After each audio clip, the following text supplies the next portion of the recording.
kiss you. Thanks, Joe. Yeah! You want to run or you want to duck down? You want to duck, just go over and get onto the bench and stay there. You play to win the game. My message for the fans, we're all frustrated with where we are right now.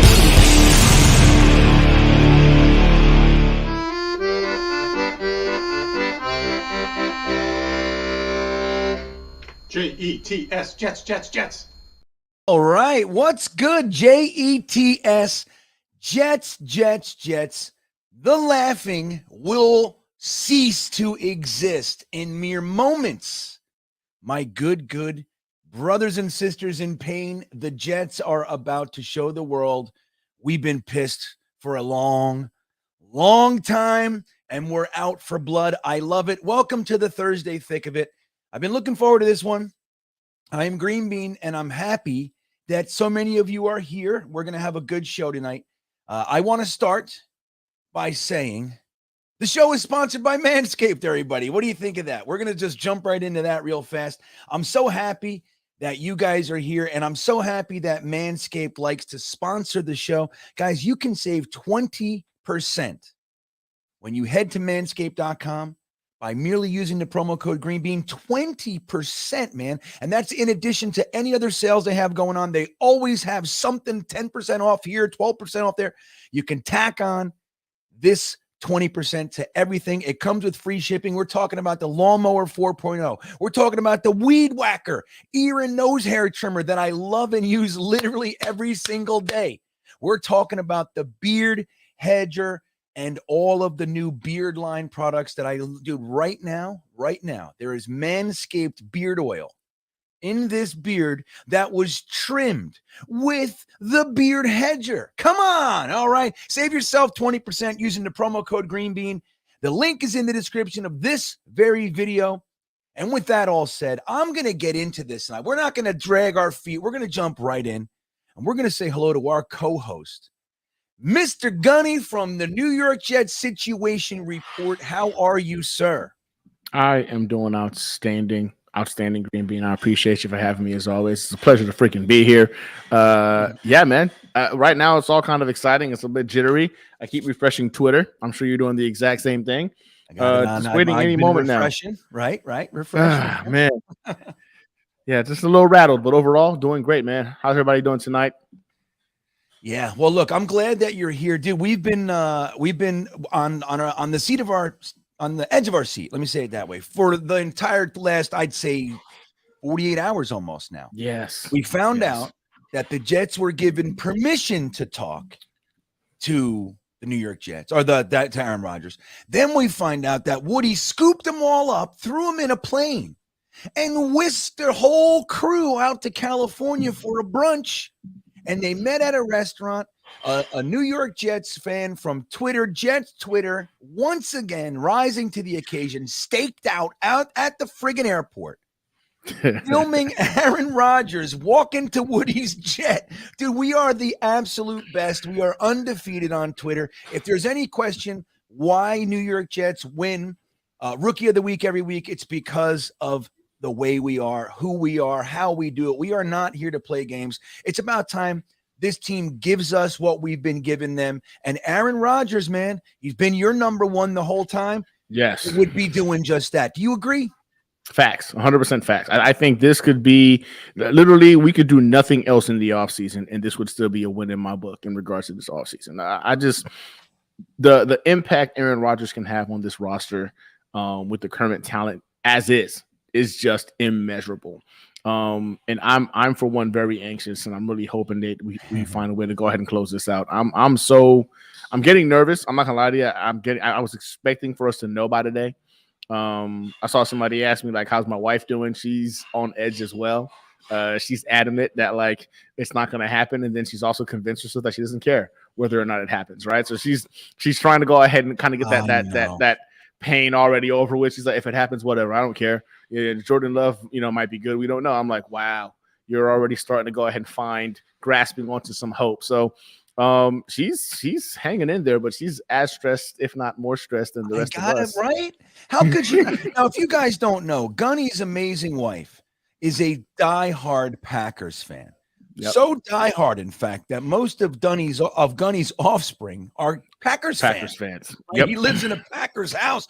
So this is a just particularly interesting scene for Gunny and this family over there. So I know it's going to be bittersweet. It has to be for her, right? It's like she wants you to be happy. Of course, she's watched you be the most miserable person in the world for years, but she has to lose her dude for you to be happy. That's got to suck. I'll tell you right now, GreenBean, she doesn't give a shit about my happiness. She would good for her. Then to go ahead and lose Aaron Rodgers. One thing I'll say about my wife is she's as competitive as I am. And for her, she's enjoyed thoroughly winning 3 of our 4 children in our household bet of whichever family member's team does best gets to claim said kid as a fan of their team. My oldest daughter is the only fan of the Jets in the household. She's 12. That should tell y'all how it's gone the last freaking 11 years as a Jets fan in this household. So I can't wait to rub it in. There's not going to be no pulling. Oh, see, love her to death. She's amazing. But if we don't get Aaron Rodgers, she's going to be savage with it. So I'm going to make sure I'm savage about it once we get him. I can see. Now, I got to tell you, while I would totally respect the love, support back at, like, my wife's a Ravens fan, right? So she's very nice to me. She knows I'm in a lot of pain. She's very supportive, and that's fine. But I just might appreciate the dynamic you have. That if it hurts you, she's like, good. That's football. Take that. Good. You deserve it, you bastard. I actually might like that even more. That's fantastic. I love it.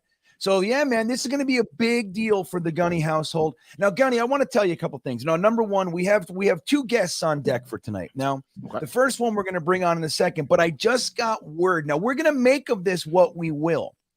I got word, everybody, that Conor Hughes, who was our guest for 9 to 10, can't come on tonight. So that, I don't know what that means, everybody. And we're going to take it and we're going to make it into a whole big thing, I imagine. We're going to say something with it. I'm drawing conclusions. I'm drawing my own conclusions. I can't wait to hear what the chat says. We'll talk about it as we go. But as of right now, Conor Hughes, very recently, today, had to back out of tonight's show to be rescheduled, in his words, immediately following. The next stream after the Aaron Rodgers saga is over. He has to work tonight. So I don't know what that means, guys. I don't know what it means. I'm obviously bummed that he won't be here with us, but could it mean something? So let's see how we feel about it. Now, that all said, we have another exciting guest, guys. Now, this is an interesting one. Number one, he's a tier 3 beanbagger, and this is one of the benefits of being a tier 3 beanbagger. You get to pick your night and be a little a guest on our little stream here. So I like that. That's the cool part about it. But the interesting thing about this guy, he's from Wyoming, Gunny, okay? He's a young man from Wyoming. He's actually right now in Marine Barracks in Camp Pendleton out there in California, I think it is. But here's the weirdest thing. He's from Wyoming, and he's only been a Jets fan for less than 2 years. Oh, so he chose this life. He chose this. Wow. He chose this. We have to find out why the hell that is. Okay, so we're going to go ahead and bring on Wyatt. Then I'm going to say hello to some people in the chat, and we're going to get this show on the road. Without further ado, let's bring on one of our newest Jets fans from Wyoming, Wyatt. What is good, my friend? How are you? Howdy, gentlemen. I'm doing all right. A little worn out. Hey, what up, Dev? How you doing? Oh, you're a little worn down, you said? What are you worn down from? Well, I haven't had a day off in 3 weeks. So I actually had to let that Marine Corps life. No, I had to let them know I could not be at work after 4 o'clock today. So, they've been working my butt off. Yeah, because I've been working my butt off. Well, that's it. You got to work. You got to earn it. You want to have to be able, the ability to put in requests. You got to earn that shit, right? You got to say, you got to put it in, then say, hey, I need something. They say, no problem. You've earned it. That's the way it goes. So Wyatt, again, thank you for coming on with us, man. I'm really grateful to have you. I'm really grateful to get to know you. I'm happy that we've gotten the opportunity this last year to kind of get to know each other and have some fun. But the first question I want to give to you, and then I want to hear your thoughts on Aaron Rodgers. And we traded for a safety today. We cut a long-time New York Jet today. A big day. So I want to get your thoughts on all that stuff. But the first thing I got to know, man, And I know that the chat wants to know, how in the world does a young man like yourself become a New York Jets fan living way out there in Wyoming? Well, I'd say it's a long story, but it's kind of not. It's actually pretty simple. And then you guys are surprised I choose this life, but if you think about it, where you guys are from, you have two teams. You could choose the Jets or you can choose the Giants. And then plus the Patriots are out there. You got all these good teams in the Northeast. You guys chose this life just as much as I did. So it's a good point. Right. Number one thing is I love the color green and I hate the Eagles. So that was a good selling point for the Jets. All right. Number two, Wyoming doesn't have a team. Most people like the Broncos. When I was a kid growing up, I hated the Broncos because my uncle was a Steelers fan and he hated Peyton Manning. So I naturally started to hate Peyton Manning and I wanted nothing to do with the Broncos. Fair. And then I just started playing Madden one day. I still didn't have an NFL team. And I wanted to have a team that had a decent defense and a really crappy offense. And that was the Jets. And from there, last off season, I started watching like videos on some of the players just to learn a little bit about them. And I found Ryan and his podcast, and that led me to you guys. And the community is really what sold me on. It's really what got me to stay a Jets fan instead of moving on to the next team. So I'm here because of you guys. Amazing. You know, Gunny, you hear all this stuff about us being toxic, right?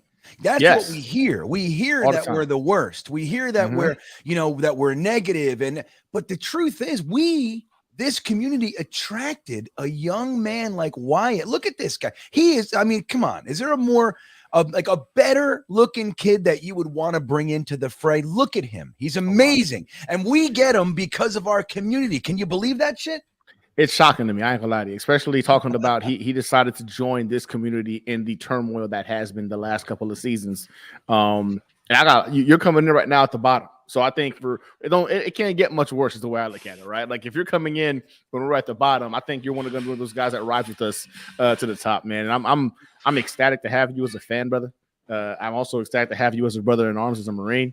So, keep them coming, man. It shows how much passion New York Jets fans have, because how else do we go ahead and attract somebody to come join our side going through the misery that has been the New York Jets freaking productivity over the last several years? So, hey, that passion shines through. That passion really shines through. Yeah. Now, it's funny. Jeremy actually put a comment in the private chat.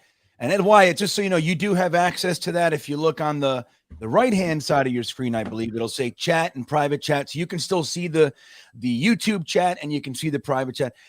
Jeremy he goes, dude, this shows you how young Wyatt is.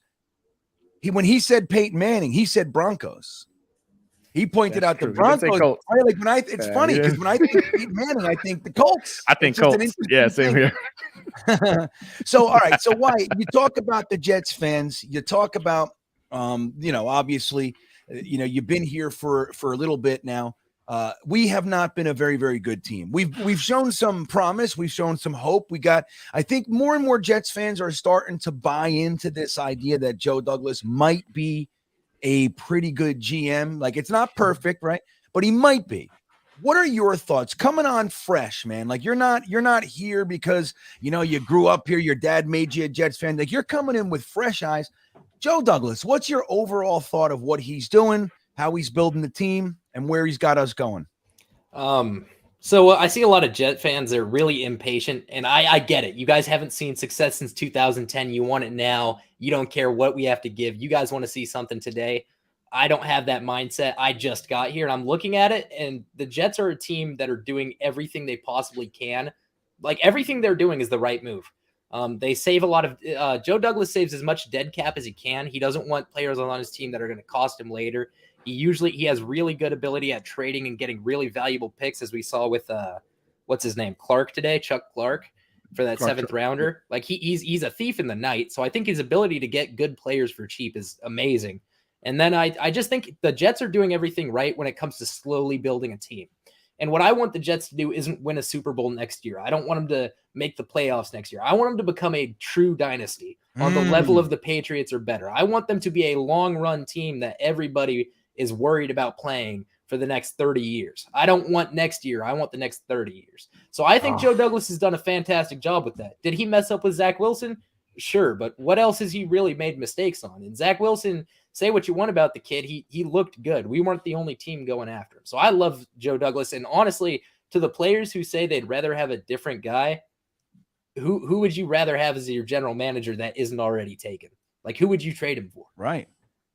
It's a good point. Like, nobody knows. That's the thing. Like, we talk about, Joe Douglas needs to get fired. Well, who? Who do you want?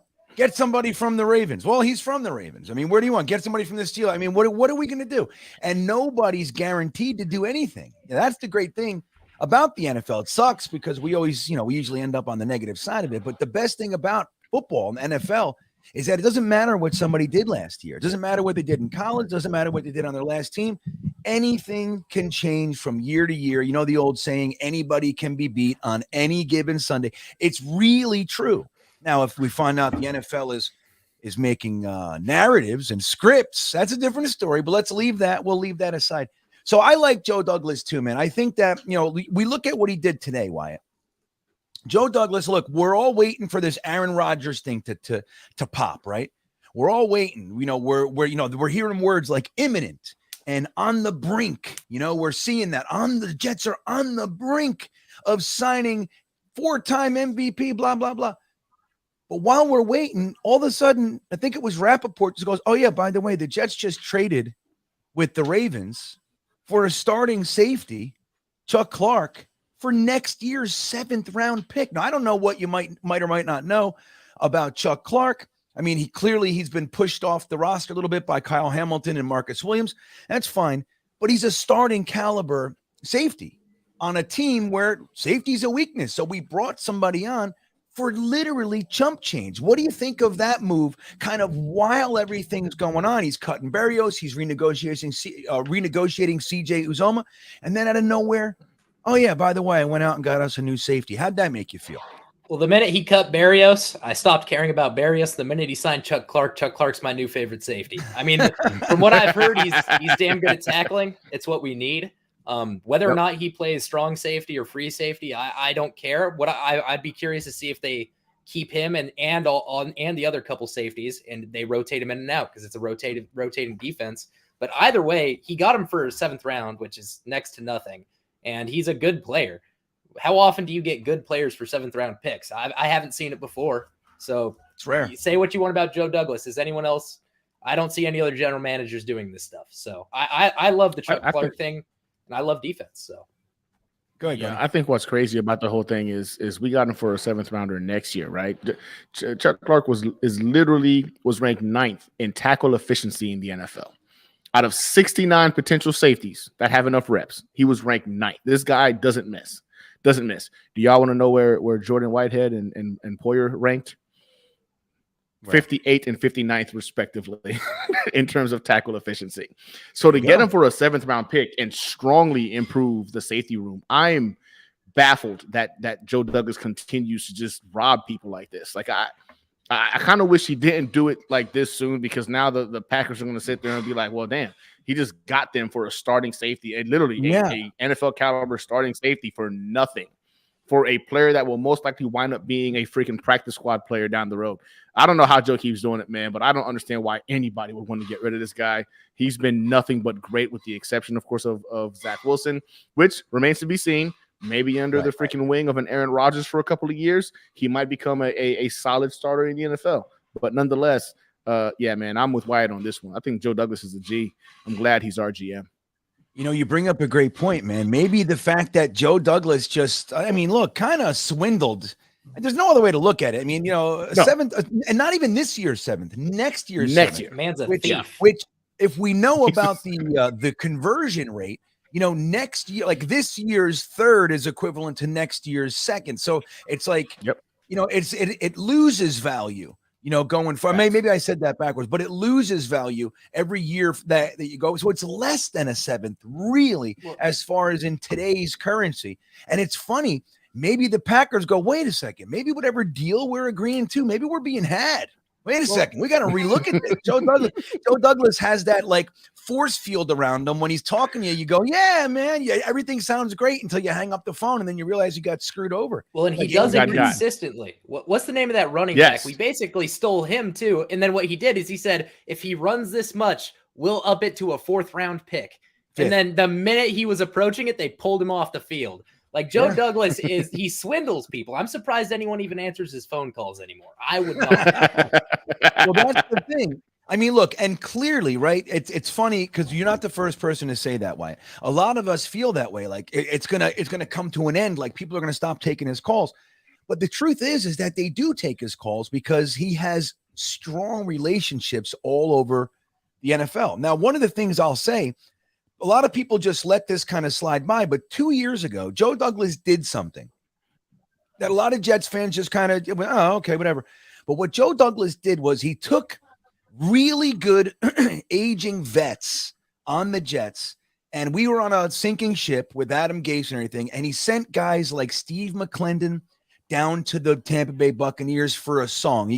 I think he improved like a sixth for a seventh or something like that. It was like a minimal charge. So he gave them Steve McClendon. He took linebacker Avery Williamson, and he sent him to the, at that time, 9-0 Pittsburgh Steelers for, I think he made a seventh into a fifth. So it was like, he was kind of giving these players away. He sent, what the hell was his name? Jared Willis over to the Niners for nothing. It was like 3 years from now, 7th round pick. So he did that. Like he actually saw that his team wasn't going anywhere, and he took these players that were toward the end of their career and he put them on great teams for nothing. So I think that has value out there. Like people saw that, and he's like investing in the future. He lets guys go like Brian Winters and Le'Veon Bell. Like, hey man, look, I'm not going to use you. Just go out there and see what you can get, kind of a thing. He does those kinds of a thing. So I think on the back end, people are more willing to think, hey, this is a good dude. Like he has strong relationships with, I'm going to share something with everybody. Mike McCagnon was laughed at out there. Agents, it came out after we moved on from him. Agents used to use Mike McCagnon and the New York Jets consistently as either just a way to get their client more money, or they made them pay the jet tax. And if they're, they would get their client an extra $2, $3, $4 million a year just to sign with. That's how they used Mike McCagnon. Remember, Joe Douglas came in here, the first draft. All the reporters and agents came out and said, it's different. The Jets are not the Jets that they've been for the last 10 years. It's completely different. So, what we're seeing right now could be the result of like the seeds that Joe Douglas planted out there. So look, I want to say this. This is a big one. So Oscar Flores, thank you for putting this up there. I was going to bring this up. Now, I want to see what you guys think of this. Now, I don't know too much about Twitch. I'll be real honest. I know there's some subathon going on tonight, right? 6:00 p.m. Yeah. Sauce Gardner did a subathon, right? So people are going to have to help me translate this stuff. I'm showing my ass right now.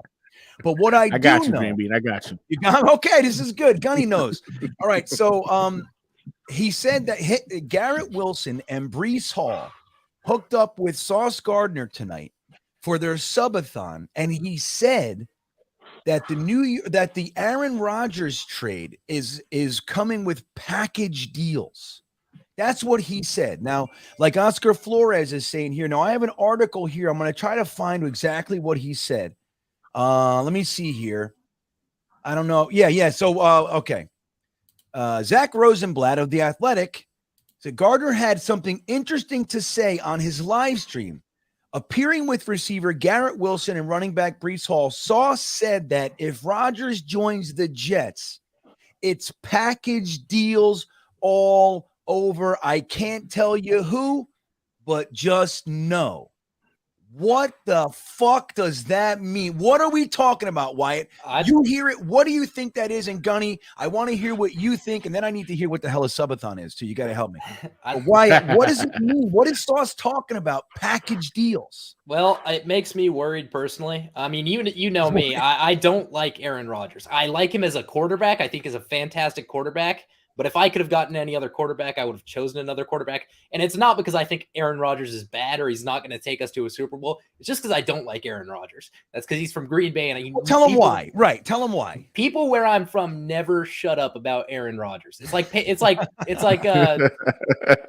It's like the Manning brothers or Tom Brady. People where I'm from never stop talking about Aaron Rodgers. So I just hate him just for that. But I have seen with Aaron Rodgers time and time again, he thinks when he wants something, he's going to get it.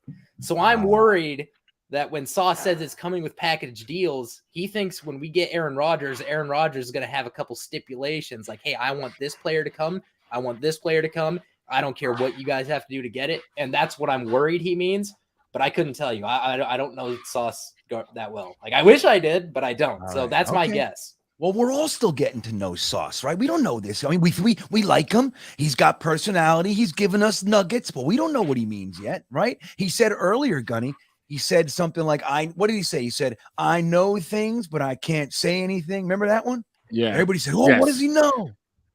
So what do you think? He also Gunny? What are you stated talking about package deals. All right, go ahead. So he also stated earlier, actually 2 days ago when they were flying out to California, hey, Aaron, if you come to New York, I won't pick you off in practice and I'll burn the cheese head, right? And the cheese head. And then yesterday he was just like burning the cheese head live. Just got to get the 5,000 subs on my YouTube channel.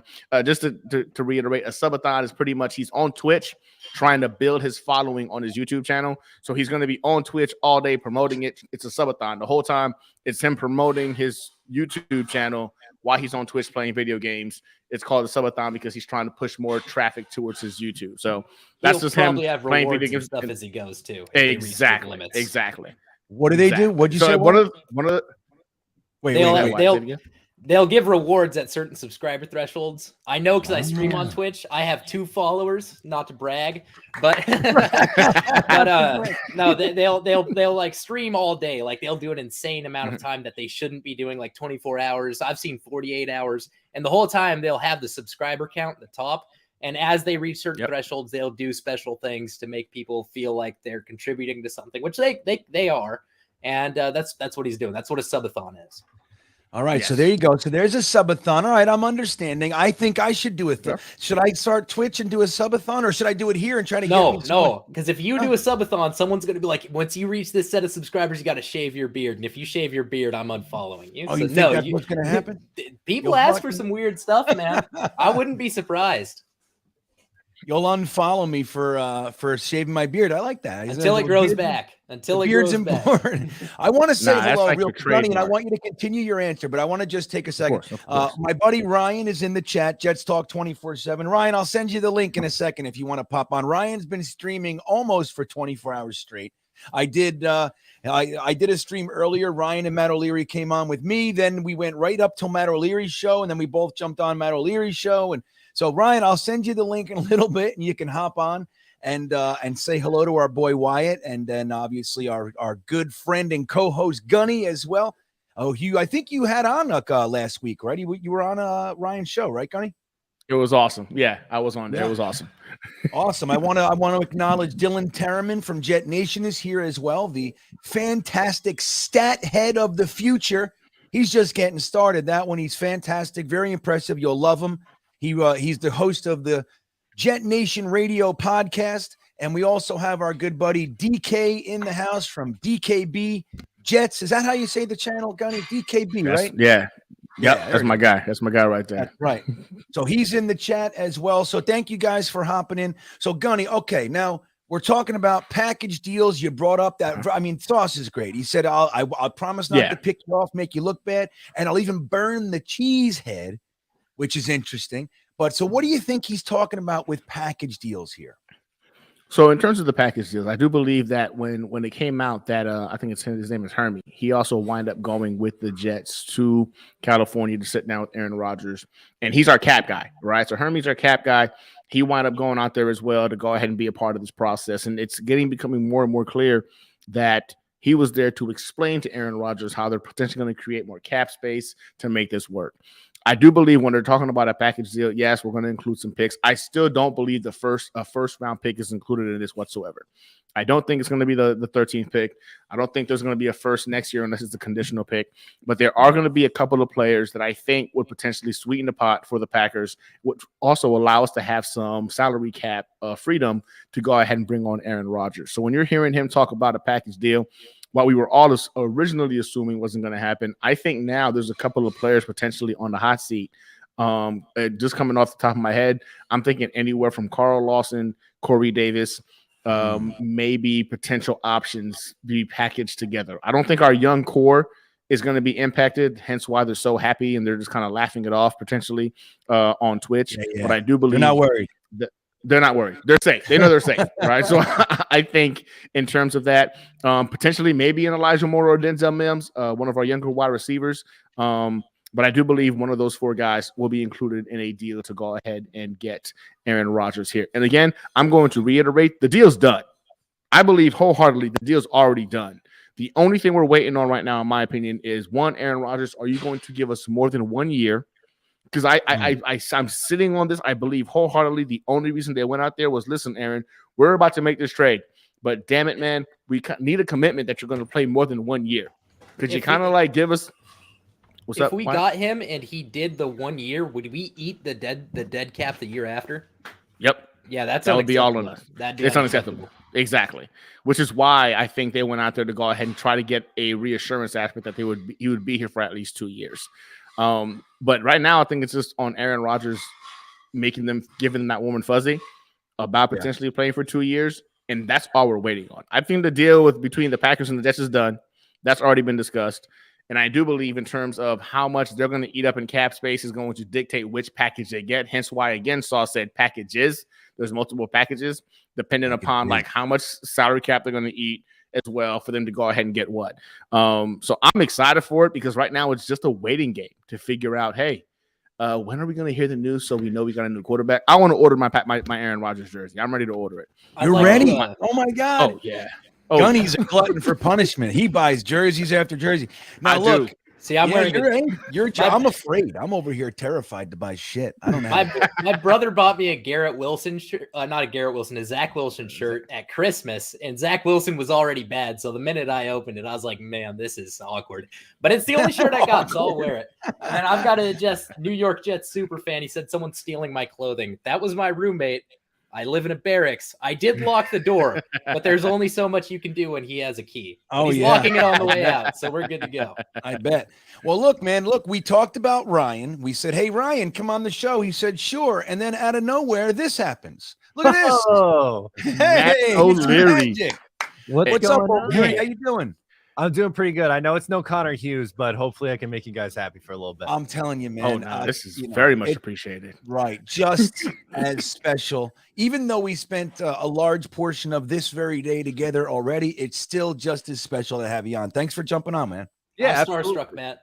Oh, thank you. Yeah, I'm not gonna lie to you. Another GOAT in the game. I'm telling you, like, it's funny to me that I've been this fortunate and this blessed to go ahead and meet Ryan. Now it's Matt, and of course GreenBean. I watched these guys so much when I was a Marine out here on recruiting duty, and for the life of me, could not get Jets news. You guys were my outlet. You were the ways I was able to get Jets content. So I'm with you, Wyatt. I'm starstruck as fuck right now. I ain't gonna lie to you. Guys, thank you so much. Amazing. Nice That's to meet you amazing. guys. I haven't met either of you guys yet. I don't think on here. Yeah. So Wyatt, nice to meet you. Gunny, nice to meet you as well. And yeah, excited Pleasure, Matt. Some Jets ball. Let's do it. Yeah. All right. Well, look at this. Now, interestingly enough, Dom C is in the chat. So, Dom, I'm going to send you the link. Okay. We'll see. Maybe we do some calls tonight or some shit too. Why don't we do that? Dom, here's the link if you want to hop on and say hi to Wyatt. I just heard a little pop sound, Matt. So, you know what that means? I heard the boop. Oh. So that means that we have another guest. Let's say hello to this fella. See what he's got in store. What are you doing, Ryan? What's good, boys?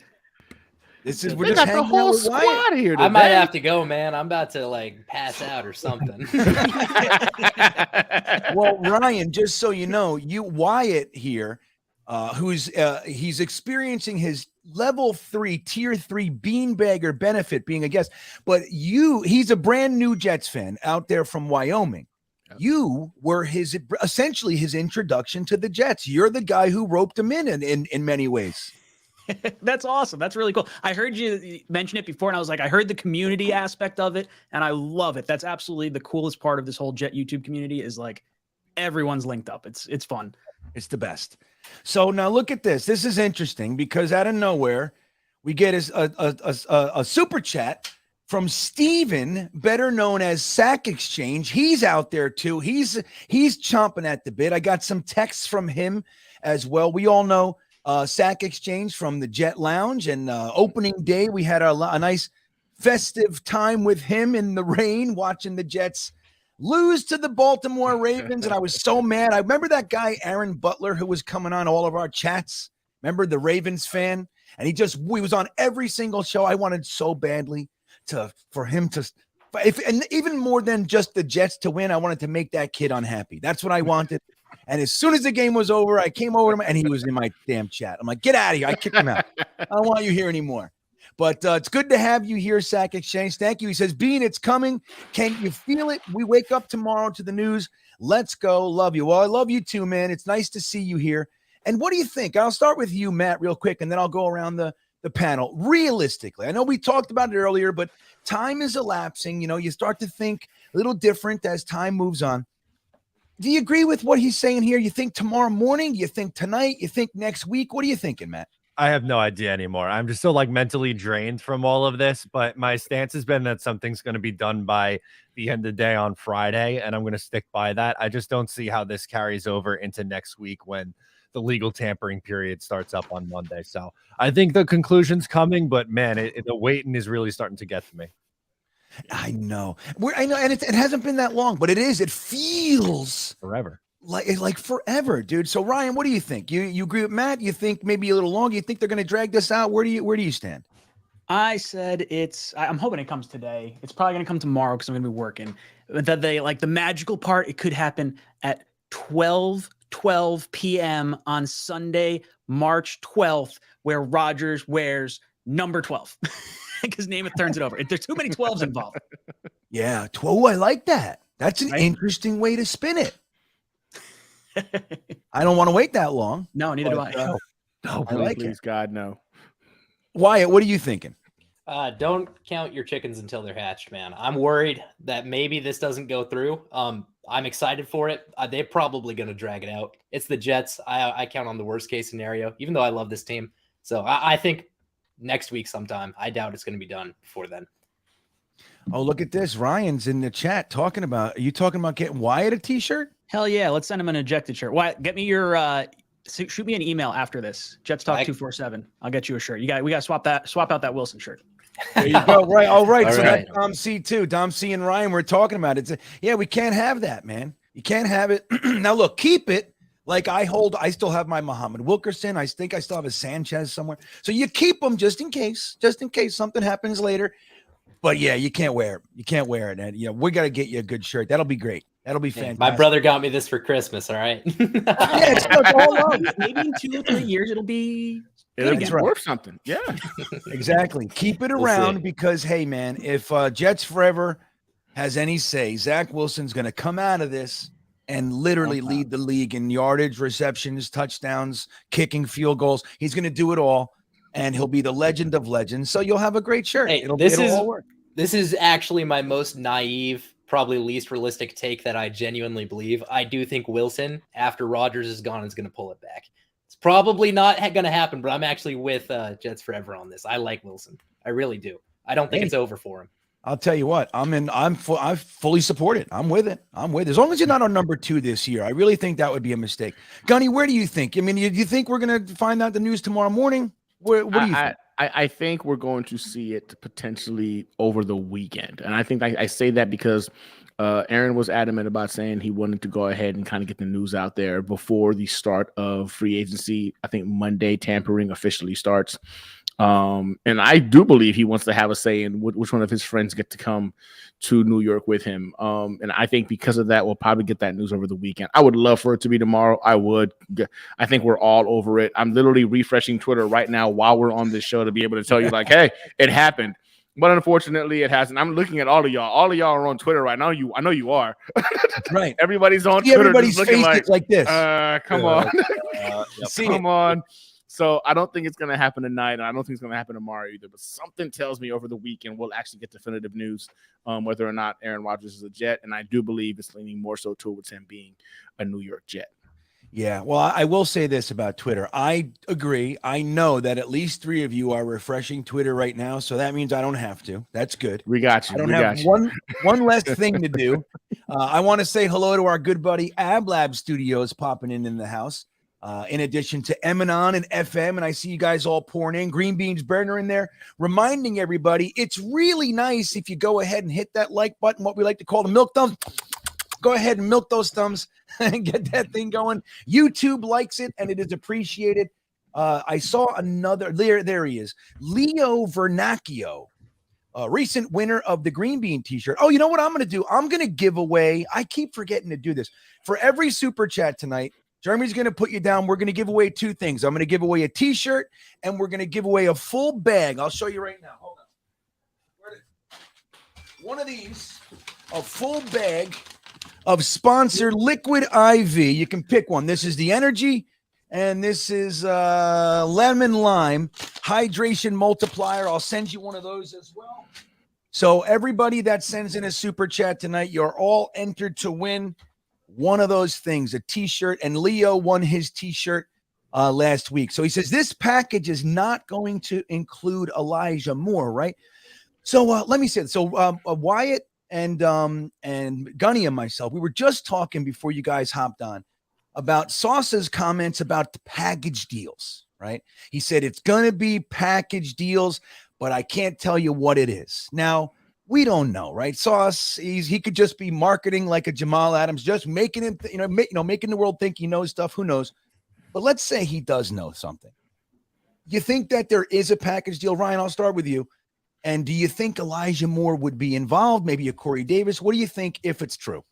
So this was actually something that was brought up on the Jetnation forums. There's a post over there that's very dialed in, and he had mentioned that he heard something about a really big trade, and it's the biggest news he's ever heard. So he's like, this is something this was like a month ago now. This is like a while ago, and he's like, it's going to be a package deal, and it's going to be for a lot more than we expect. And I had said underneath that post, 2 firsts, Bakhtiari and Rodgers. And maybe it's, a first this year and a conditional next year, but I still kind of feel like the Packers are going to want to have the optics of getting 2 firsts, and the Jets just want to have a tackle. And Joe Douglas doesn't seem afraid of older tackles. He's 32 years old. He's had Jason Peters, who's like 40 years old at this point. That's right. We signed Dwayne Brown, who's 38 years old. Like, you could have this guy for 6 years, and he's like on the cusp of like Hall of Fame level, caliber play when he's on the field. So I hope we don't have to include 13, but I think if we were to include 13, Bakhtiari is the only player I can think of that would be coming over, because Cobb and Lazard are free agents. So like, unless they're talking about like maybe other teams' packages, and then you're talking about maybe Lindsley, maybe you're talking Devontae Adams, maybe you're like, then everything starts getting a little squirrely. But I don't know if Sauce actually knows anything. I think he's probably just trolling everyone. It's trolling. I don't know. I want to believe. I know I said it last time. I said, who the fuck's telling Sauce Gardner? I mean, you think Joe Douglas is like, hey, Sauce, come here. I got some news for you. He's marketing his Twitch. He's trying to sell his Twitch right now. That's all he's doing. A subathon going on. O'Leary, what do you think? And if it is real, you think Elijah Moore? Do you think Corey Davis? You think Bakhtiari? Where do you stand on this one? No, I kind of interpreted it as like players who want to link up with Aaron Rodgers, like free agents, then a package in like, oh, other guys around the league are going to want to come also. I didn't take it as like a deal that would include something like a Moore, and then that would get you, something else in return, like a Bakhtiari or anybody on Green Bay. I would be surprised if the deal includes a player from the Jets, I think. You know what? I have my ideas. I want to go around. I want to hear Gunny, then I want to hear Wyatt, and then I think I might have, but I think I did hear you. But again, you think Elijah Moore? I want to hear that take, and then I got a nice membership, and then I'm going to tell you what I think this trade is. I've been thinking over here while you guys are answering. I've been working on something. My scientist brain is cooking it up. I got it. So, Gunny, what do you think? Elijah Moore, could we be sending him out of here? We know Hackett likes bigger receivers. Maybe Moore's attitude thing last year stuck a little bit deeper than we thought. Where do you stand on that? Yeah, no, I want to say this. I saw Will Parks earlier today jump on there and state, AR, like he kind of made it seem like it's a done deal, right? And then Sauce tonight, posting that, hey, it's a package deal. I can't say anything. But I kind of think those guys are being put in the loop in terms of I feel like Coach Saleh is the kind of guy that's trying to keep his guys in the loop so that way they're not shocked by it, so they kind of feel like they're a part of the whole process. And they might not know all of the details, but they're made aware of specific, like some aspects that can make them feel like, hey, this is a team decision. And these guys are all adamantly trying to recruit Aaron Rodgers on social media. So I think there's a little bit of knowledge potentially going their way. I do think potentially, like, if we're going to do this in order to go ahead and make the salary cap situation work for us, it wouldn't shock me at all if it included a couple of players. And for me, I do think Elijah Moore is on that chopping block. I think it's either going to be Elijah, Corey Davis, Carl Lawson. I even said even potentially Denzel Mims might be included in that trade to go ahead and bring Aaron Rodgers here, because purely off of the ability for it to be a benefit for the Green Bay Packers. All of those players would bring value to the Packers, but it would also help us out quite a bit in the salary cap situation to go ahead and get Aaron Rodgers' contract with the team. So, if I'm going to sit here and tell you, am I going to cry if we lose, Elijah Moore to get potentially a top 10 quarterback in the room? No, I'm not. I think Elijah Moore is a talented wide receiver. I do believe with him here and Aaron Rodgers in the room, we could see some a hell of an uptick in his performance. But give me Aaron Rodgers. If the Packers want him to be a part of the deal, they can have him. They can have Mims. They can have Carl Lawson. Like, there's no position more important than the quarterback. And Aaron Rodgers being a New York Jet would literally allow us to potentially be competing, not just for the AFC East. I really believe Aaron Rodgers gives us a chance with that defense and some of our weapons on offense. Breece Hall healthy, AVT, Garrett Wilson. Maybe I'm just overly optimistic, but I think we're talking about AFC competitors for potentially a Super Bowl spot. So I do believe Elijah Moore is expendable for that to be a reality. Interesting take, man. You dug in deep there. Wyatt, what do you think? You think Elijah Moore could have value out there? What do you think? Listen, you just heard some very informed takes coming before me, so it's going to make me sound a lot more ignorant by comparison.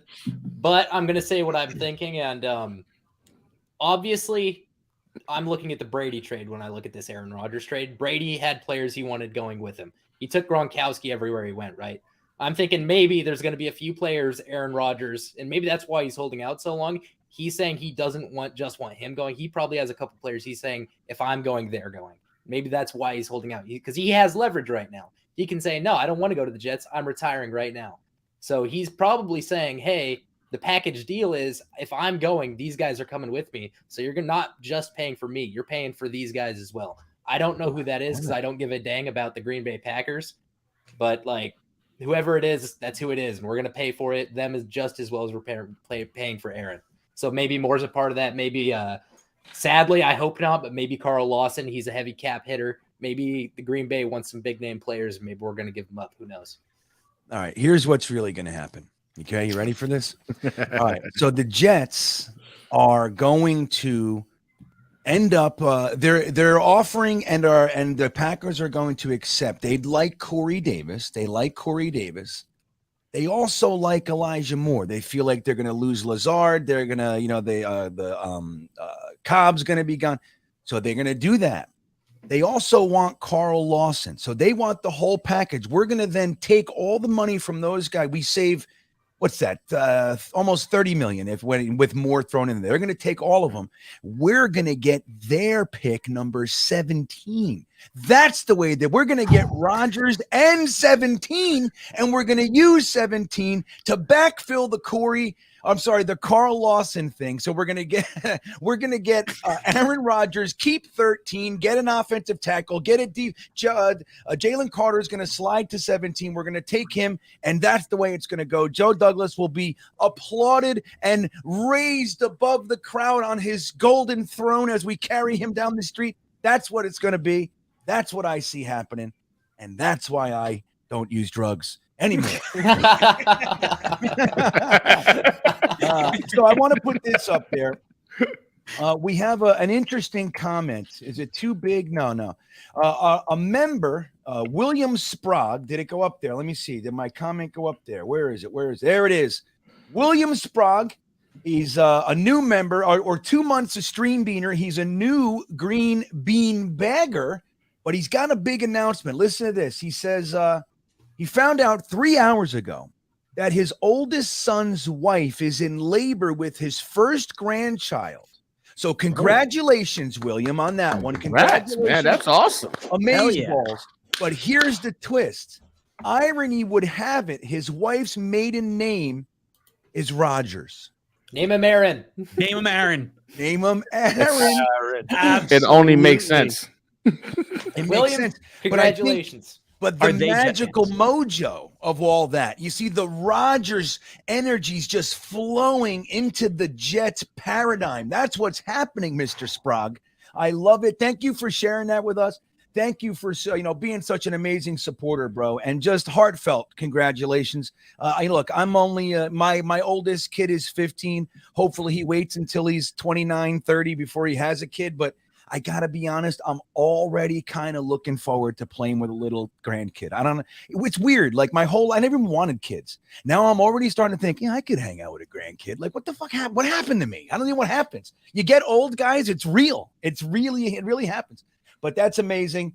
And thank you for sharing that, dude. What a cool thing to have happen. Now, guys, I want to just let everybody know we're here with, obviously we got Gunny and Ryan and Matt O'Leary is with us. But we also have Tier 3 beanbagger, fresh recruit Jets fan from the far-off land of Wyoming, currently in Camp Pendleton Marine Barracks, one of our newest Jets fans, hanging out with us, giving us a fresh-eyed take on the current state of the New York Jets. I couldn't be more grateful to have you, man. Have you on here right now, and I'm having a great time with you, Wyatt. I hope you're gonna hang out with us for the rest of the night. What do you think? I've got nothing going on. Nothing? You know what? My favorite thing to do to Marines is tell them to screw off. So keeping that door locked is like my ideal night. So yeah, I'm happy to stay on all night. Now, Gunny, he look like you heard he kicked his fellow Marines out of his room. You think that's gonna fly? You think they're gonna burst in soon and razz them? What do you think this is gonna look like? Hey, once upon a time, Gunny used to be a Lance Corporal / Corporal, and I lived in the barracks as well. My barracks roommate, Ryan Mason, also a diehard Jets fan. He needed to leave because of other things going on in the room at the time. And I can tell you this, Marines don't give a damn. I'm shocked right now they haven't broken into his room already. Mason, after a while, said, you've had your, I see Zach put a sock on the doorknob. Yeah, that doesn't deter Marines. They literally, I can tell from experience, they've walked in, no fucks given. I've seen some horrendous crap. Those opportunities. So then you already know why. Like, I'm shocked. I'm very shocked right now that he's had the ability to just kind of hang out and chill right now without any kind of consequences or repercussions, because I'm sure they're freaking gnawing at the door trying to go ahead and get in just to mess with them. It's a Marine thing. It's a Marine thing. Well, I'll tell you what I deduce is that is the respect that Wyatt has earned in said barracks. That's a testament to how wonderful and awesome of a human being you really are. What do you think? That's not how that works. No, No, I threatened murder. That's what it is. Like he threatened like violence. I threatened some horrendous crap. I'm not gonna lie to you. All right. I'm way off. All right. All right. Well, look, a fellow Tier 3 beanbagger, Wild Billy Boy, who's also been a guest on this very show a few months back, has a question for you, Wyatt. He says, as a newer Jets fan, what's been your favorite Jets moment?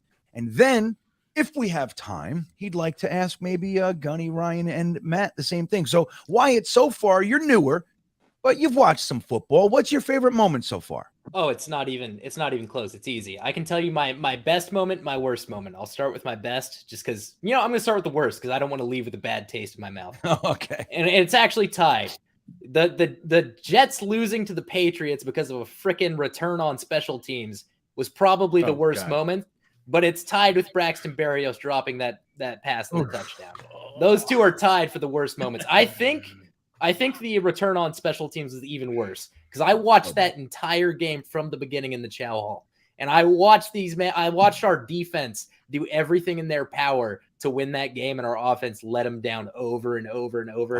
And then the defense didn't even let them down at all. They lost on special teams, so that was really crappy. And then seeing Braxton Berrios drop that pass was just heartbreaking, man. That's when I knew the rest of the season wasn't going to be hot.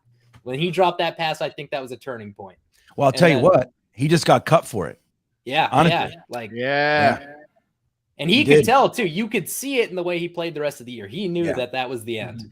And That's then so sad. Best moment, absolutely no. Like, I'm a defensive lineman in high school.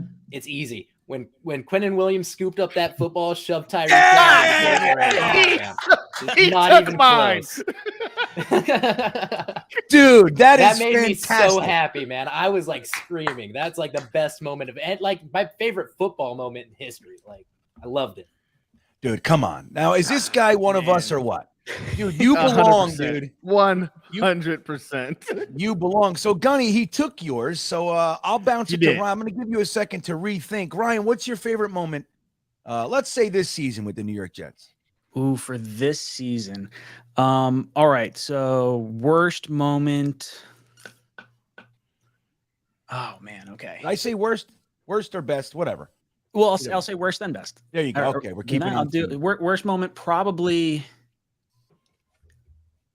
I'll go something a little outside the box. When I saw Mekhi go down and out for the year, that was like, I really wanted to see what he was going to be like this year. That kind of sucked. And then I would say, like, best moment, I really liked the Klecko, Revis, Sauce, Garrett Wilson night at the awards. That was cool. That was top 5 night for me. That's amazing. Awesome. Yeah, I'm a good pull. That's a good one, man. That's one of the greatest nights in Jets history, quite frankly. Oh yeah, and it meant so much because it was like my dad's favorite player going in, the player that like I watched who was the best that I've ever seen go in, and then like I just had my daughter, so now like Sauce is like the new generation, so like it just kind of hit all at once, and I was like a big sobbing baby, and I was like, I don't know, it was very cool. Oh, I cried. Oh yeah. I like that, Ryan. You know, see, fearlessly exposing his softer, tender innards. I like that. The gooey center. I like that. Good for you, Ryan. Matt, where do you stand on this? Oh, this is a tough one. Okay, so for worst, I'll go with just the whole Jacksonville Thursday night game. Just that whole experience, terrible. Was not great. And for the best for this year, I'm gonna say the Garrett Wilson touchdown catch against the Browns in the crazy comeback. That was cool. That was cool. That was really Man, Gunny's getting screwed right now. Come on. We don't have so many good moments. There's like You're right. You're right. There's only just a handful for us to choose from. So I get it. I get it. Absolutely. No offense, Gunny, but I love seeing a gunnery sergeant get disappointed. I don't know what it is, but as a lower enlisted, it just brings me joy. Oh, wait a second. Trust me, man. I respect it. Wait a minute. Is that gunnery? Is that what we're doing here? Yeah, gunnery sergeant. Yes, correct. Everyone calls gunnery it gunnies because nobody wants to say Marine Corps. raw gunnery sergeant every day. Like it gets. Yeah, it's just too much. Yeah. All right. See, this is a big math equation for me right now. We just solved it. That's it's pretty like funny. Goodwill Hunting. Wait a second. All right. Well, that's cool. Now we know. At least maybe everybody knew and I didn't. Well, I know. There's that. That's how that goes. I'm I'm slow to the punch sometimes. So gunnery sergeant, do you have another one that you can pull out of your? Yeah, no, I do. Since I got those taken from me, I'm going to go back a little bit. I think for me, the worst one would have to be the Mark Sanchez butt fumble. I remember watching that game amongst friends and family, and to watch him run into the butt of his own offensive lineman and fumble the ball. I originally thought that somebody got their hand in and took it out and, more respectable. Then to see him fumble it after running into somebody's butt, and it has become the dire of Jets fans everywhere for over a decade. It to me, to this day, is one of the top 3 worst plays of NFL Jets fandom. And so, yeah, since a couple of mines already got taken, I figured, going with number 2, the Mark Sanchez butt fumble was a horrendous time in my life. Thank God I wasn't a Jets fan. Yeah, trust me, man. You passed on a lot of jokes. It was so bad. The worst, man. But sticking with the new regime, the new culture of things, I'm not gonna lie to you. I want to say the Breece Hall touchdown at Green Bay when the play broke down and he was still able to go ahead and make something happen and make a really good defense look silly and score a touchdown. For me, that to me was the turning of the page, and I said, okay, we might not know what we have at quarterback, but our receivers look respectable, and this kid is the next Adrian Peterson. And with Adrian Peterson on the helm, you could accomplish anything. For me, I would say that's the top 5 favorite of mine. Watching Brees Hall take that broken play and turn it into a touchdown, that to me was so. And again, trying to keep it within recent history here, that lit me up to think, oh damn, this kid is going to be special. We all knew he was good, but this was a top 10 defense at the time, top 5 even. And he did that to them. And to me, that was telling. And it kind of gave me a kind of bit of a window of things to come. And unfortunately, in that same game, we know how that I digress. It was anyway. That was a game that I think I remember. Wasn't that one of the moments that were filmed in your household with you and your wife? It was Yeah. that, and my number one great experience, of course, Garrett Wilson with the comeback touchdown. That one went viral. But hey, Matt beat me to it, so it is what it is. Yeah. But man, talk about that this season has had a lot of the good, that we are holding right now. A lot of fun stuff because we got to see like the realization of like young players with just uber potential actually not just show promise, but like dominate. You know what I mean? Whether it was Brees, Garrett Wilson, Sauce Gardner, like we saw these guys come in and like just look better than anybody else on the field. Like my favorite moment is the Quinn and Williams thing. I mean, that was special on so many levels. Beautiful. Oh, Wyatt bailed. Oh. See you, Wyatt. Hey, Kevin. Good night, buddy. Somebody walked in. Somebody walked in. Oh, no. What did you have pants on? They fucking unplugged it. Said, sit down. Oh, there he is. Hey, Marine, what the fuck are you doing? Yeah. We'll get him back in here. But I will say we got worried, Wyatt. But no, I hit the wrong button. That's my bad. Okay. Yeah, I'll be right back. There's some Marines screaming outside my door. Yeah, go ahead. Yeah, there it is. Yeah, right. It's wearing down. But I gotta say, dude, let me say this. When we went into Cleveland and we were losing and they started partying, and then Garrett Wilson had the touchdown. And he screamed into the fans' faces, the Ohio fans that mere hours before were diehard Garrett Wilson. He said, fuck you. I loved it, bro. That, dude. I am no longer one of you. Make no mistake. This is who I am now, and you can eat it. I loved it, dude. And then he won the game. And I couldn't have loved it any more than I did. Fantastic. Cy Thompson checking in. Thank you, buddy. He says, Sunday night late for the announcement. Just my thoughts. Well, interestingly, because somebody else was bringing up in the Beanbagger Discord, we were talking, and somebody said maybe he'll do it on Friday. But then isn't Friday where like people dump negative news? Like they try because the weekend nobody cares, right? Isn't that like a tactic? I don't think he'll do it. I mean, if he doesn't do it tomorrow morning, I don't think he's going to do it till Sunday, man. Ryan, what do you think? Yeah. I think he'll let it sit over the weekend. I think people will be buzzing about it. Interesting. Now I don't know. Now you got me thinking, like if they don't want to drop because there's no morning news shows and stuff like that. Yeah. I mean, it's interesting to think about because, again, like that's where like the government does it all the time. Like, Congress passed a bill that takes away all your freedoms. And they do that like 6 o'clock on a Friday. So everybody's like, already three drinks in. I'm already at the bar. I'm already at the bar. Ain't nobody watching. Right, nobody's watching. Exactly. And that's kind of the tactic. So I don't know. Arizona Jet checking in, but thank you, Cy Thompson. I'm with you. Arizona Jet checking in.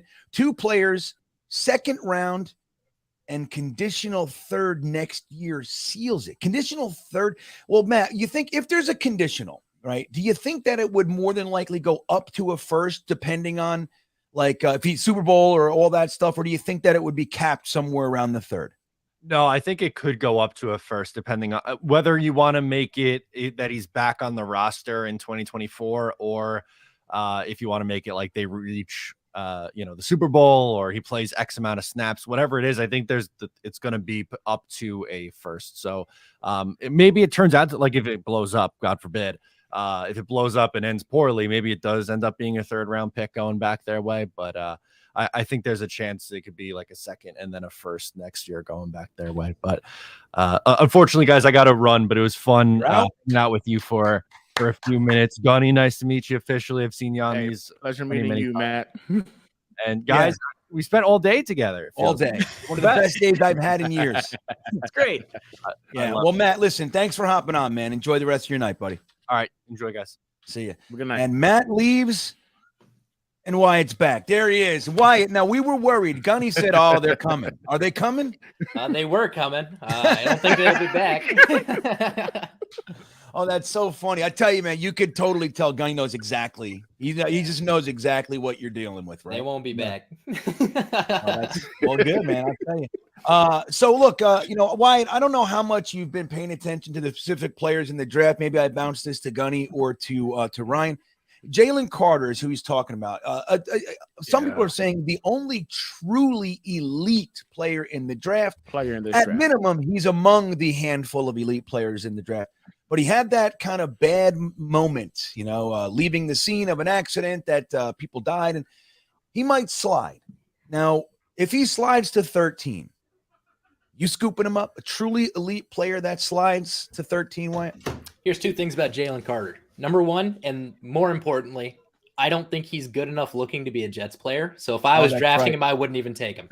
Right. Second, and less important, our entire team and what they've been doing has been building up our culture.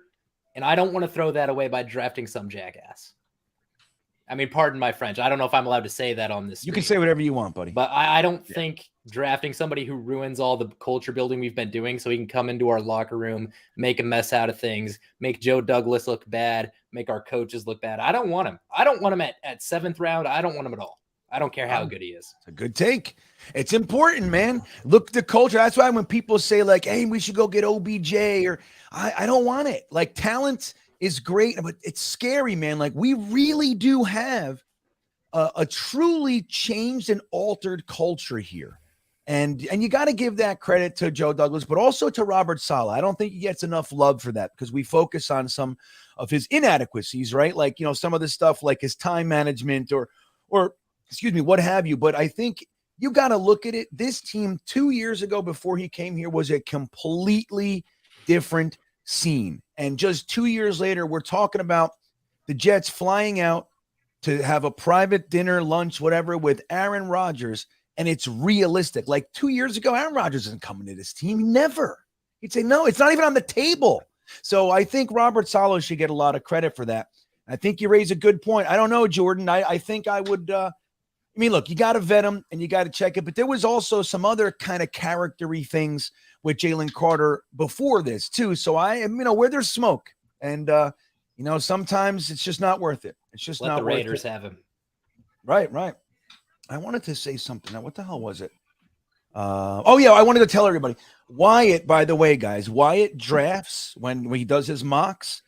It's about good looks. Wyatt is building the best good game. It's very important to him, man. He's not drafting Best the ugly looking rooms. roster in the NFL. So I got this idea because I was That's doing what my that's research on Jets history, right? Because I wanted to become a true Jets fan.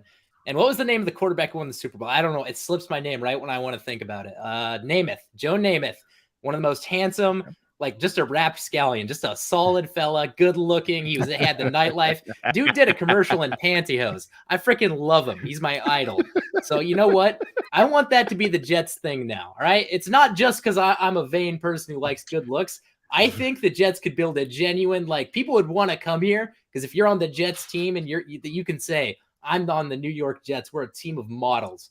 All right. I'm so good you know what? looking enough. Jalen Carter is not handsome enough to make my list. I wouldn't take this undrafted free agent. I wouldn't want him on my team at all. Oh, that's Wyatt, I need you to go look up who Vlad Dukas is. Yeah. Yeah. That's Wyatt, an look ugly. him up. That's one ugly He won motherfucker. the Jets gave him an award for him. It was Yeah. like he won like ugliest guy on the team. Yeah, The ugliest King guy on the King team. Ugly for like multiple years. Yeah, he was King Ugly I'm on looking our at team. him. I'm That looking was at the him. Rex Ryan. They said, and King Yeah. Ugly is Vlad. And they were all like, of course it is. Look at that ugly bastard. I just looked him up. Oh my Lord.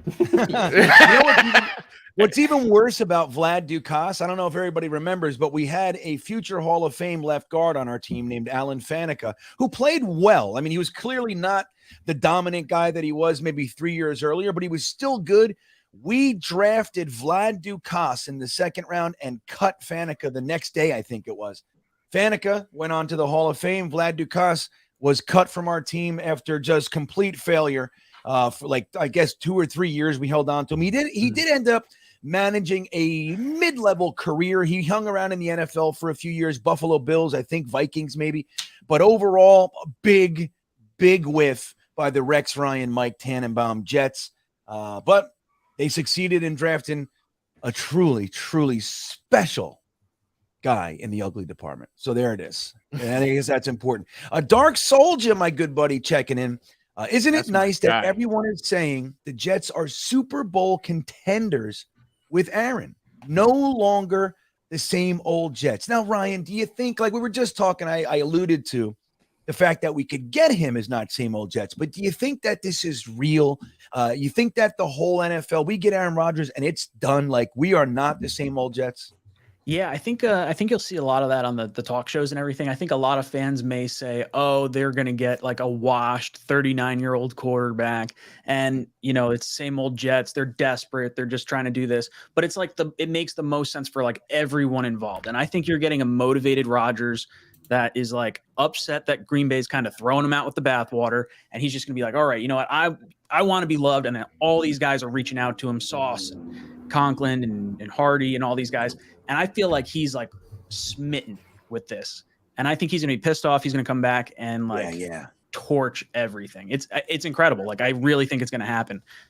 Yeah, I saw, to that point, La Conforta, if I'm saying that right, had a tweet I saw earlier, right? Now, not to give him any whatever, but it's just interesting.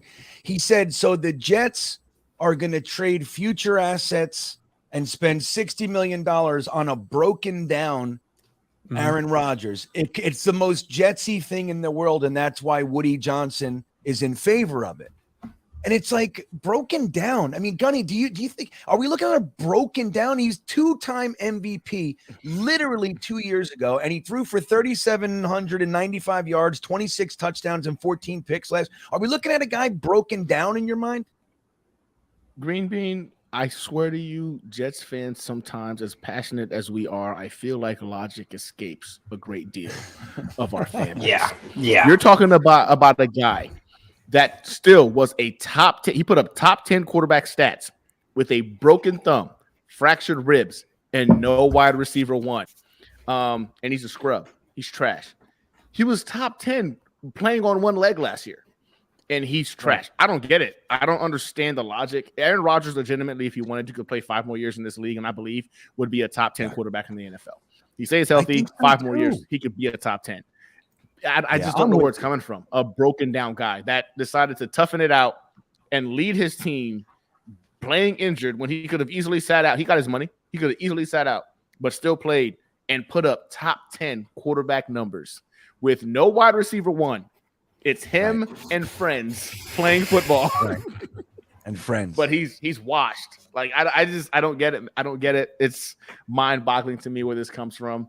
But I disagree wholeheartedly. I think Aaron Rodgers, a healthy Aaron Rodgers, is still a top 5 guy. A 75% Aaron Rodgers is a top 10 guy in the NFL. Well said. Well said. 75% Aaron Rodgers is literally the best quarterback we've had since Namath.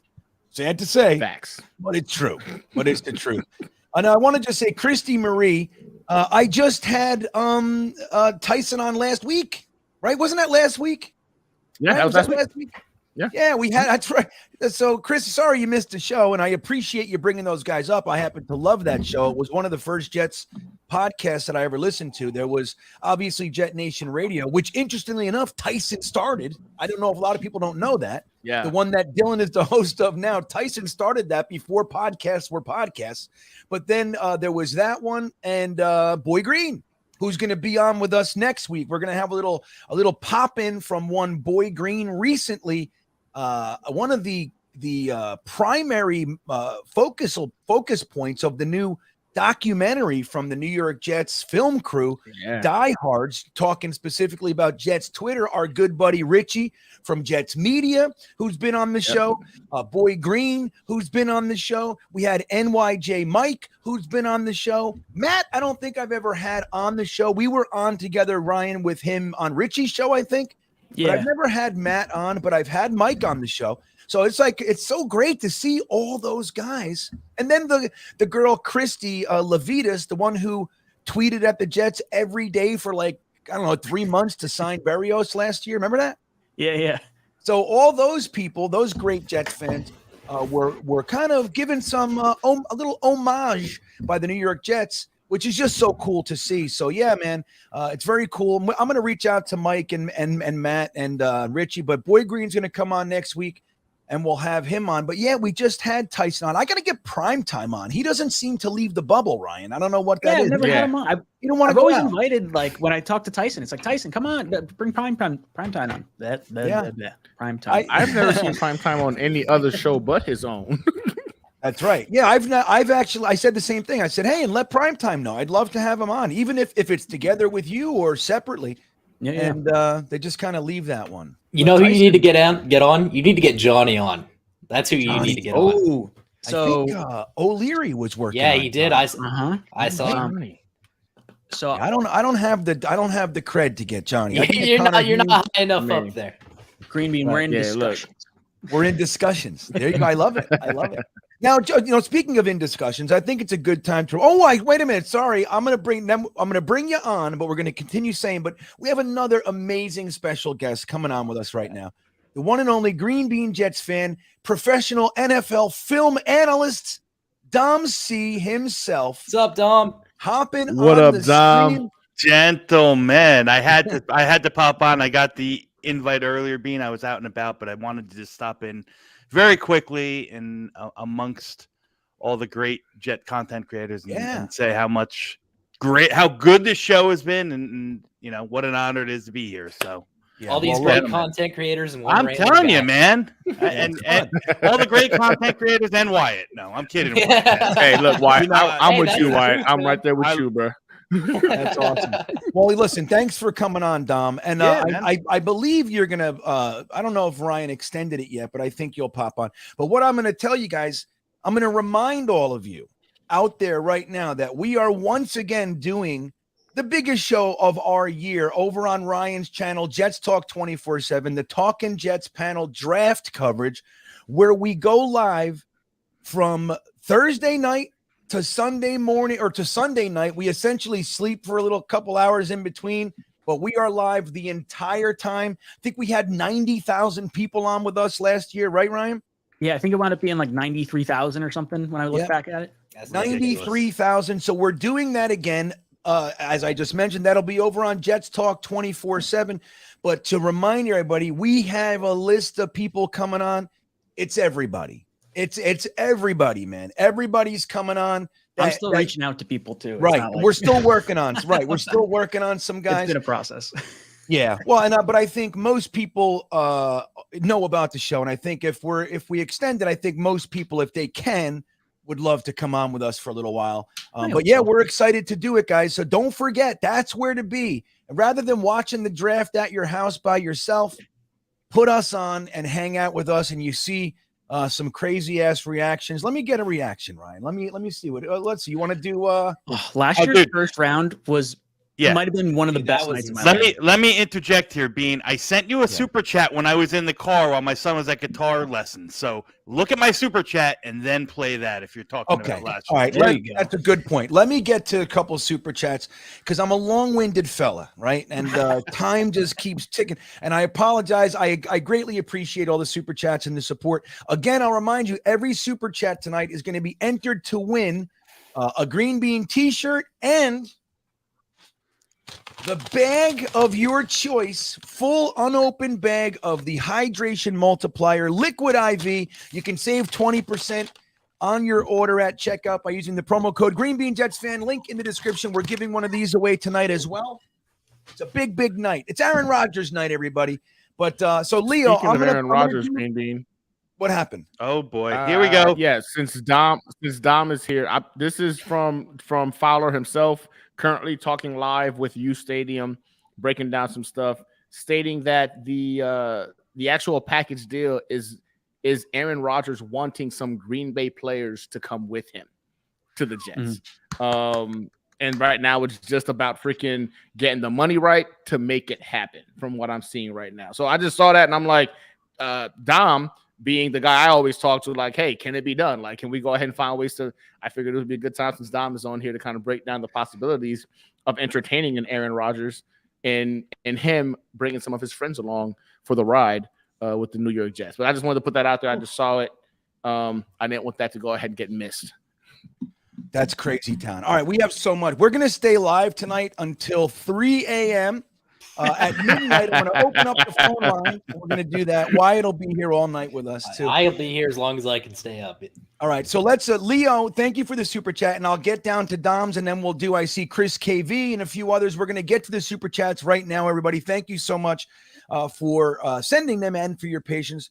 Like is said in there, this particular stream feels electric to me. It's very high energy, and I can't shut up. So I apologize. Leo says, so if Elijah Moore is gone, which I don't want him to go, then we have 2 wide receivers essentially. Who the hell would that be? Then we need two wide receivers. Who's that going to be? Dom. If we need 2 wide receivers optimally, who are they going to be?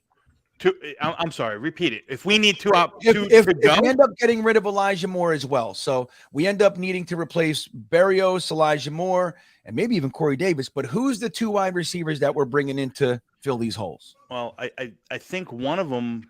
I mean, it just kind of piecemealing this whole Aaron Rodgers thing together.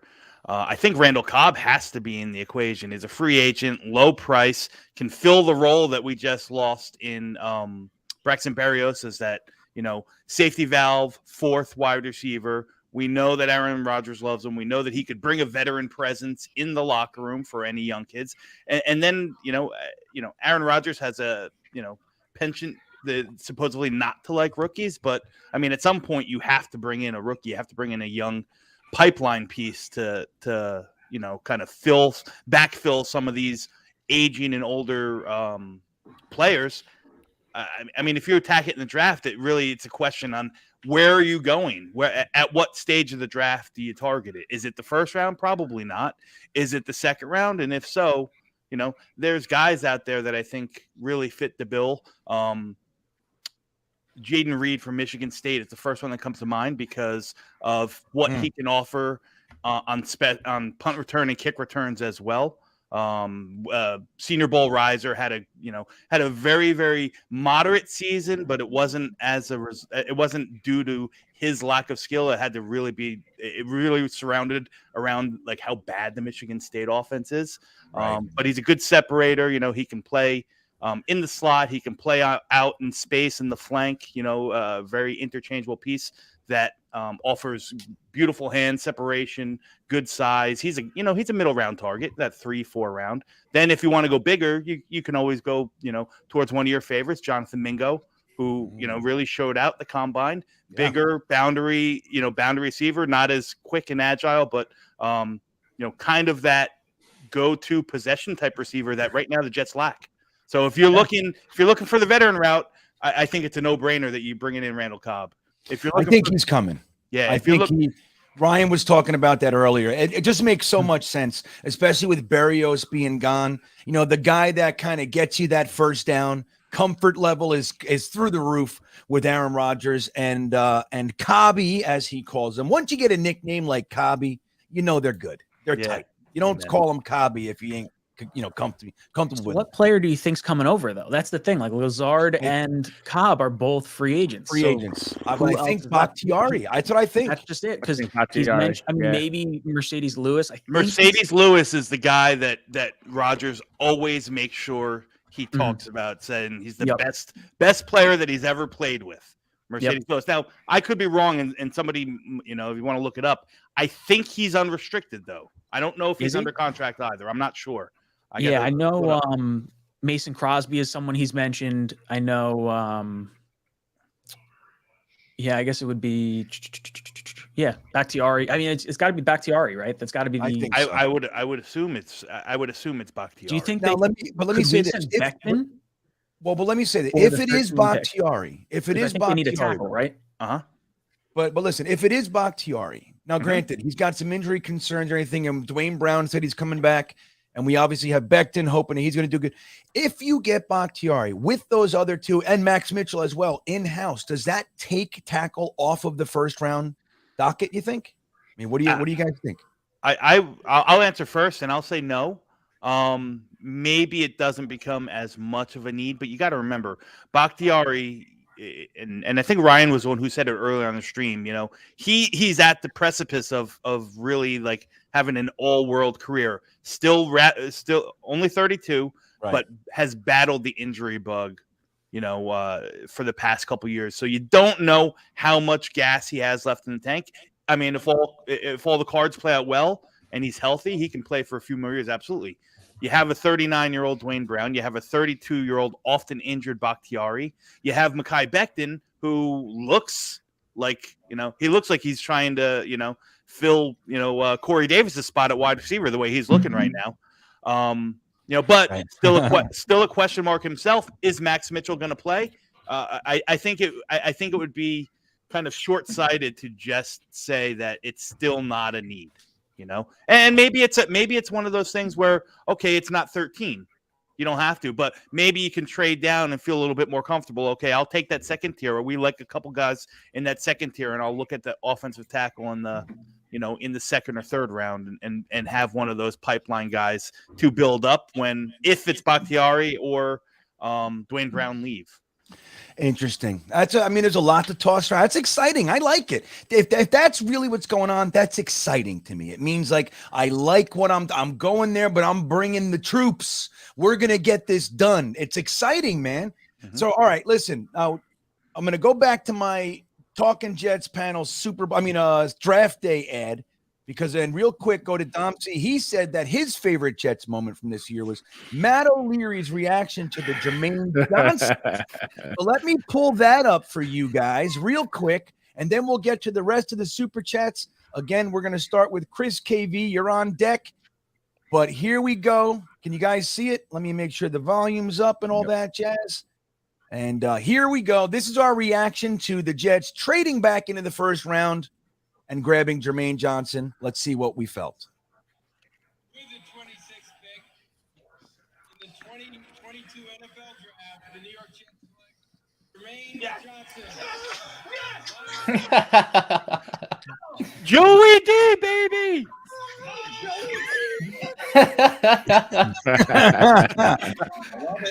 Got our edge rusher. There it is. And that's the goods. That's the stuff that you will see when you come and hang out with us for the draft party. Wyatt, were you hanging out with us last year for the draft? I was a little bit. I was off and on. You know, I'm a Marine. I was working my butt off last year. Still am. So, but I was on a time or two. I will say their reaction to Jermaine Johnson was my reaction to Sauce Gardner. I wanted Sauce so freaking bad. Yeah, I'm really glad we got him. The cool thing about the Jermaine Johnson, not only O'Leary's reaction, which is it is burned in my memory, probably one of the happiest moments I ever had. Like when I'm feeling sad, I just think of him, you know, jumping around. Who was the quarterback that was running down the sideline, and it's like always a gif that you see with like the arms waving around? I have no idea. Oh my god, I gotta look it up. But the coolest thing of that at the draft, at least for me, is that it all made sense. Right at that point, when you bring in Jermaine Johnson, you said, aha, we got Sauce, we got Garrett, because, you know, at least, even though I liked those players when we drafted them and I was happy, something inside of me was saying, shit, we're passing on edge again. Yeah, oh, totally. But then the edge came, 100%. and then it was just like, now I get That's it. what I was freaking out about. It's like it made the fact that we took two great players, Sauce Gardner and then Garrett Wilson, and I had a grimace was because I couldn't freaking believe that we found another reason to pass on edge rusher in a strong edge class. I couldn't believe it. And the fact that we got back in at 26, everything made sense. I was like, this Joe Douglas guy is on another level. He's playing 4D chess, man. We get it. We get it now, Joe. So we get it. So I'll show you guys the Sauce Gardner clip as well. Ryan's funny in that one because me and O'Leary were not exactly psyched, and Ryan was like, woo! Yeah, I was ecstatic. I couldn't believe it. I couldn't believe that. I said, I remember saying to people like, look, I know he's great. I get it. But there's no way the Jets are taking a cornerback at fucking 4. You guys are drunk, and we did. 100%. I couldn't believe. Oh, dude, I lost my mind. The green bean, So it's good. funny. Like I wanted Sauce. Like in mock drafts, I was getting Sauce. I was like, man, this is great. It'll never happen, but this is great. For me, I never thought it was going to be feasible. So as much as I love Sauce and was hoping and praying it would be done, I never thought in a million years that the Jets front office would actually pull the trigger. I was That surprised shocked he me. dropped to 4th. I thought he was going to go top 3. Well, I think Yeah. originally, like a lot of people were hoping to get him at like number 10. And then it was like, oh, he had the combine and everyone just loved him like in his interviews and everything. And you start dialing into like who he is. And it's like, wow, this guy's really good. So he's not going to make it to 10. And then it's like, oh man, Texans look like they're taking a corner. Oh no, they picked friggin' They picked the wrong one. That was amazing. They picked a very good player. Yes, very good. Right. All right. High Listen. So upside. Chris, are you out of here? Oh wait, Ryan, did you say you were leaving? Who? You. I thought you just. No, said no. I'm here. Okay, good. I'm not Okay. going anywhere.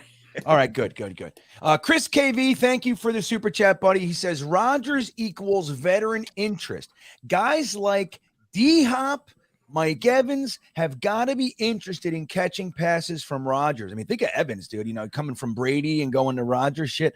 The question is, how much is a player like that worth to Joe Douglas and Saleh or Rodgers? So, Gunny, what do you think? We heard, I think it was yesterday, D-Hop is available for a trade. You think anything like that would happen? Yeah, I'll pass on D-Hop. I just feel like with him, there's just a lot of red flags. Going back to the culture thing, I just don't know if he's a fit for what we're trying to build here in the locker room, and I don't want anybody trying to overshadow, say, a Garrett Wilson. But Mike Evans, listen, I didn't even think this was feasible. I was watching the Buffalo Jets fans podcast a couple days ago, and he kind of brought it up as being an option, and he makes so much sense. Mike Evans has yet to not have a 1,000-yard season ever, and he's done it with different coaching staffs, different quarterbacks. 1,000-yard season, it's almost guaranteed with him. A big body receiver like that with the kind of hands that he's got, complementing a freaking Garrett Wilson, I think is very, very intriguing. I think he stated that the value or the cap hit would be about $19 million to bring him on. I don't know if it's even feasible after we bring on Aaron Rodgers to go ahead and splurge like that. But if it was possible, if JD is thinking I need to bring in a wide receiver, fuck the cost, I'll figure it out. I think Mike Evans complements this roster very well. I think him on the other side of Garrett Wilson, man, that's gonna be special. Wyatt, you into that? And sorry, I got distracted. I was looking at the comments drawn in. Okay, no, it happened, dude. I'm all about Mike. Now you know. Love it. But now you know, Wyatt. When Ryan asked me a question on Tuesday night, and I go, that's what it is. People are like, green bean's so fried. Green bean's burnt. Dude, Like, no, man, I'm doing. I feel like a kid in class when the teacher's like, "Are you paying attention?" I'm like, "Ah, crap. No, Oh, I don't. shit. What the hell are you talking about?" Oh shit, he got me. Well, Chris, Yo, I'll tell you what though. Just to me, I would. Michael Evans was my favorite receiver in that draft that year. I think he's an exceptional talent. I think he's never a guy that there's never anything negative around him either. He's just a great receiver. Like that's what he is. Good team guy. Yeah. I don't know what it would cost to get him, but He's a $14.5 million cap hit if Ooh, we traded. can't afford Is it that, I 14? don't think. Okay. 14.5 if traded because That- he's got his signing that- bonus was really big. So like Okay. that doesn't transfer over. That'd be Yeah, cheap that's though. That's something we got That'd to be keep cheap in when you're mind. thinking is- about. I would go for that 100%. I would absolutely do that. I would don't know what it 100%, cost to yeah. get him. Would, but can we if we take Rodgers? Because that's we. Oh, we- absolutely. Yeah, no, you have the If- space yeah. because then you move on from Yeah, you you- would be moving on from Corey Davis. So you got like Yep. That's 10.5 11 million there, right there. 5 from Barrios, From get the Barrios being cut. 14.5. Yeah.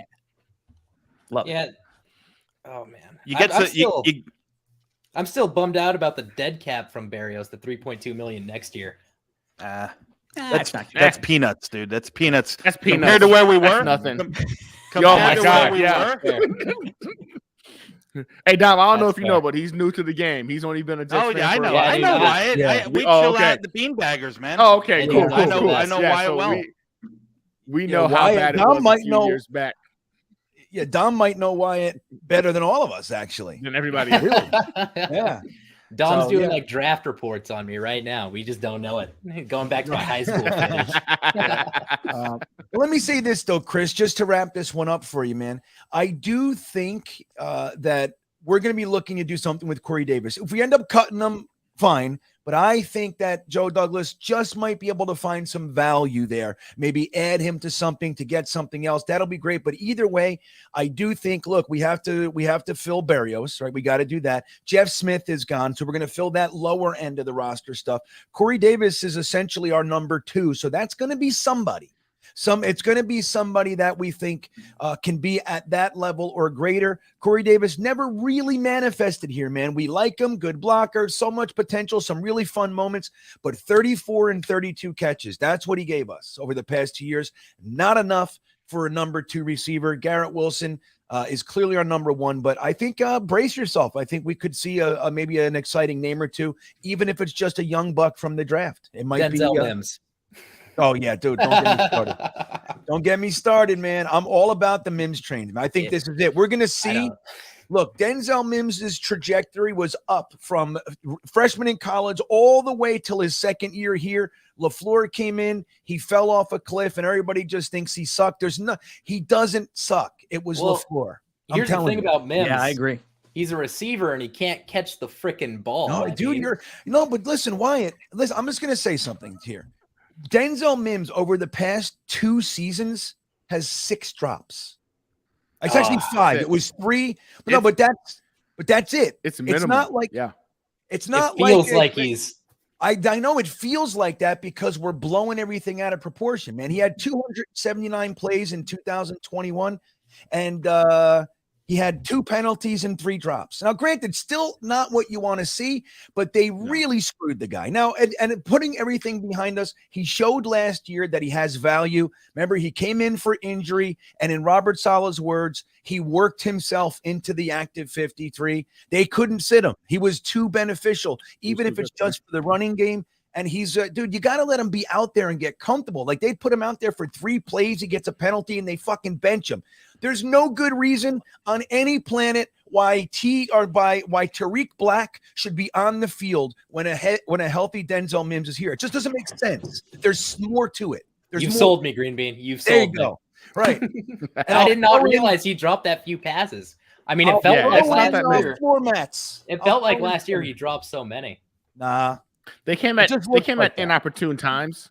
And so because of that, we as Jets Twitter, Jets Nation blew it the fuck up. Like, we went all out on it.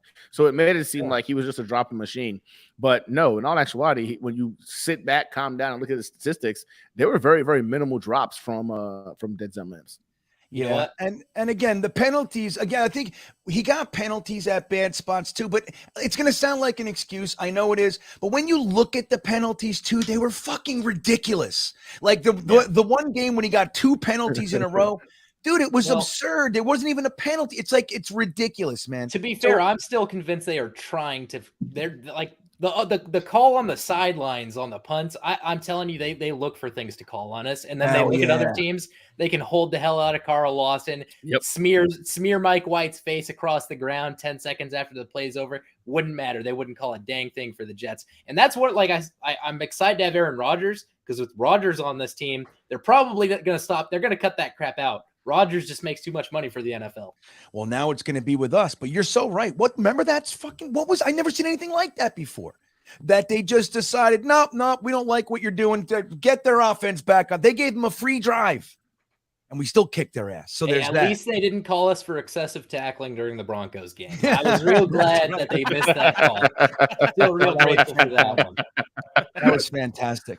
All right, let me get to some super chats here. And again, guys, thank you for being patient. And I want to remind you, every single one of you is going to be added to our list for winning a GreenBean t-shirt, in addition to a free bag of Liquid IV Hydration Multiplier. I do know, I think it's Dark Soldier loves it. There's a few of you guys in here that love that stuff. So I actually like it too. It's good. It's worth it. And you can save a bunch of money, but I'll give you a bag for free. Sully checking in says, this stream is electric.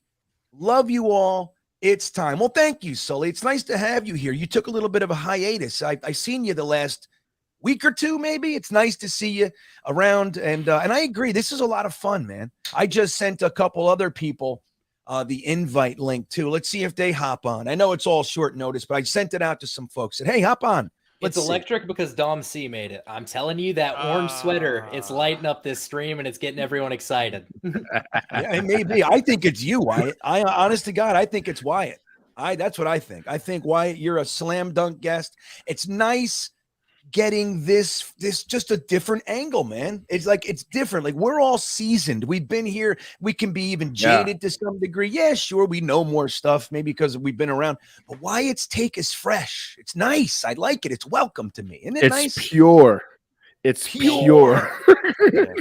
You guys say that, but the minute you guys started talking about players that aren't on the Jets right now, I was like, oh crap, what's going on? Like I got lost immediately. You guys are bringing up names I've never heard before, and I'm just sitting here like, oh crap, man, they're getting into stuff I don't know. Well, I want to remind everybody too, we have two other guys in the house that'll be coming on at some point as well. WA2K, New York Sports Wicker Media, is in the backstage area right now on deck with his trivia questions. He's also been correcting a few things. I think he said Mercedes Lewis in the chat is actually an unrestricted free agent. Is that right, WA2K? So yeah, 38 years old. Yeah, and 38 years, right. So he's been helping us out. I'm just so scattered all over the place trying to piece everything together. I can't get everything out. But we also have our producer for the show, very, very important cog in the Thursday Thick of It machine. Jeremy from Jets Chaos is also back there. I'll bring those guys on. I know Jeremy wants to talk a little bit and let you guys know about his new channel, which is great, by the way. It's really I've been good, watching man. it too.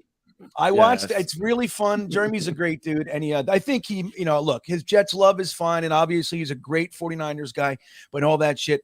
But the food is where Jeremy is really in his comfort zone, man. So the cravat attack, we're going to talk about that in a few minutes. And we'll get him on as well. Cy Thompson says, we get Rodgers and we draft Njigba at 13. Ryan, you into this? Another top 10, Garrett Wilson, top 13 wide receiver? I'm not like, I don't know. I watch him and like he's super quick out of his cuts and like precise, but I just don't see the speed, and it really bugs me. I don't know what it is. So I would prefer someone that Rodgers is more comfortable with, as opposed to having him need to learn a new receiver. I'd rather him hit the ground running with the ones he's got, because we may not have Brees in the beginning of the year. Like I think we may not have him for the first 4 weeks or so. I think they'll bring him along a little bit slower. So no, I would not really. I'm not feeling this wide receiver class so much this year. I would prefer to go like. I like the idea of tackle. I like the idea of trading down. I like the idea of maybe taking a safety in a trade down or something like that. I don't really want to go receiver. I kind of feel, I know I wouldn't be devastated if they did. Okay, we're just loading up. I'm in. But I kind of feel the same way. But I would like to see them add third, fourth round. Somebody like Dom's been talking about, some of these guys that could really have an impact for us. And, there's a few guys that I think would be good choices back there. But I think our premium assets should go in other areas. I think we have actual holes, but I mean, in Dom's words, wide receiver is a sneaky need. We're not really looking at it, but it's sneaky. It's there. And I'll say this about Njigba. He is the perfect prototypical slot receiver for Nathaniel Hackett. Nathaniel Hackett wants a bigger, I mean, not that he's huge, but a more stout, stronger, someone who can offer something as a blocker in the run game. He is known to utilize a big slot. He flexed out Greg Dulcich last year a lot in Denver. He prefers those guys to the speedier, quicker Berrios types that we had. Now, Njigba, I think is a very good player. I don't know if he's number 13 very good. That's that's neither here nor there. I will say this: Garrett Wilson has come on record saying that he thinks that Njigba should wear Gotham green, and that there's no doubt in my mind if he did, he'd be the next offensive rookie of the year. Interesting, Amazing. right? It's amazing. They talk glowingly of him, like they love him. Well, Yeah, he was when those three were on the field together. Their last year, Garrett Wilson, Chris Olave, and Jackson Smith and Njigba. Njigba was the best receiver of the three. There's no doubt. And last year, he dealt with a hamstring and, soft tissue stuff, and he kind of babied it knowing that he was going to go into the draft this year. But Ryan's right. He doesn't have that flat speed that you expect from, he's going to be, probably high 4.4s, low 4.5s, but the guy just knows how to get open. He thinks like a wide receiver. So Dom, something I've heard is that he had 2 really good receivers next to him, and that boosted his numbers and made him look better than he is. And I tend to err on that side as well. I'd be very upset if we took him at 13. I'm curious if you buy that or if you don't. Like, I really, really don't want to take Njigba. When I saw that mock draft where they said we're taking him at 13, it actually made me mad. He's one of the only players I know about, and that's because he's one of the only players I'd be genuinely upset if we took him with a first-round pick. Yeah. All right. Well, listen, there you like I go. said, I don't know if he's number 13 overall, but is he a first-round caliber receiver? Absolutely, and he does the things that Nathaniel Hackett would want him to do. Is it important that when he had like Wilson playing next to him, that they had to pull their better players away from him, and maybe that made him look better than he actually is? Is there any validity to that?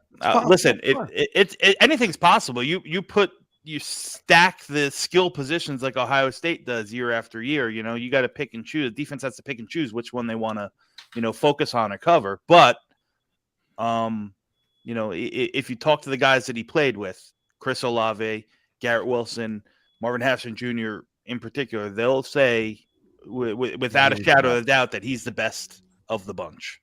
So, Maybe, but I think both sides apply, and that's why it's good to have an actual crew of talent evaluators that are good at what they're doing. That's right. Like Mike McCagnon, he didn't know what the fuck he was doing. He's taking Blake Cashman and a perpetually injured Blake Cashman, followed by a Blesson Austin who missed the last 2 seasons with knee injuries back to back. That's what he closed out. The 2 guys who haven't played in 3 years. Yeah, let me throw those guys on. That's what I think we need.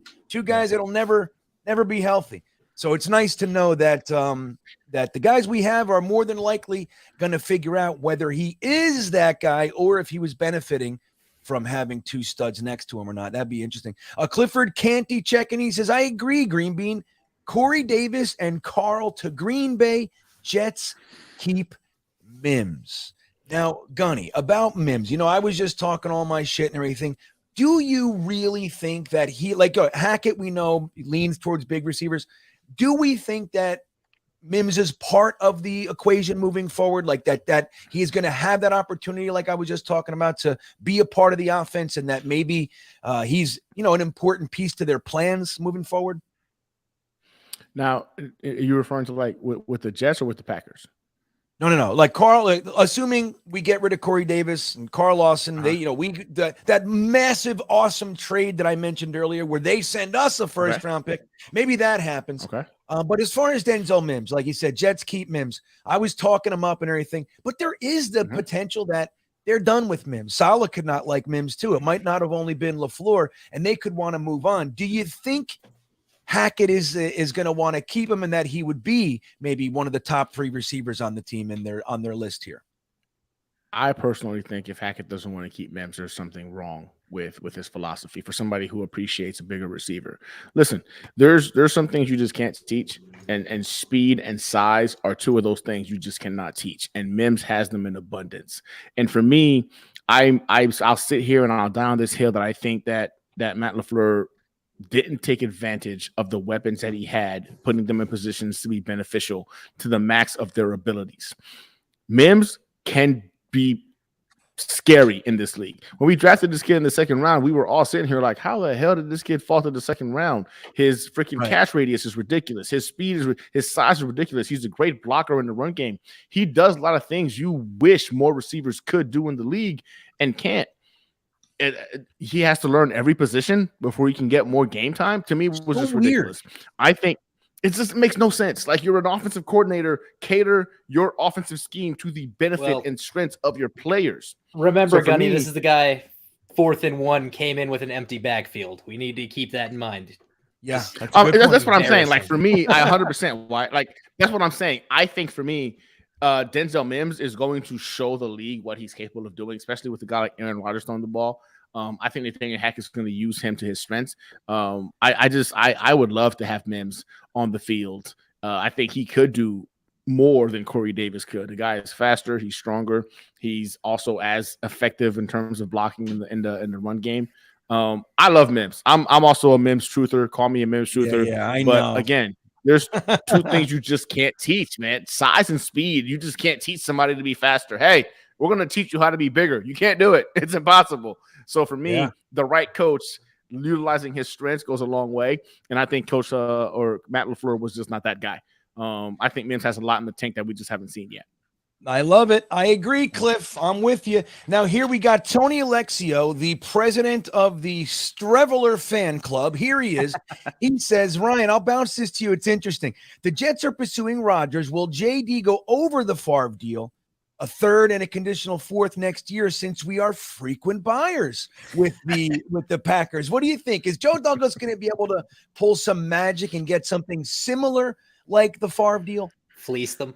No, I think it's about fluffing egos, and I think it's about making the trade look better than it might be. Like, I think the Jets are going to move on from Lawson. I think the Jets could move on from Corey Davis. I think both those guys could be included. So it looks a lot better because they're good players.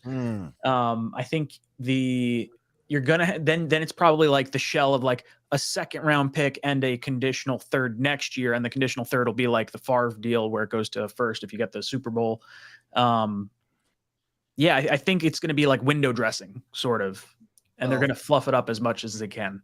If you were the opposing GM, I think you'd be doing the same thing. Joe Douglas has made GMs look absolutely stupid multiple times, and I would not want to be in any other. Like I told GreenBean earlier, I wouldn't even pick up the phone for him. The dude's embarrassed so many other GMs.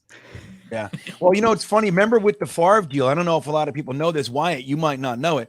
Nope. But yeah, we got him it was essentially pretty cheap, but they also had a clause in there that if we traded him specifically to the Minnesota Vikings, we had to give them like 3 first-round picks. That's how badly they didn't want him to go to their division rival. They knew if Favre goes over there, he's going to chop our head off. We know it. And we let him retire. And then he came out and went right to the friggin' Vikings. And we didn't lose any picks. And he chopped their head off the next year. That's what he did.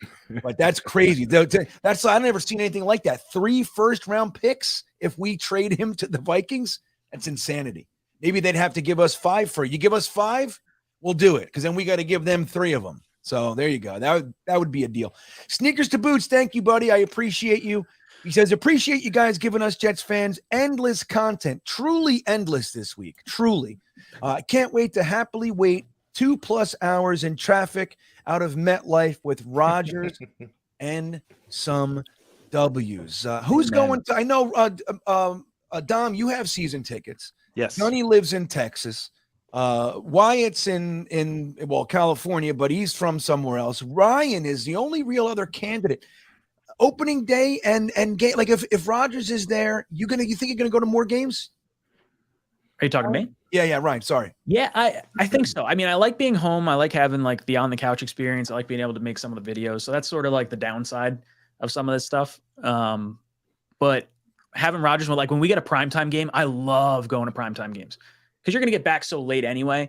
By the time the game's over, it's like, I don't know. There's just a chill in the air. And when you hear that JETS and it's like the rumble through the crowd, opening day is special. Like I love opening day. But when you get late in the season and it's like there's a crisp chill in the air right in that, like right around Thanksgiving time, that's when you get a primetime game. And that's football for me. And like I would go to those kind of games. Like when they start meaning, like as they mean more, or there's like maybe a specific matchup at time.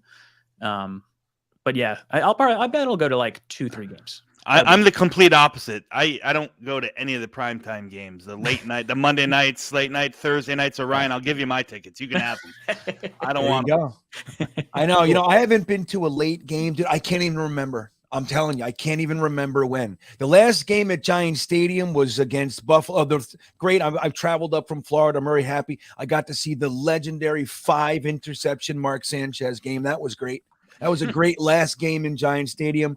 I haven't seen a win. I saw the first game in MetLife was against the Jaguars in 2015. I got a win there. Since then, I haven't seen a single good moment in MetLife. That place is fucking, it's like an abysmal hole in the universe for me. I love hanging out with everybody, but every time I go up there, it's like I just watch miserable football. 4 picks from Zach. 2015, I got to see the McCown like helicopter where he fumbled the ball and like on the 1 yard line. That was the last win I saw, I think. McCown. Oh, you were there for that one. That was there, yeah. Cleveland, right? He was on Cleveland. He was on Cleveland, yeah. We had what's his face at the time? Fitzpatrick and like Ivory and all those guys. That's right. Special year. The year that we got us all hopeful and then lost in the most painful possible way to do it, losing to the coach we just fired to not make the playoffs. Oh, you got to love it. You got to love it. We overpaid an older quarterback after that. Right. It couldn't be an issue. Are we overpaying for Rodgers? He's old, he's declining, and all this other stuff. Gunny, Gunny, are you going to make the opening day? I'm actually contemplating it. If Aaron Rodgers is our quarterback, I am definitely taking a little trip back to New York. I'm gonna do everything in my power to be up there. I don't know if I will, but I'm gonna do everything in my power. Hopefully, I can get my girlfriend. I doubt it, but I'm gonna do everything for me to get up there. And I'll be at the LA game for sure. I'll be at the Los Angeles game for sure. And I'm bringing the wife. She's not a sports fan, so watch the pack. Leaving my girlfriend wouldn't be hard. She's like, I don't care about football. I told her about this podcast, like I'd be on because you wanted me to. And she's like, I might make it. So she's not going to be there, but I'm going to try to take her with me anyway. Now, Dom C, I did this one before, right? So we did the JJ moment, but just in honor of this one, we're also going to show the Sauce Gardner reaction. Don't forget, guys, the draft will be live. We'll be streaming live from the beginning till the end over at Jets Talk 24/7. Here's our Sauce Gardner reaction from last year. I'm stressed. You can tell. Let's go. Arms crossed. You know he's pissed off. Leave me alone. I don't want to talk. He's like, oh, crap. I was so pumped. Ryan ends it with, dude, I love it. Fucking good for you, Ryan. Good for you. You see that? Sauce is like, damn, I was hoping to drop to the 20th round or like 20th pick or something. Like, yeah, I'll tell you, man, like, again, like it's not, clearly nobody's going to say he's not a great player to bring, right? But I couldn't believe it, man. I couldn't. You see that? I was like, oh, I couldn't believe it. And then I'm like, all right, well, we're definitely taking one at 10. Hope somebody's left. And That's then when we I got grabbed upset. Garrett Wilson. And I couldn't believe it because he was my favorite receiver, even though I didn't want one in the first round. I could not believe it, what I was watching.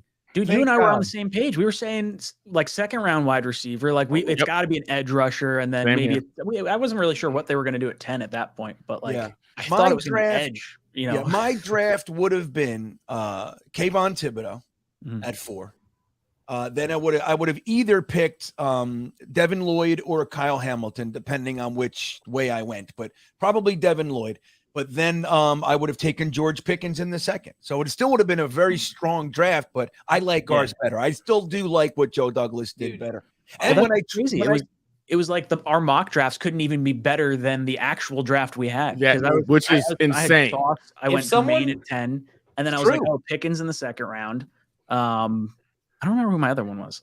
Ryan, did you copy my mock draft? That's exactly how mine went. I was all on Sauce. I wanted Jermaine Johnson. JJ 10, yep. And I had George Pickens in the second. Mm-hmm. If someone would have made Pickens and Jameson Williams, I said were the 2 best receivers in that draft. I totally missed on Garrett Wilson. I was like nervous about the Ohio State wide receivers, which I'm doing again, and I probably should not do that.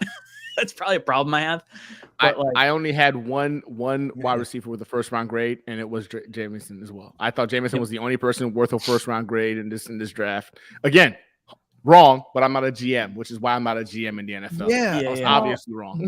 Yeah, he freaked me out though, man. I was like, I can't, with our luck, especially the year before we were decimated by injuries, like bringing on a guy who's, I can't see it. Like maybe the Steelers, somebody with good luck, sure.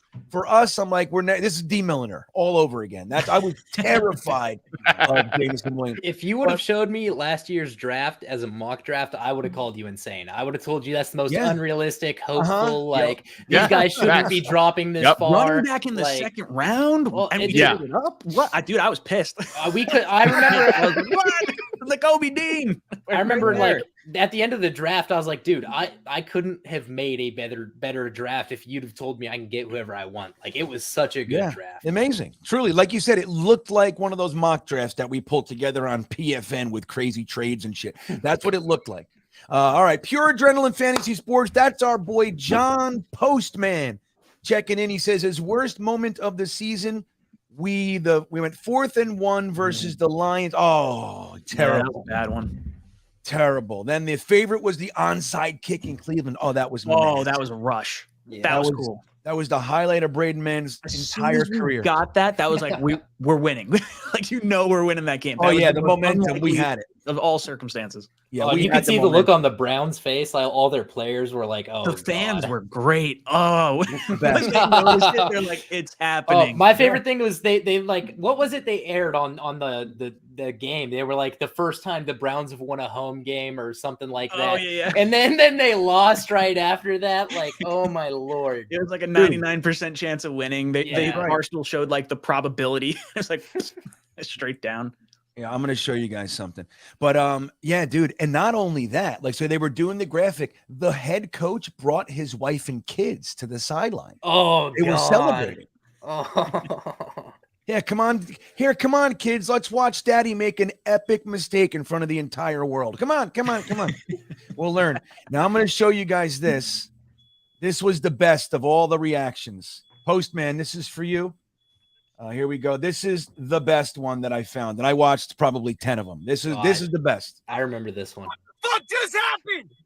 How the fuck? 13 points with a team left. New York Jets. The New York Jets. What the fuck is going on? Best. All right, so there you go, Postman. Edward Ziff checking in. Rodgers equals sanctimonious diva. Give a damn answer already.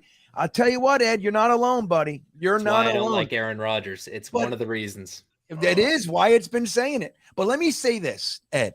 If the holdup is we're trying to work out the other players that are going to come with him and all that sort of stuff. So maybe we send a Corey Davis and we get a Bakhtiari, those kinds of things. Does that help? Does it make it a little better? I think it would.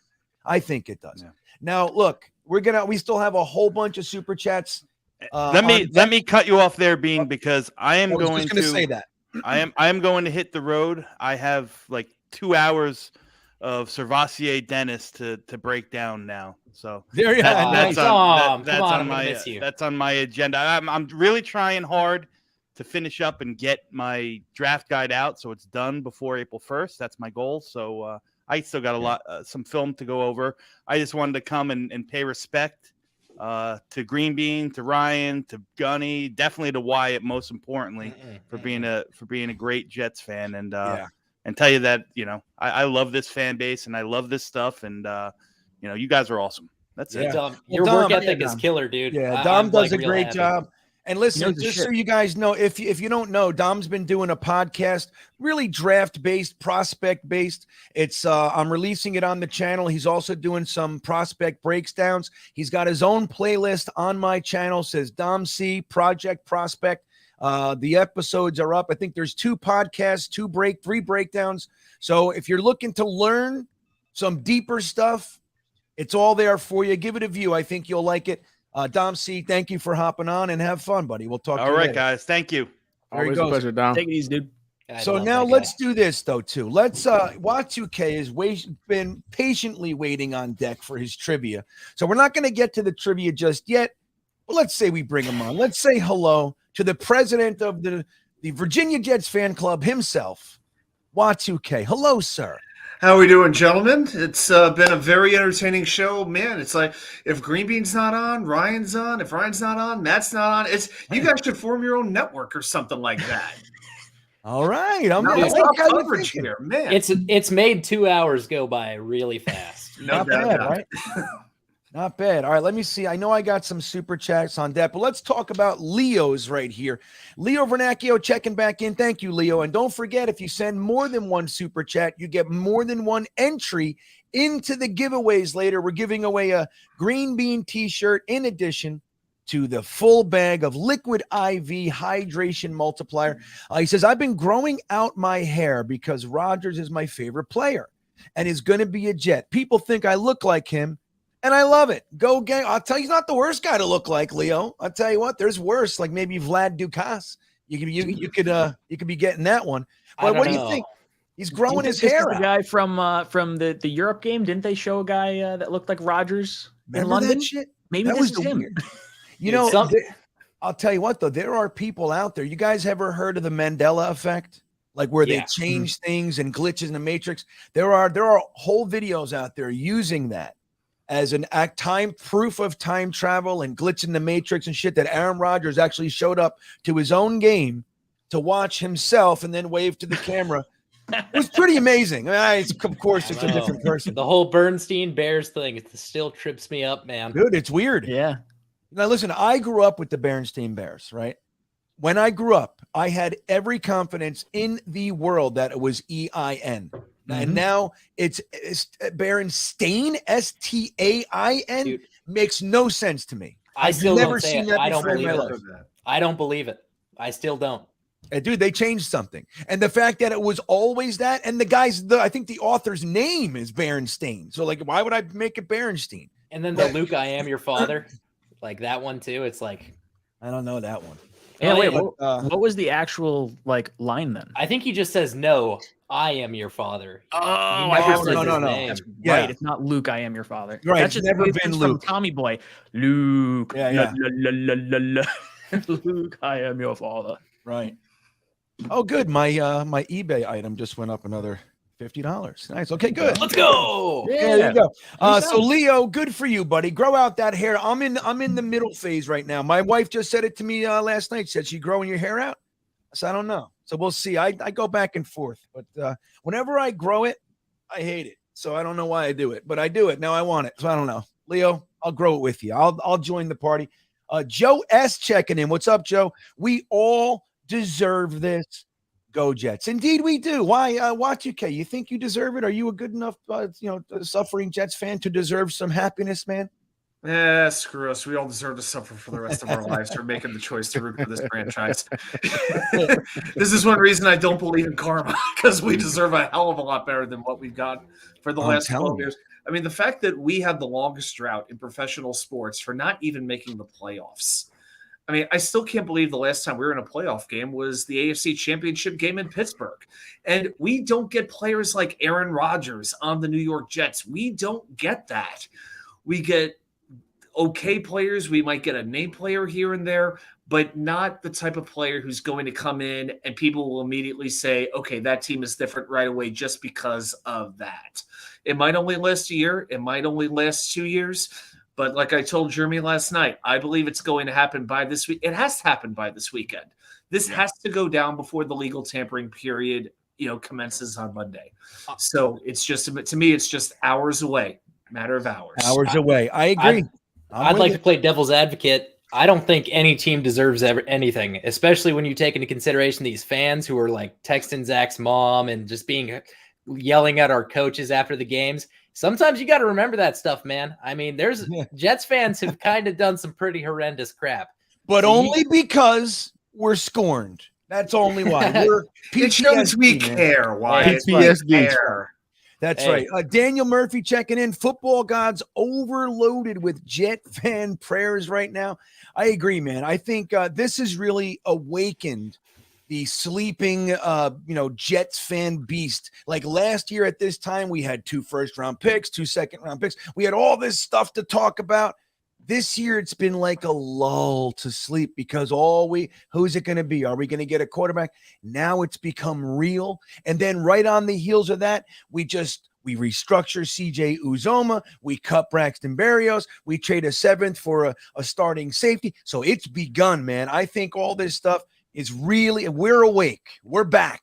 And this is going to be fun. This is the most fun part of the whole year going into free agency in the draft, and especially when we have something this large on deck.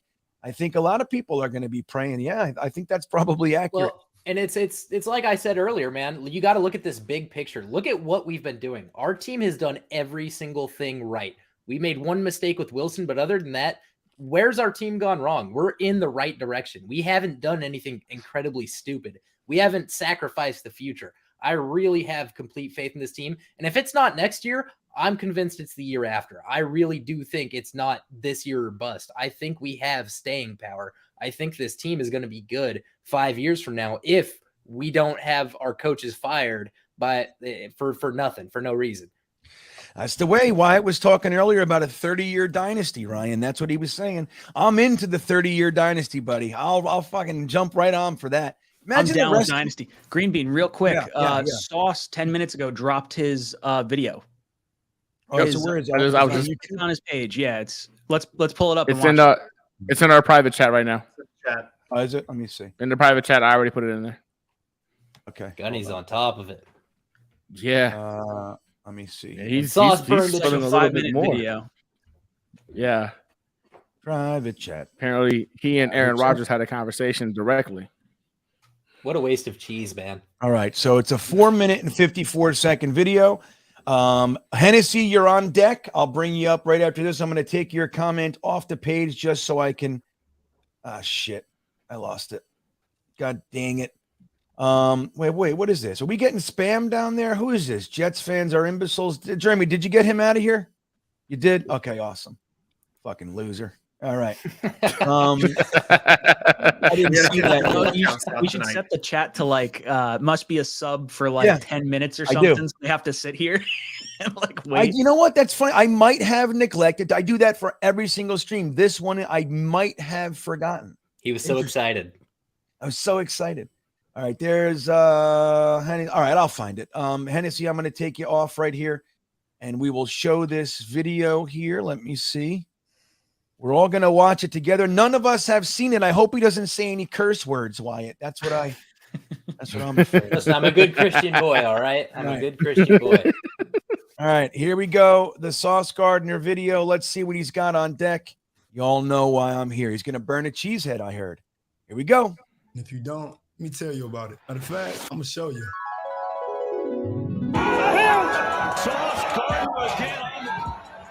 The dream outro, man. Great feeling right there. Great feeling, man. Great feeling. GreenBean, move your mouse. Aaron Rodgers. What? Move your mouse. It's sitting on top of the camera. Like move it off to the side. What? Click play and then just move it off. What, it was Like like here, here? so we could see the cheese. This? Is that what you're saying? Like, so what? It was here like this? I can't see it now. No. Your mouse was like right over top of like the video. I was just saying move the mouse. How big is that mouse? All right, hold on. All right. I don't know. Yeah, hold on. I got to get back to the thing. Sorry. Fucking Ryan, I'm on the wrong. If not the best quarterback in the league right now. Ultimately putting that cheese head on at the end of the game, like I was on top of the world. That was my rookie season. Let's put that behind. Let me tell y'all what even greater feeling was. The conversation that me and Aaron Rodgers had. He settled our differences, about the cheese head and everything like that. You know what I mean? He had some energy. I had some energy. The conversation definitely gave me hope that he could be in that green and white next season. 3 days ago, I made a tweet. I said, if Aaron Rodgers become Jets' new quarterback, won't pick him off in practice, and I'll burn the cheese head. But we're going to be burning the cheese head anyway, no matter what the outcome is. And it's going to be for the fans who want him to become a Jet. You know what I mean? So follow me. Let's get straight to it.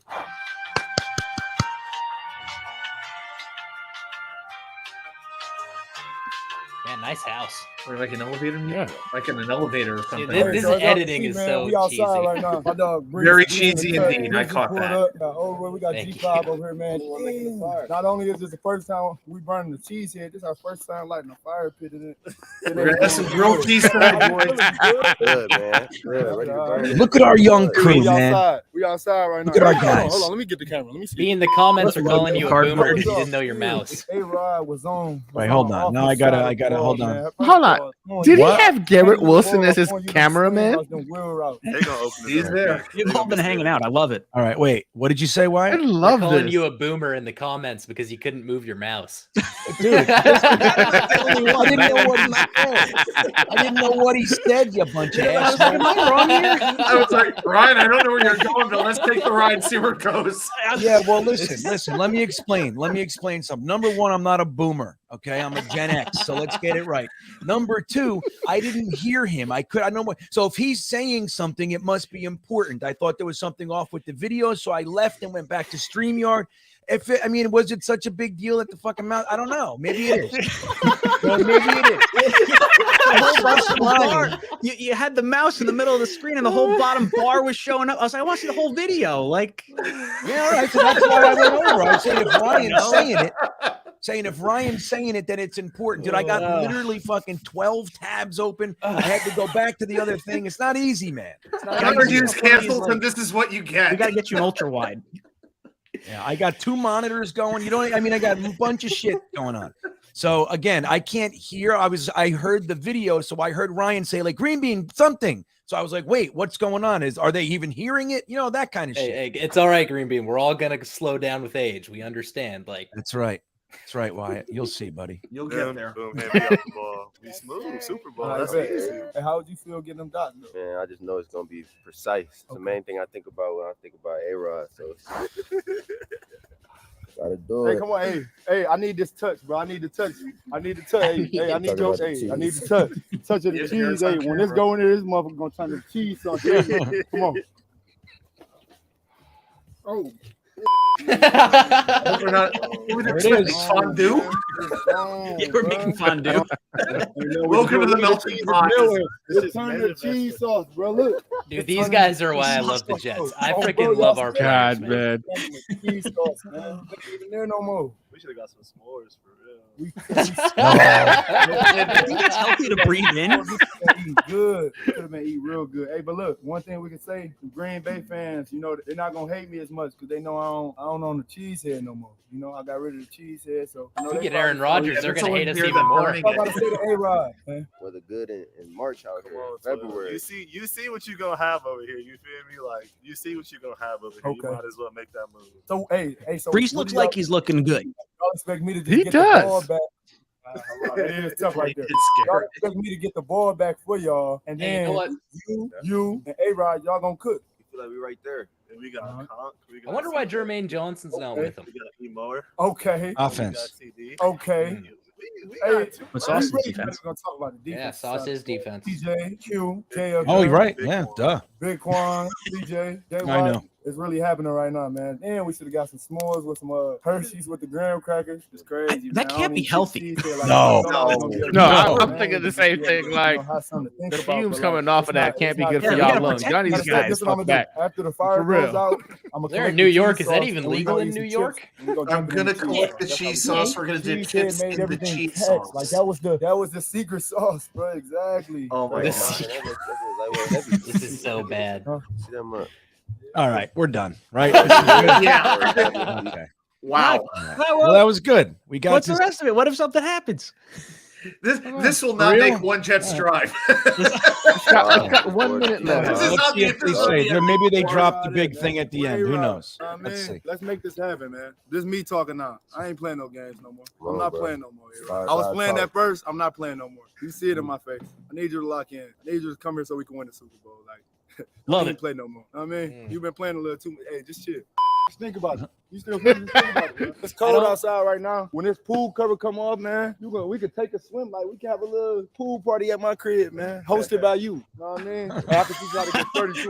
Doing his $110 million. I can teach you how to get 32, right? Yeah. Hey, I can teach you how to get 32, man. Just pull up, man. Just pull up, man. YouTube, what's good? That concludes this video, man. Y'all can see I'm right here with the guys, man. Hey, the cheesehead is gone and it's not coming back. Hopefully A-Rod sees this so he can hear what Brees and Garrett, he can hear what they had to say about him, man. Make sure y'all like, comment, and subscribe, man. We out. Oh man, if only Joe Douglas and the brass could have showed this to Aaron Rodgers when they were in Malibu, that contract would have been signed days ago. The one thing I don't like. So look, we got to do what he asked, like right? it. We got to hit like and we I'm got a to subscribe. fan. Yeah, I'm a fan of this. They're like, dude, he's recruiting. Right. I don't like buying that he said we need you to win. I don't care. I don't like the need. Push all the chips in. I love it. Yep. I hear you, Wyatt, but they're talking. It's great. They're excited. They're And athletes. that's They're the not thing, video right. guys. You know, like that's one of the things that we've been happy when could happen before, like when Jamal Adams would go out there and recruit people. Like the truth is that for the past, 15, 10, 15, it was difficult to get good players over here. We couldn't do it without paying what? The jet tax. We had to pay extra just for them to consider us. Avery Williamson, CJ Mosley, and on, Tremaine Johnson.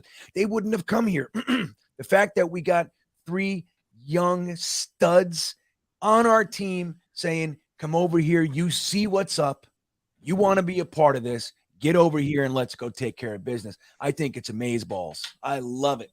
I love it. That was great.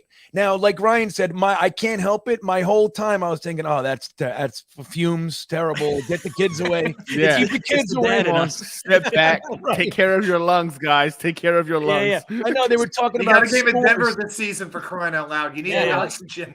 I was just These thinking, man, guys would be wrapped in bubble wrap. Like that's a valuable piece of your piece of your rookie season. You're just throwing away there, man. That's all I'm saying. Yeah, I hey, would have Jeremy, kept I'm going to bring you on. I think the cheese Ready? is cool. Jeremy, I want to bring you on. I feel bad. It's like I have all these colored boxes on the bottom, and poor Jeremy's the only one shaded. You know what I mean? Because he's not. You want to come on? I'm just going to bring you on. Good. Jeremy is Here very he comes. shady, so. So let's say Jeremy, he's been keeping it going. If I skip the super chat, he makes sure I don't miss it. He's the best. So thank you, Jeremy. What'd you think of the video? That was cool. It was fun. I like the fact that they're hanging out and chilling and they're bonding and they're like, getting close and everything. That's important for a team. So it's good to see because that's our young core. They're going to be together a long time. It makes me kind of think that that's going to be the core that brings us everything, It really is. Dude, Joe Douglas, come on, man. Look at what Joe Douglas turned Leo Williams, Jamal Adams, and Sam Darnold into AVT, Garrett Wilson, Breece Hall, Jermaine John. That's what he did. It's amazing.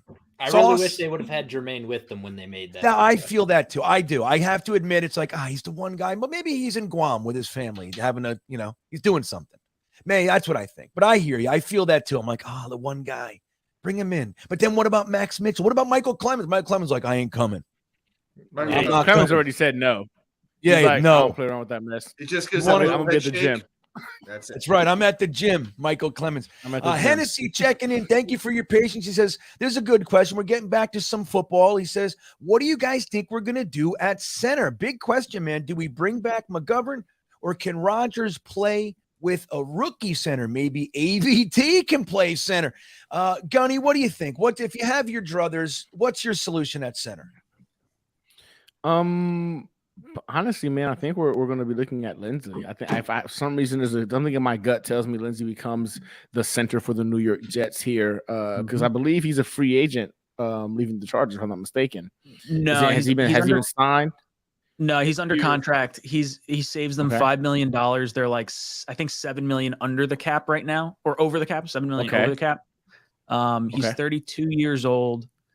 So do they want to pair Herbert up with a young center, let them grow together?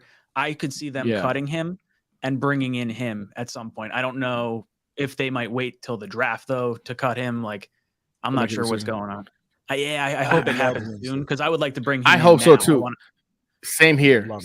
And McGovern for me is again, he was an average center last year. We average center with bottom worst quarterback play in the league. So bringing him back with an Aaron Rodgers, you could obviously see an uptick in his ability to go ahead and do his job. But I don't know. I've just been really, really keen on potentially seeing Lindsey come with him to New York. So I've been following that situation. I thought he was already being discussed as being released, but maybe I'm just I'm forecasting a little bit. So for me, maybe. I would love to have Lindsey.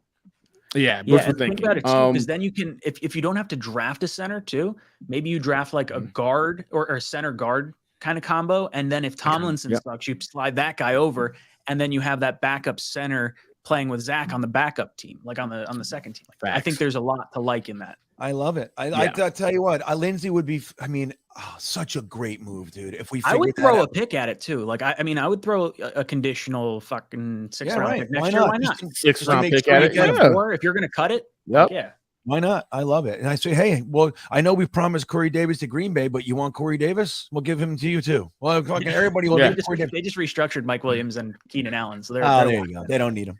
Right. So, Jeremy, what do you? I'm going to take a little. Like I like how Wyatt said it. He had to take a head call, which in layman's terms, you have to go and take a leak. So I'm going to do that in a second. But Jeremy has to leave in a moment. So I'd like to hear what you think about center. Do you agree with Lindsay? You think McGovern? You wanting to bring in maybe a Schmitz from the draft? What do you think? And I will be right back. I don't think it has to be a Schmitz. Not that I would argue with it. I think he's probably the best or my favorite inside offensive lineman, interior offensive lineman in the entire draft. But we definitely have to do something. I think McGovern's going to end up overpaid.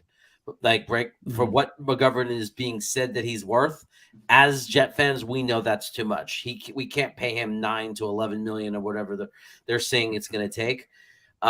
Especially, I mean, look at our situation. If we're going to bring in any outside players other than Aaron Rodgers, that may have already been determined by Aaron Rodgers, and it's certainly not going to be that we're going to blow $10 million on a center. It's going to be there's a bunch of guys in this draft that can come in, and they're I think that's the best way to go. I think 3rd, 4th round we might be able to get. There's like 4 or 5 guys that can come in and play, and there might be a gap. They might not be as good as McGovern in their rookie year, but that's every team got to make those choices, those tough choices of where you're going to have a little bit of a gap, and in that position compared to getting the quarterback that we need, making sure we have enough competent wide receivers, making sure that we keep our defense, like Bryce Huff's got to be extended. Those things are more important. Well, and for me, it's like with McGovern, when I'm playing Madden, which isn't a good comparison, but the first thing I always do is I cut McGovern at the end of the first season, and I can never find a good replacement. But the problem with holding on to guys like these, the longer you hold on to them, the more that you just keep on pushing back the issue. And then you just have this piece that's always a problem. That's why you need to see guys like McGovern. You just need to let him go. Even if you're replacing someone who's just a little bit worse, you need to do that to promote growth in that position. You can't keep holding on to these players that it's like, hey, 1 year offer, 1 year offer, 1 year offer. And you're always trying to find a replacement, but you can't find one as good as him. At some point, you just got to let him go. Even if you're downgrading, he's got to go. He's just old. He's not getting any better. You just need a new guy. You need a fresh face. His body language after Zach got hit in New England that one game, I was like pretty turned off by really too. Like, pissed me off. I want someone to protect my quarterback. Like, go get the flag. I don't care. I'm with you, man. That pissed me off, dude. And it was consistent. Yeah. Like he never did it. No, man. Remember Mangold, dude? If anybody fucking touched Mark Sanchez, he was like, he was smacking the bitch in the face. I loved it, dude. Remember the one time we were in victory pose and I forget who it was, but he tried to jump over the pile and fucking Mangold stood up and threw him in the air and flipped him over. It was the best. Oh yeah, that was the best. I think McGovern's a Band-Aid we've got to tear off. We just need to get rid of him. I think so too. And he's going to go out there and he's going to make $13 million. And he's going to be top of the, the center scale or among them for this particular free agent period. And for that, you can definitely find an upgrade, in my opinion. I think so. I like Jeremy's. I was sorry. I was just going to say, I like Jeremy's comment about the centers in the draft too. I like a lot. There's probably like 4 or 5 centers that I really like in that like 2nd through 4th round that I think you can get. So I think if you bring in a veteran center to work with Rodgers now, I feel like you can still draft a center and keep yourself like sort of protected, build that depth. I would love it. I might prefer it. I mean, like if we just decided to do it and like we used our second, you can get one of the top 2 or 3 centers in the entire draft in the early 2nd round. Oh yeah. I would be in total favor of that. I think just like Jeremy said, this is a pretty strong upper top end of the center class. I'd be happy with a lot of them, man. Yeah. I do want to say something. I see a question in here. I said, number 1, Clifford, you're up next. I see Ezus was asking, What the fuck happened to Conor Hughes? What happened? What is going on here? I came here for Conor Hughes. I told everybody at the beginning. I'll remind you now. I know we're late now, but Conor Hughes contacted me before the stream and said that unfortunately, because of the Rodgers situation, he can't come on because he has to work or at least be on call, which made me think maybe something's gonna drop any minute now. But no matter how you slice it, he just couldn't. He couldn't peel away from what he had going on with the Aaron Rodgers thing. So unfortunately, we lost our guest before the stream, which is why we just said, you know what, Ryan, Matt, Don, everybody, it's disappointing, but we're your stand-ins. I know it's sad, but like you got to downgrade for this random dude. Well, the good news is, right? Yeah, well, good. No, definitely not though. But the good news is Wyatt was on deck the whole time anyway. Wyatt was coming on with us. He's a tier 3 beanbagger, and that's one of the benefits of being a tier 3 beanbagger is you get to pick a night, either the Monday Night Mock or this one, and you can come on and spend some time with us. Usually it would be an hour, but Wyatt got the bonus because of Conor Hughes wasn't able to make it. So Wyatt's been with us for 2.5 hours. Now, before I continue with the super chats, I want to just say to Gunny, I know Jeremy has to leave in a second. Ryan, if you guys got to go, I'm just going to stay on and I'm going to kill these super chats and keep talking Jets. And I'm going to do this as long as I can. But if anybody has to leave, don't feel guilty. Now would be a nice exit time. And just let me know. What do you think? Anybody got to go? I'm good. So I'm going to go. I texted you a picture that you texted it to me. Add disregard Papa because he just did a super chat. So start with him, adding him to your list. Awesome. You're the best, dude. Yeah, no worries. And I know what's going to happen right now, guys. I'm going to leave, and Aaron Rodgers' deal is going to be announced as soon as I'm off because that's my life. It's absolutely going to happen. I would stay on with you all night. I got a work-related video I got to make for my school, a town hall video, and I got to pack for my trip tomorrow, and I got to eat dinner with my wife. So I'm just where are you going? Some time pressure. I'm going to North Carolina. Going to see my parents. You're going to see Y2K. You're going to stop up. Y2K. Yeah. There you go. He's sneaking me in for a little bit. Well, I'll tell you what. If you make it up to, if you come to Y2K in like in that area, I could probably make it over there. Well, he's coming to me in North Carolina. There you go. All right, then forget it. I can't do it. Happy wife, happy life. You have a good night. All right. Thanks. There you go. Wyatt said it. You're free. There you go. What? Hey, Jeremy, thank you, buddy. Have a good night, man. Thanks again. You're the best, Jeremy. All right, so there he goes. Jets Chaos with Jeremy. His new channel, by the way, is called Cravat Attack. Jeremy Cravat, so Krevat Attack. It's him and his two equally ridiculous and funny brothers doing food reviews and all that stuff. So far, so good. He did a Frozen White Castle review and Entenmann's minis, and it's fun, man. It's a good channel. I think it's going to take off. So if you guys want to go and support Jeremy, you can do that by going to Cravat Attack on YouTube, and then, of course, Jets Chaos, and to a slightly lesser degree, 49ers Chaos. I don't know what's happening with that, but he was doing that as well. So, all right, Clifford Canty checking in. Veterans are here we go. Guys, veterans are great, but we can't trade youth for older wide receivers. We just can't do the Knicks thing.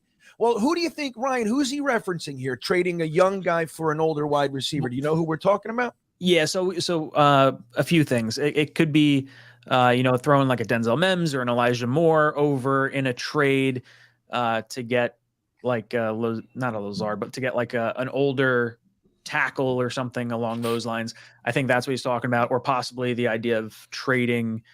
We were talking about trading a late round pick, I think, for an older guy like the center. I gotcha. So yeah, if you don't want to lose the young guys, but I think this is the time, almost like 2009 when we started getting like Bart Scott, and you get Jason Taylor the next year. You get oh God, who else was it? Cromartie. Like you bring in a lot of veteran players as opposed to like the rookies, and that sort of jettisons you. You sort of have that like, because if we get Rodgers, we're going in on a 2-year push. Just go all out, like go for it all, like absolutely go for it.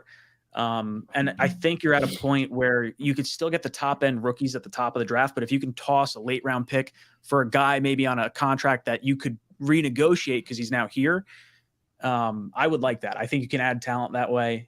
let the other teams take on the brunt of the signing bonus, and then we get the usually lower end deal.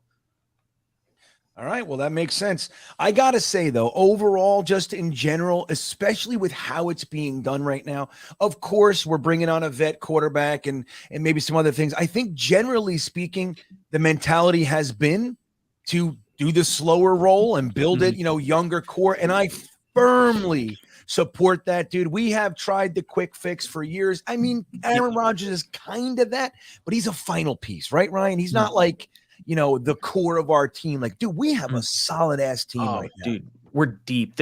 I feel like this roster is definitely better than the 2009, 2010 years.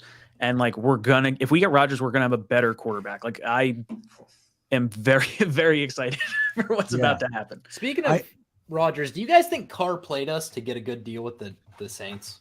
No, Nope. Not necessarily. I think he was always going to do that, but I think the only thing I would say, though, Ryan, maybe just maybe the last report, he's leaning toward the Jets. Maybe got him an extra that's mil. the one that was making me think maybe he's trying to squeeze some money from us.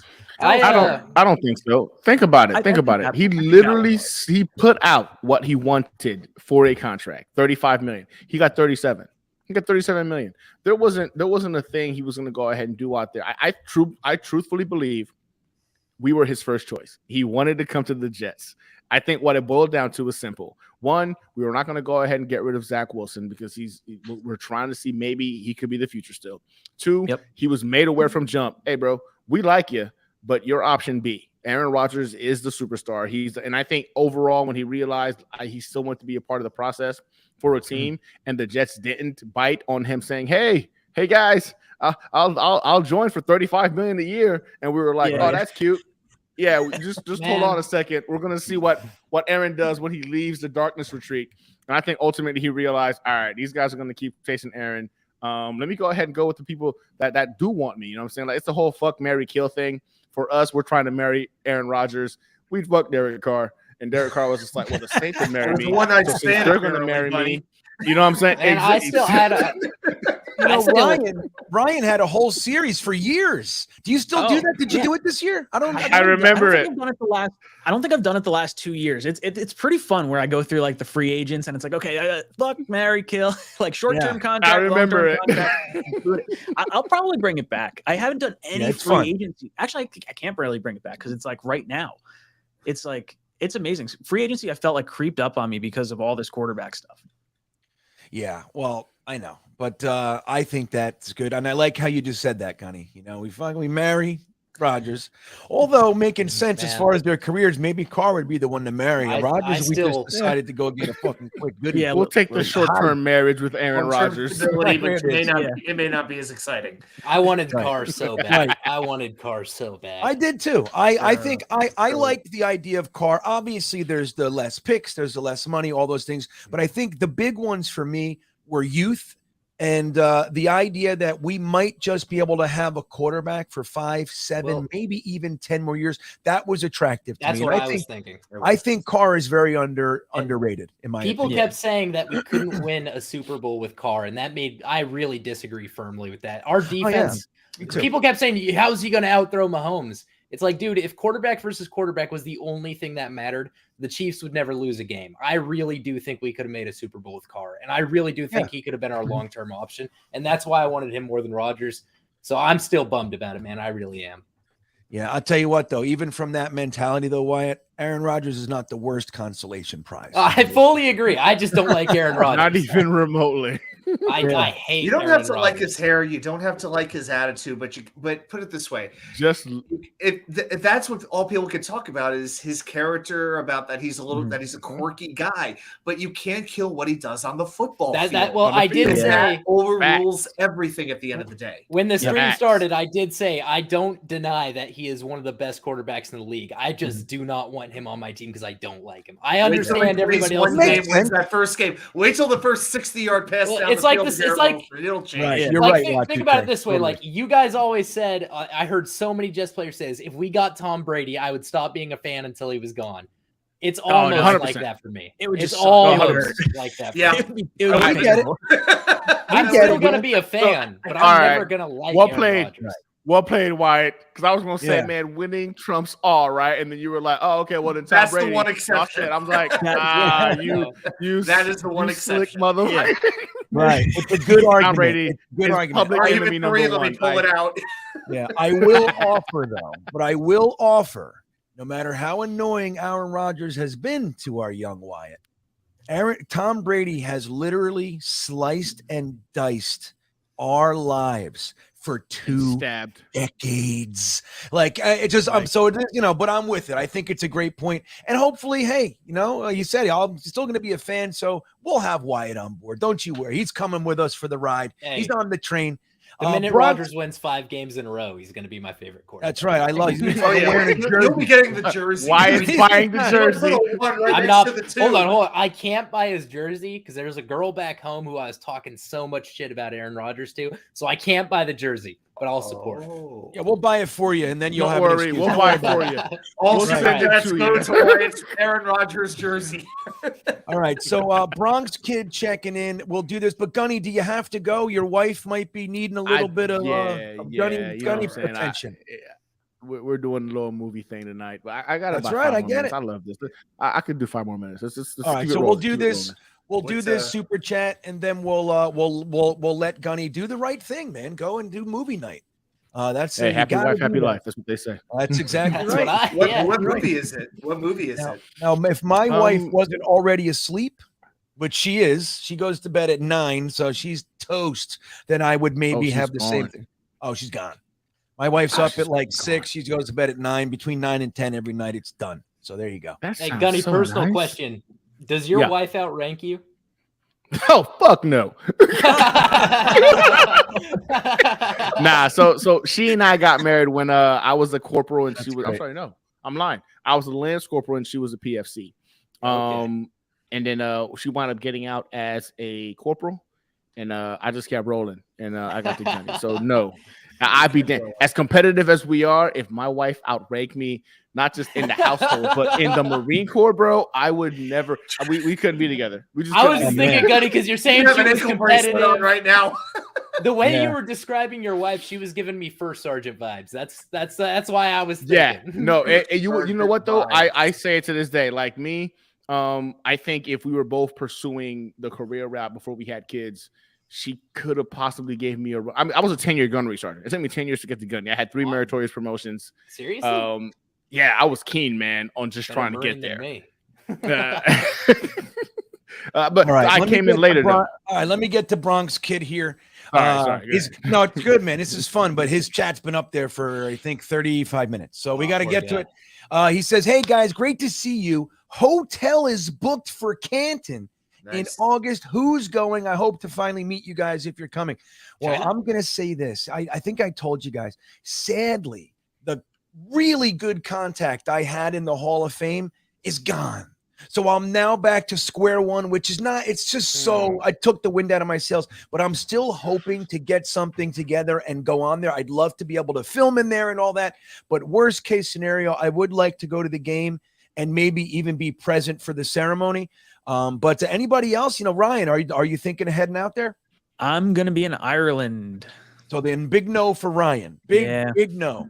We That's booked the pretty good tickets like excuse. back in like July of last year, and then all this happened. I was like, oh, Yeah. really? Well, I get it. Y2K, you think you're going to go? It's possible. I really gotta wait for the actual schedule to come out, which probably won't even be until after the draft is when they usually release it, and then I'll start planning my travel. I never used to really go to games, but after the whole opening day situation last year, man, it's got to become like an annual thing. I got to see everybody for at least one game a year. But yeah, we'll make something work. Well, you know what sucks, man? Listen to this. So if opening day this year is a home game, I won't be able to make opening day. Isn't that crazy? Oh. It has to be away for first week, and then if our home opener is the following week, I can set it all up with the cyclone thing and all that shit. But I'm terrified, man. But I had to do something with my son, and it just so happens to be on the same weekend. I'm taking him to this. There's a metal festival here. It's fucking 4 days, and last year I went to opening day instead. And my wife took him, and I promised him if that ever happens again, I can't, you know what I mean? I have to do it for him. But Could they give us the Thursday before? I would love any of those. It's Monday always the night, Super Bowl champion. anything Right? It's else. always the Super Bowl winner. If We'll I get miss Sunday you at night- opening day, I'm gonna Sunday cry. night, home game, New England. Here's what you got to do. When the whole team gets introduced, Aaron Rodgers is last, no jersey on, just shoulder pads, t-shirt, have Joe Namath standing there at the 50-yard line, and Aaron Joe Rodgers Willie puts Namath. that number 12 on for the first time in front of 80,000 screaming Jets fans. Dude, That's amazing. drama. That would be that's incredible. I know. I so hope our Throwback home whites or opener. Yeah, I hope our home opener is week 2, dude. Are there that many Jets fans? What's Dude, that? I'm speaking ideally. You missed the 2009, 2010 years when we were good. The city was buzzing like, God. oh man, They're Yo, there. you couldn't quiet. get a ticket to a game. You couldn't get a ticket to a game. It was ridiculous. I've never set foot in New York, man. Everyone Oh, out we're here, gonna get everybody you makes there. fun. Oh, dude. we It's got fun. it. GreenBean, we got to get him out there. Well, listen, We dude, got- don't forget, guys, we're going to be doing the Wayward Jets Fan Fund again for Jets fans who've never made it to a home Jets game. We got 5 there last year. So many people donated. And AbLab donated enough to get one person there by himself. So he took care of one. We paid for the flight and for the ticket, and then the hotel room, whatever else you got to do yourself. But that's a nice chunk of the money taken away from a trip. So Wyatt, we'll get you there, buddy. We'll All get right, you if there. you get me there, I'll cover everything else. Yeah, and don't forget our good buddy, Tier 3 beanbagger, Iowa Jets fan, runs the Wayward Jets fan. He did a great job last year, man. And it was exciting to be able to see. We got 5 new fans, or we got 1 husband and wife. Amazing, dude. Just such a great love thing Reed. to do. Yeah, Such a so good we're dude. gonna be able to do that. So I don't know, Bronx Kid. I'm trying. I'll try to get up there, and I'll let everybody know. Ron Weiss checking in. Been watching all of you all day today. I'd like to thank Wyatt and Gunny for their service. What a good deal, Ron. Thank you. So Gunny and Thank you, Wyatt, Ron. officially from all of us, including Ron. Thank you guys. You guys are all right. We appreciate you guys, man. Thank you so much. YA, appreciate you for carrying on the torch, bro, and continuing to do what you're doing, man. Thank you. With that said, I'm going to take this opportunity There to it go is. ahead and call it a night, gentlemen. Hey, it's always a fun time. I appreciate the opportunity. I can't wait to be back again next Thursday. Hopefully, we're talking about what Aaron Rodgers can potentially do for us next season. That's right. By next week. It's fingers crossed. But gentlemen, a pleasure as always. Y'all have a wonderful evening. And Right. GreenBean, hey, I love the opportunity, man. I Yeah, man. appreciate this. I'm every glad single you're week. here. You're Hey. very welcome. All of Gunny's information is in the description of this video. Go ahead and give him a follow if you haven't. Hey, go enjoy your night with your wife. Please tell her I said appreciate hello. you. See you at the Good hike night. tomorrow, The Gunny. notebook. I'll see you at the hike tomorrow. It's been about a couple of years, Wyatt. I don't know. I might be a little bit overslept. Yeah. I hope All you right, like there your he back. goes. Gunny from Jets Situation Report, and we're down to 4. Are you guys good to ride a little bit? Ryan, you Hey. hanging?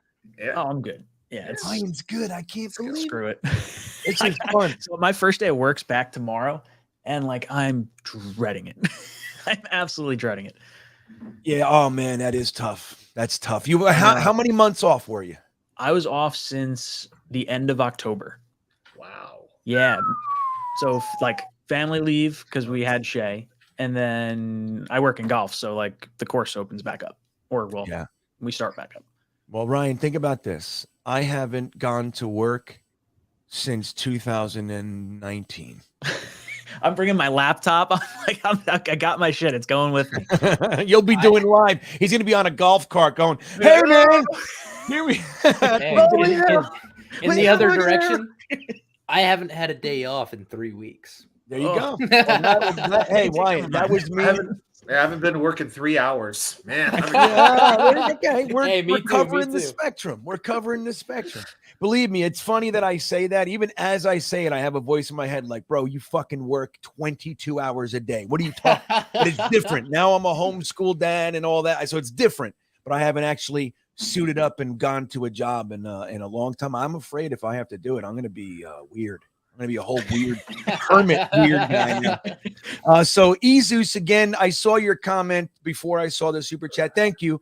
You're in the qualifier for the giveaways later. But again, just to remind everybody, sadly, Conor Hughes had to back out because he was on call to speak about the Aaron Rodgers thing. He couldn't be here. He had to be elsewhere, which it made me excited. I was like, oh no, that means something's dropping tonight. I really did think. But either way, he's going to come back with us. As soon as the Aaron Rodgers thing is settled, he's going to come on the earliest possible stream, and we'll have him on for that. So sorry about that, everybody. Certainly was the plan, but as you know, things happen. So let's see what else we got here. And don't forget about the trivia. We got trivia on deck too, man. Wat2K had amazing Conor Hughes themed questions for tonight. I really did. Sadly, we can't use them. Scuttlebuddle checking in. I know, but well, just save them. Do you have another one maybe that? Oh yeah, I came up with actually two questions. Why one of them's going to be just for you, since you're a little bit newer to the fan base. I didn't want you to feel left out. So I was going to embarrass myself if it was just trivia, like without anything I could answer. I was going to break out a good New York Titans question for you, but I'm actually going to ask you a question about this past season, and then we'll do the general question for everybody. All right. Well, good. We'll get to that, and then we'll save one of the Conor Hughes for when he comes here. Scuttlebuddle checking in. I assume Jordan Love is our quarterback in 2030. I know it would seem that way. So we had Brett Favre. We waited out Aaron Rodgers. We'll get him at the end, and then we wait out Jordan Love, and he has an 18-year career, and we grab him. What do you think? Would that be a good plan? Love it. Yeah, you love it? Love it. No pun intended? Oh, pun very intended. I'm down. Well, is Jordan Love number 12? No, because I'm against it. Number 12. You're against it? I'm against it. We need a number 12 for the rest of the Jets history. Well, I'll tell you what, like we were talking about, like in jest, but I think it would be considered. We haven't won a Super Bowl since Joe Namath and number 12. We retired his number. We've been abysmal with a couple nice days for the last fucking 50 years. we give the number back to Aaron Rodgers and we win a Super Bowl. Did the Jets just say, hey, if you're going to quarterback the New York Jets, you wear number 12? You think they would do that, right? That would be cool, right? Like that would be a good way to like sort of, because then you can't taint 12, right? Like if Rodgers wears 12 and then 12 is like worn all the time, then you can't, then it's not like a bad thing. But the thing is, if Rodgers doesn't win, then it's like, well, do we want to have another person wear it? I don't know. It's like, it's so like conflicting. I still think Rodgers should say, hey, I don't want to wear it. I respect that you offered it, but out of respect for you, I'm not going to. That's what he should do. That's what I hope he should do. I agree. Yeah. I agree. But I'm not going to play to see 12 though. It would. We've never seen it, in our lifetime anyway. Aurora, interesting, man. He says, what about the trade today? Guys, let's not forget, we made a trade. The New York Jets general manager, Joe Douglas, somehow gave a 7th round pick in 2024 for an effective starting safety with positional versatility. He's played free and strong safety at an NFL level. Wat2K, what are your thoughts on the trade? I think it is a very good sign that Jordan Whitehead is not going to be here too much longer. I think this is his replacement. I think that they're going to cut Whitehead, save a little bit of money. Chuck Clark didn't do anything wrong. The simple fact is he's behind Marcus Williams and behind Kyle Hamilton. So very versatile player, makes a lot of tackles, a very good tackler, which we've seen quite a few times, isn't something this defense always did as well as we would have liked to have seen. So hopefully he won't be doing the patented Jordan Whitehead shoulder block. Hopefully he will actually wrap opposing players up. But you know what? Joe Douglas has enough cachet with me, not with free agency, but when it comes to trades, he makes a trade, I could pretty much take him at his word. He gets the benefit of the doubt for me at this point when it comes to trades. And for a 7th round pick to get a legitimate starter for this year, to give you some veteran presence, I like it, and I like it very much.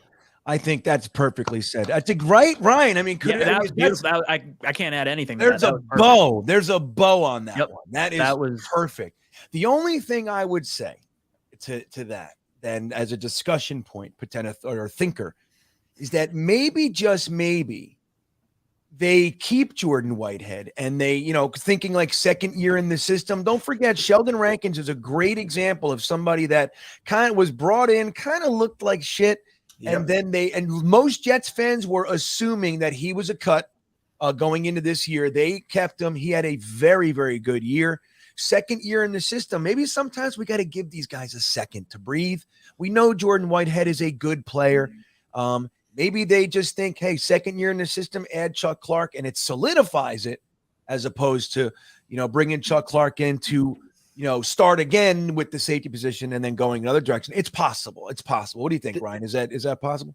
I think what's going to happen is they're going to hold on to Whitehead until the draft, so that way they don't have to force a pick. And everyone, they might go safety, they might not. It's not telegraphing what our pick's going to be, because if you cut Whitehead, the Jets need a safety. There's no trigger in Whitehead's contract that you can cut him after the draft and there's no harm, no foul.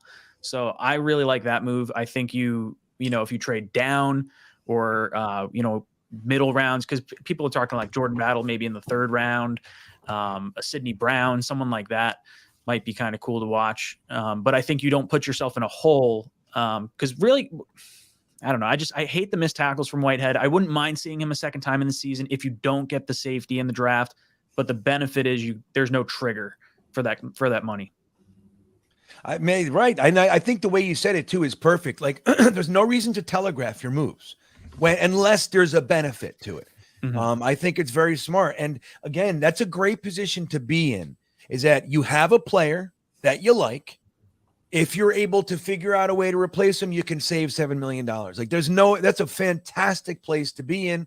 And I think Joe Douglas is, he created some flexibility today. There's two players I'm really confident we haven't seen their potential on this team specifically yet. That's Jermaine Johnson and Whitehead. I really think both of those players still have time to explode. So I don't want to get rid of either of them, because the last thing I want to see is and obviously we're not getting rid of Jermaine Johnson. Right. But Whitehead, I don't want to see us trade him to somebody and then watch him blow up. And then we're like, damn, how do we not see that? I still think the guy has, I think another year to see what he's capable of would be very prudent. Yeah. But I think you're going to say Elijah Moore actually is one of the two. Yeah. Yeah. And I do think Moore was screwed over by our offensive coordinator. So, yeah. I mean, dude, it's exciting. I mean, look, again, they can make moves. We got Aaron Rodgers potentially coming in. He might just have some requests as far as maybe guys he doesn't want to play with or guys he does want to play with. But all that aside, just what we have, there's a lot of potential in there, man. Obviously Garrett Wilson, but Denzel Mims and Elijah Moore, they're not exactly schlubs. Well, we talked about that hidden potential in the defense this past year too, where it was okay, we're getting Carl Lawson back, we're getting Joyner back, we're getting Curry back. These are not new players, but they're almost adding free agents to a team in addition to this great draft that we had. And I feel like getting the new offensive coordinator in here with, maybe Tomlinson, gets back to Pro Bowl form. Maybe you get more out of Mims. Maybe you get more out of Elijah Moore. There's a lot of hidden potential that's just kind of sitting around this team right now on the offensive side specifically. And Becton's a great one, dude. He looks like a transformed player. Yeah, he looks like a frick. The dude looks like a machine good. Right now. He looks really like a monster. It almost looks like he might need to gain some weight. That's where he is. Put on some weight, kid. No. Eat a sandwich, Beck. Is he playing football or is he in Olympic wrestling where he has to weigh an exact right? Exactly. 379.2 pounds. He looks good. Disregard Papa checking in. I'm sorry we didn't get to this before, Papa, but yes, we posted the video. Hopefully you were here watching it with us. It's where everybody called me an old man. That's what happened. That's kind of what we gathered out of it. But yeah, we saw Sauce Gardner burn the cheesehead tonight, guys. We saw Breece Hall and Garrett Wilson hanging out at the fire pit at Sauce Gardner's house. That was Sauce's house, right? Not yeah. So first time they ever used the fire pit, we got to see him burn the toxic cheese head, make toxic cheese sauce. We got to see how old our friend GreenBean is. That's right. That's right. Not that gray beard. If the gray beard didn't tip you off, I'm a little slow to the punch on clicking on different tabs. But thank you, Disregard Papa. BG the Kid checking in. GreenBean, what do you think is a realistic starting offensive line for us? All 5 positions. Also getting Rodgers could help Zach a ton. And I think Joe Douglas is still in on him. Now, Wyatt, if you had to make a guess here, just our starting 5 linemen for next year, who do you got? I think Mekhi Becton's going to be starting. I think what's the offensive tackle that just re-signed, the real old guy? Dwayne Brown. Yeah, Dwayne Brown. He's probably going to be starting. I don't know who we're going to have at center. And then I don't know. The only 2 I'm confident on are Dwayne Brown and the guy who got hurt right AVT. alongside AVT. So AVT, Dwayne Brown, and dude, I am so tired right now. Tomlinson. And Tomlinson. I'm confident though they'll be back. That's it. Everybody else, it's so weird though. We had such a crazy offensive line last year. It's almost hard to tell. Yeah. Well, all right. Well, Y2K, fill in his center for him. If you had to guess, put a bet on it. Who's our center? The more I think about it, I just have a strong feeling we're going to trade number 43 in this trade to get Rodgers. I'm just feeling it more and more. Yep. I think we're going to have to go a little bit lower to get a center, and I really hope Luke Whippler. One, because he went to Ohio State. 2, because he's a Jets fan. Right. He grew up a huge Jets fan. And he seems like, it's like Dom has said, all he's ever played in his life is center. Right. It's like, this is a guy, this guy fits in so well. He wore the Nick Mangold jersey in high school. I love it. Oh, I love it. The blood. This is our bloodline. This is our center bloodline. I'm all about it. Is. So bring that in, and you know what? If you want to bring in a veteran center for 1 year just to hold the fort down to make sure he's ready to go, I'm cool with that. Somebody, like you said, like somebody could play center or guard, start them at center if there's a player like that, and let's go with that. Well, could Whippler be like that? Could he be that like guard and you have the veteran for the year or 2 with Rodgers, so that way he's comfortable? I still think Lindsley. I'm like, I still think Tomlinson and AV tier guard. I think Tomlinson and AV tier your guards. I don't think all I can can say say like a confidently- backup. Like not, I'm not saying. Well, the start. thing is with Whippler, like Y2K said, can he play guard? Probably, but he's never done it. All the way from Pop Warner. He's only played center. He's never played both ways. No defense. He's only played center. Isn't that amazing? So maybe that's not something that Douglas would look for, though, because he looks for versatility in his players, and that seems like that may not fit. The only thing I can say confidently, knock on wood, is that there's no way we have as many offensive line injuries this year as we did last year. It just does not seem. I said knock on wood. I said knock on wood. It's just no. Like that was so insane, right? Like I'd love to see like if there was any team that had it that bad, like who the closest team to us was, or how. No. Like it just unreal, man. What happened to us last year? Unreal. I know people can't stand Laken Tomlinson, but you know what? He played every single game last season. We have to at least same for Conor McGovern. They showed up to play. Yeah, and the downside is I'd like to say second year in the system, but it's a new system, so no. Maybe that'll be to his benefit. Who knows? Yeah, health and availability has really been like our biggest issue. So as long as you get 5 guys that consistently play together, you got to think Tomlinson's got to play better, right? Like he's got to. He has to. And I think, look, a second year, the other benefit, second year playing next to Dwayne Brown, if that's the way it goes, like there's got to be some, that there's a benefit. Yeah, there's to a chemistry. Right, chemistry. Now, we obviously, there's a likelihood that I'll have a different center. So the other side is one thing, but, look, I think you're, just like you said, availability is of paramount importance. And the idea that, like Wyatt is alluding to, and freaked us all out, and we're all scared. But the truth is that most of our injuries last year were centered on the offensive line. Like, yes, Corey Davis was an injury, and we had injuries here and there. The defense was amazingly Very healthy. Yeah, amazingly. And it just so happened all of our injuries were really concentrated on the offensive line. Even more specifically, the tackles were just decimated. It's unlikely that that'll happen again. And quarterback. Yeah. Just quarterback from like injury after 33rd or 39th quarterback to like even I feel like if we had below average quarterback play, we make the playoffs and might win the East. Actually, Ryan, I have a question for you. How bad do you think Wilson being hurt early in the season hurt him? Dude, how bad do you think that affected his development?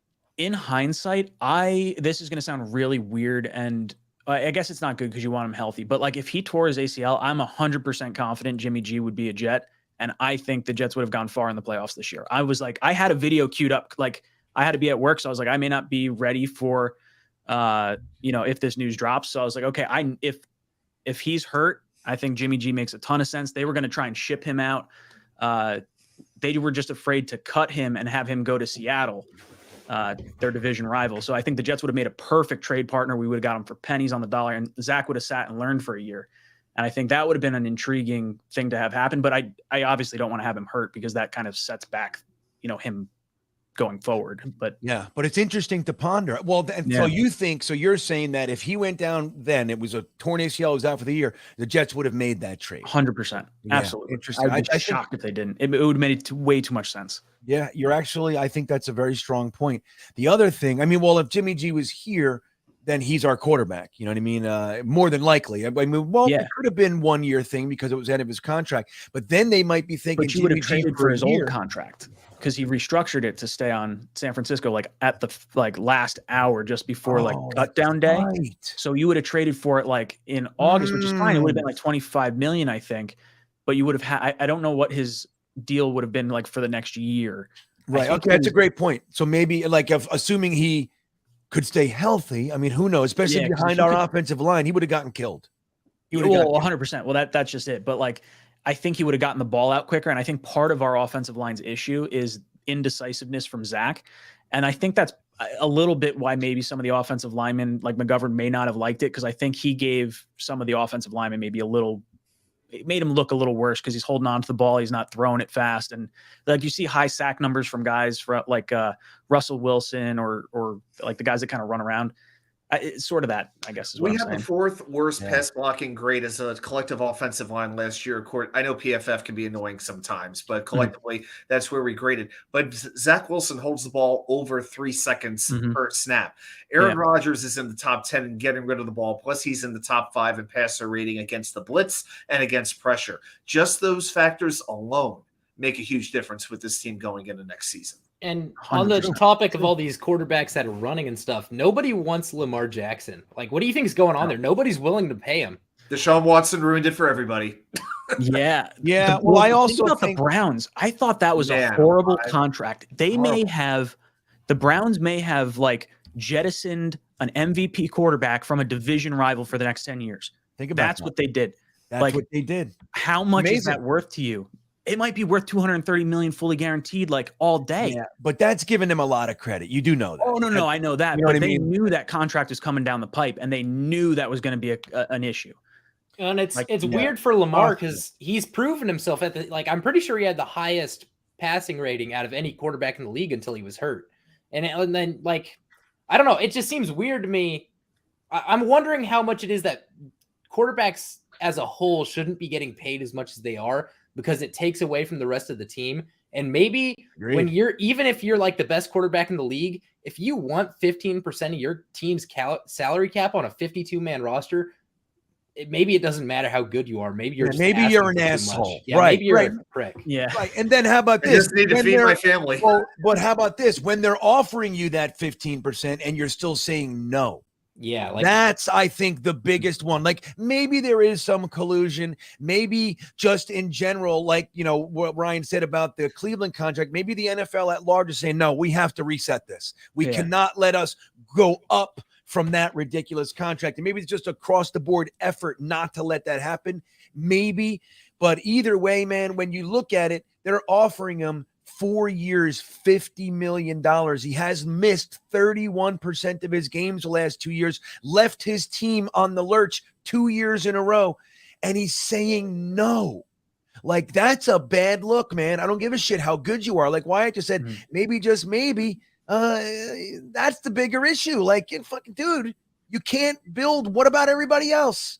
Well, so I don't know. I think where does it go? If you keep on increasing the percentage these quarterbacks are getting, how long until they're getting 25% of the salary cap? Well, everybody else is going up substantially over the next couple of years with the new streaming deals. Well, that's right, but quarterbacks, people are always saying it's a quarterback's league, and it's it is. But you need people around a quarterback. You could have Mahomes. If you've got 4 garbage receivers and no O-line, I don't care if you have Mahomes, you're going to lose. How many wide receivers did Aaron Rodgers turn from zeros into heroes during his time in Green Bay? Guys who did nothing outside of their careers except for when they were in Green Bay. Well, that's a good point too. But Brady did it too, dude. Maybe I think there's two ways to look at the quarterbacks. I feel like you can, if you go with like a Lamar style running quarterback, I feel like you take advantage of them while they're young, while they're fast, while they're on that rookie deal. With some of like the more pocket passery guys, you can have those longer extended contracts and keep pushing money off to further years because you trust that they're going to stay healthy. And I think there's two different approaches to that. So I think like Ravens are at that point with Lamar where they're like, if we devote that much money to him, we might be in a lot of trouble. Well, I think Lamar's shown even as a pocket passer, he's pretty good. Like he's a good pocket passer too, 100%. which is why it just seems weird to me no one's willing to pay him. Like I said, highest passer rating of any quarterback in the league. And when you have Lamar Jackson on your team, whether or not he's running, they've got to put a spy on him. And that it's really a big deal. So I don't know. I just thought I'd ask you guys. You know more than me. It's interesting. I would go for him. If we miss Rodgers, I would go for him. You might have all to. in. Just I don't know. It would be fun. I can't. And then when he makes it to game 12 again, I whatever, know. You know what I mean? It's just, I don't know. Well, it's hard because you're an idiot if you can't recognize the immense talent that he is, right? It's what if you wait till after the draft? Well, what if he doesn't sign an offer sheet till after the draft and you give up your 24 and 25 picks? That still sucks. And Not why as much. There's a comment. It'll suck next year. Deal. It'll suck like a next second year, and a third. Think about it, Ryan. It'll suck. No, your point's fair, but think about this. It'll suck next year when you have to give away those picks, and he just finished. He played 13 games. Sure. You know what I mean? It's like fuck. Yeah. Now we're locked into this guy. I think he can be a pocket passer too. Like I think the threat of his legs is lethal, but I think you could. I don't know. I think it's just scary, man. I would roll the dice. What's after this. that? Are you trading for Stafford? Maybe. No, I would probably go with. You go like Brissett and I White? think at least I would go. I think after Rodgers, I would go Jimmy. Then I would go Brissett. Yeah, I think don't Jimmy want G. Lamar. I don't trust him. Here's the thing: most of the injuries Garoppolo and Jackson have been lower body injuries. People talk about the injuries Jimmy has had, but they haven't been arm injuries, back injuries, shoulder injuries. Most of them have been calf injuries, the broken foot when Jalen Phillips drove his knee into the outside of his foot. Somehow that makes him injury prone. I don't know. But the point of it is, who was that? Who? Oh, Jalen Phillips, Miami versus San Francisco. That's how Garoppolo got his foot broken. Dude, you all right, but dude, he gets injured every fucking year. I know he does. I get where you're going with I get it too, but come on. It's like the same thing with Mike White. It's like, all right, well, Mike White's had 6 different injuries. So technically, I hear it. But he has 8 starts and 6 fucking injuries. So I hear, dude, I actually like Jimmy G. And the truth is you look over his percentages and stuff. When he's playing, he's among, if not ahead of guys like Carr and all. The problem is he has 1 season that he played. 1. And he even got one other season where he missed 1 game. But yes. But lower body injuries are riskier with a running quarterback like Lamar Jackson as agreed. You know to what? a pocket passer like Garoppolo. Agreed. That's my All right, listen, I got to get to Sky C. He's been up there for a half hour. Sky C, I'm really sorry, buddy. It's Y2K. He doesn't stop. Well, hey, guys, can you imagine if JD has another amazing draft to add to our roster? We would be a contender immediately, plus an addition of Aaron Rodgers. Huge. What position other than O-line do we need the most? Well, first, on the first part, and Watika, I'll bounce it to you first. Realistically speaking, 2021 was a very strong class. Obviously, Zach Wilson is a major wart on that one, but still a very strong class. Last year was incredible. What do you think's more likely? That Joe Douglas has a 3rd in a row, kind of knocking it out of the park, or that there's a more down-to-earth, maybe 2 good guys kind of a thing? What do you see as more likely? First thing I need to see is what happens with the Aaron Rodgers trade. 1, if it goes through, and 2, what picks we're surrendering from this season, because we only have 6 picks to work with as opposed to the, 2 top 10 picks that we had last season. It's not realistic to expect an outcome as great as last year. This year is more about developing the players who we already have, and this isn't a draft where we have to go in saying, okay, you can make a case for just about any position with, being taken in the 1st, 2nd, and 3rd rounds. This is a situation where we have a few holes, but they're pretty clear as to what they are. And to me, outside of offensive line, the first thing I'm looking at is defensive tackle, because outside of Quinnen, we don't have anything.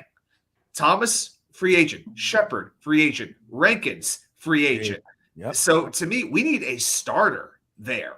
You know, and that might be in free agency, that might be in the draft, but I think we got to bring at least 2 guys in, one from the draft, one from free agency. Yeah, or key. I think maybe depending on what he goes for, I think Rankins would be my priority. Yeah, out of the group, and then don't forget Quinnen has referred to Rankins as pivotal for him.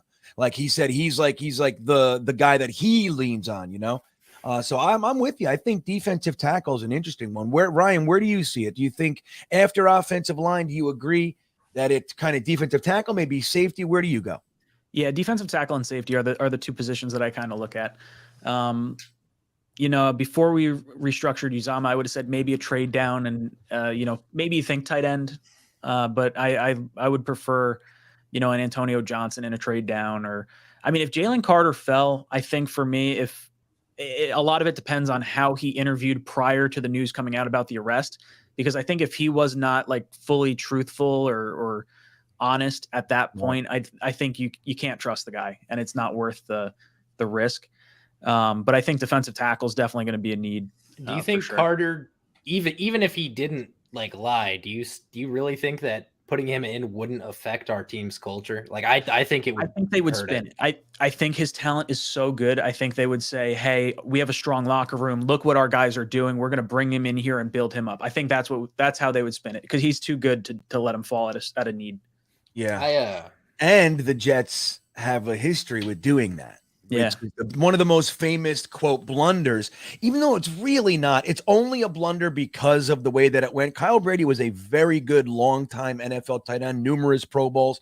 And then we got Hugh Douglas in the same round, and he was a rookie of the year and numerous Pro Bowls and everything. So it wasn't as big of a bust as it feels like, but we did pass on Warren Sapp with the entire it was Madison Square Garden Paramount Theater at the time, but the entire theater yelling, "We want Sapp, and we said Kyle Brady. And so I don't know. The history would lead us to saying we should take the guy. We should. Dan Marino for Kenny O'Brien, same thing. Rumors about Marino smoking pot and whatnot. That's all it was. That was it. Don Shula put those rumors out. Goddamn devil's lettuce. Yeah, he put the rumors out, but he couldn't put the tarp on the field. Just saying. Yeah, Don, exactly. Just like he did with the field, he actually put out those rumors about Dan Marino. And remember that there's a famous draft day line from a fan in the stands. Obviously, the Jets know something that the people up here don't. Yep. And that has been said for 35, 40 years, and they've been wrong most of the time. I think that was influenced last draft by... is so amazing. Like we've been seeing those replays of all those like blunders for years and years, and to have last year's draft, magic. Yeah. And then the Mel Kiper quote in that video. It's pretty obvious to me the Jets have no idea what the draft is all about. What the draft is actually about. I've got 2 things. I really think Joe Douglas is going to get another great draft, even if it's with just a few picks. I think the picks he's going to use are going to be great. And the only reason I say that is until Joe Douglas lets me down, I'm just going to assume that he's going to do what he's done every I single like time it. before. I like it, Wyatt. That's good. I'm on board with Wyatt, dude. When he lets me I'm riding it. When he lets me down, then maybe I'll consider a bad draft. But until then, great drafts until man's out of the Jets business entirely. I like it. And well, I'm sorry. Go on, Wyatt. My bad. And the second thing is, I think the reason I don't like Jalen Carter is I'm a really, really big culture guy. In high school, I was on a team that won 9 state championships in a row for our wrestling team. And you don't do that by just being lucky and having the guys that are the best. You need a culture.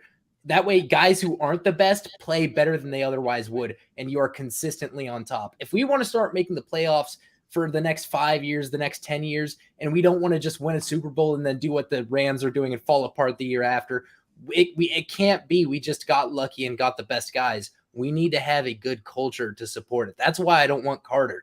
I don't care if he's a Pro Bowler. If he goes into our locker room and he ruins the other rookies we have and he treats people like crap and he's bad in the news, I think that drags down the whole team, and I just don't want him. It can. The only thing I'll say to that, and maybe Ryan's going to say the same thing, the only thing I'll say is when you bring a player like that into a strong clubhouse, it has the opposite impact. Right. It's when you have too many of them. Is that what you were going to say? I was going to say Humble Pie, dude. You're dropping from number 1, number 2 pick. You're losing a lot of money falling down to 13. Humble Pie.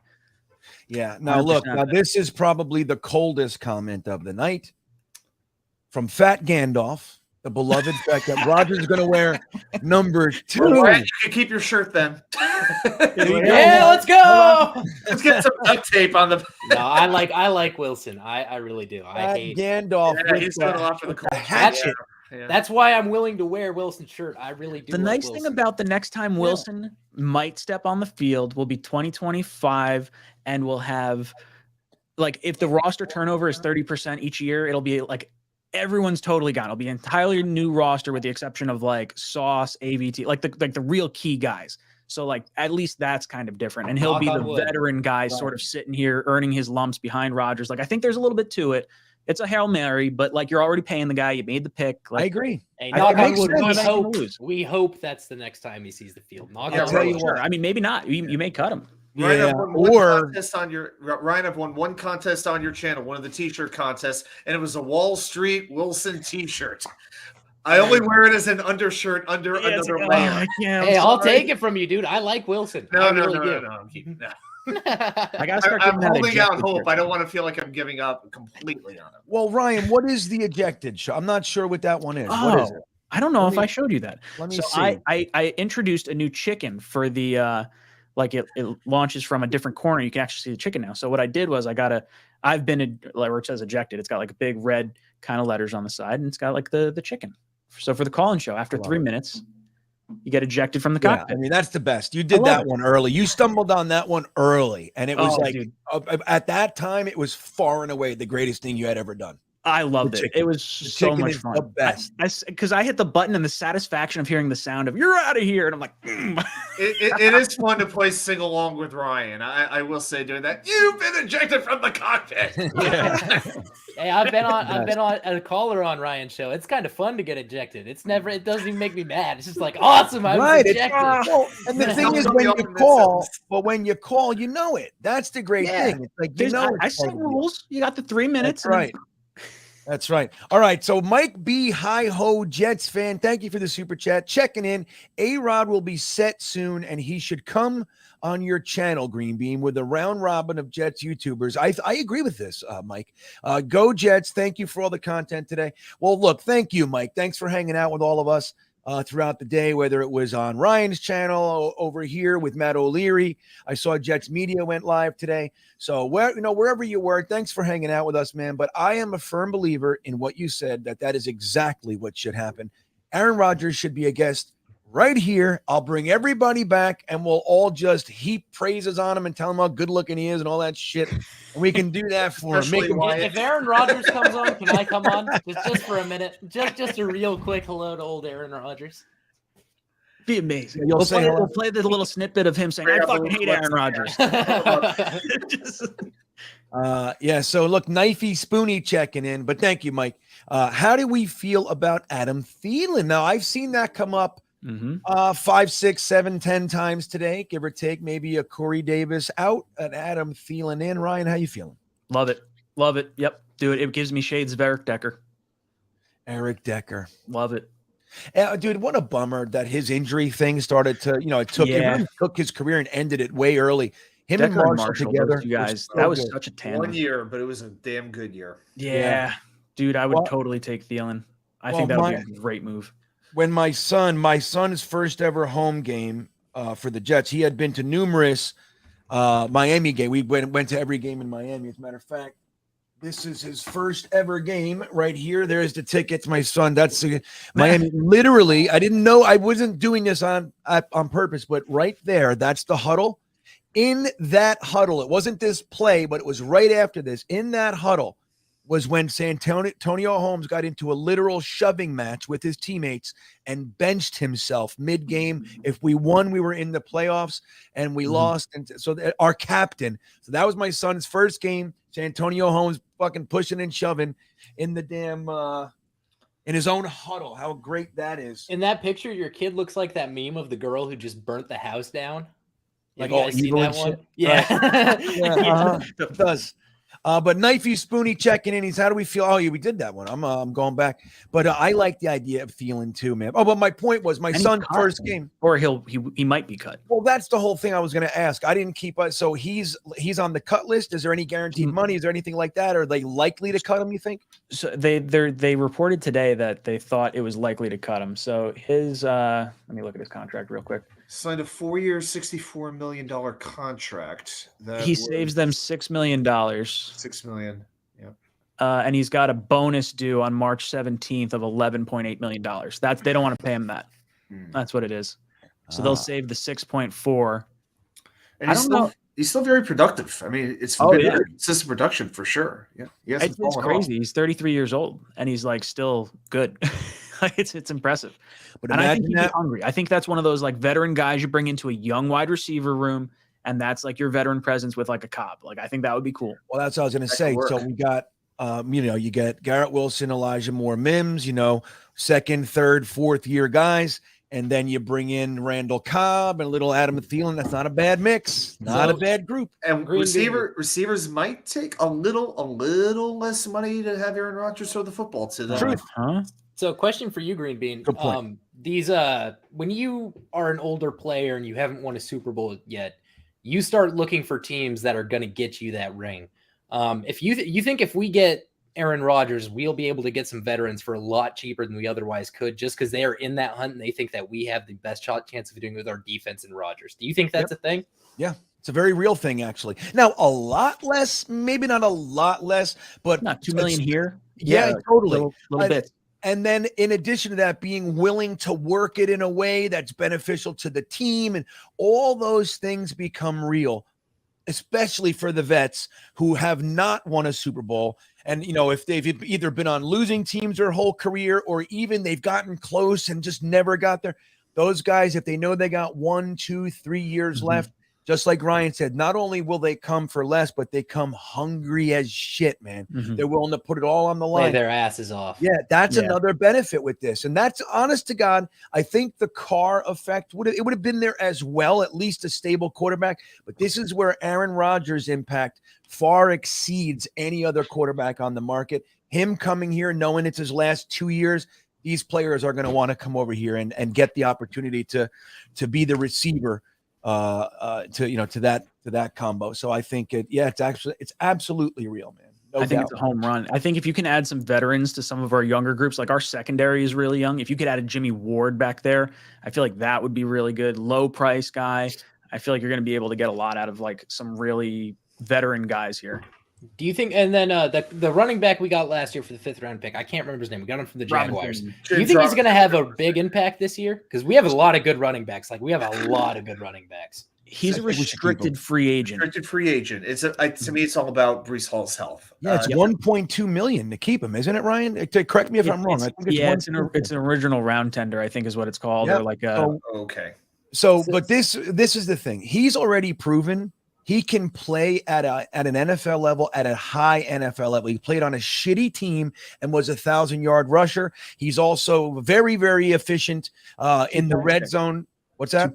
2.6 is the tender. Oh, that's what's hard. Well, I think we keep that a second round tender, Ryan? I think that's the restrict. It says RFA tender. The second round tender is 4.3 according to over the cap. The right of first refusal. I think is what that is. Yeah, but isn't it different for the round tender? It's a little bit different than so the first round tender is 6 million. Second round tender is 4.3, and then it's ROFR restricted free agent tender. So I guess right of first refusal.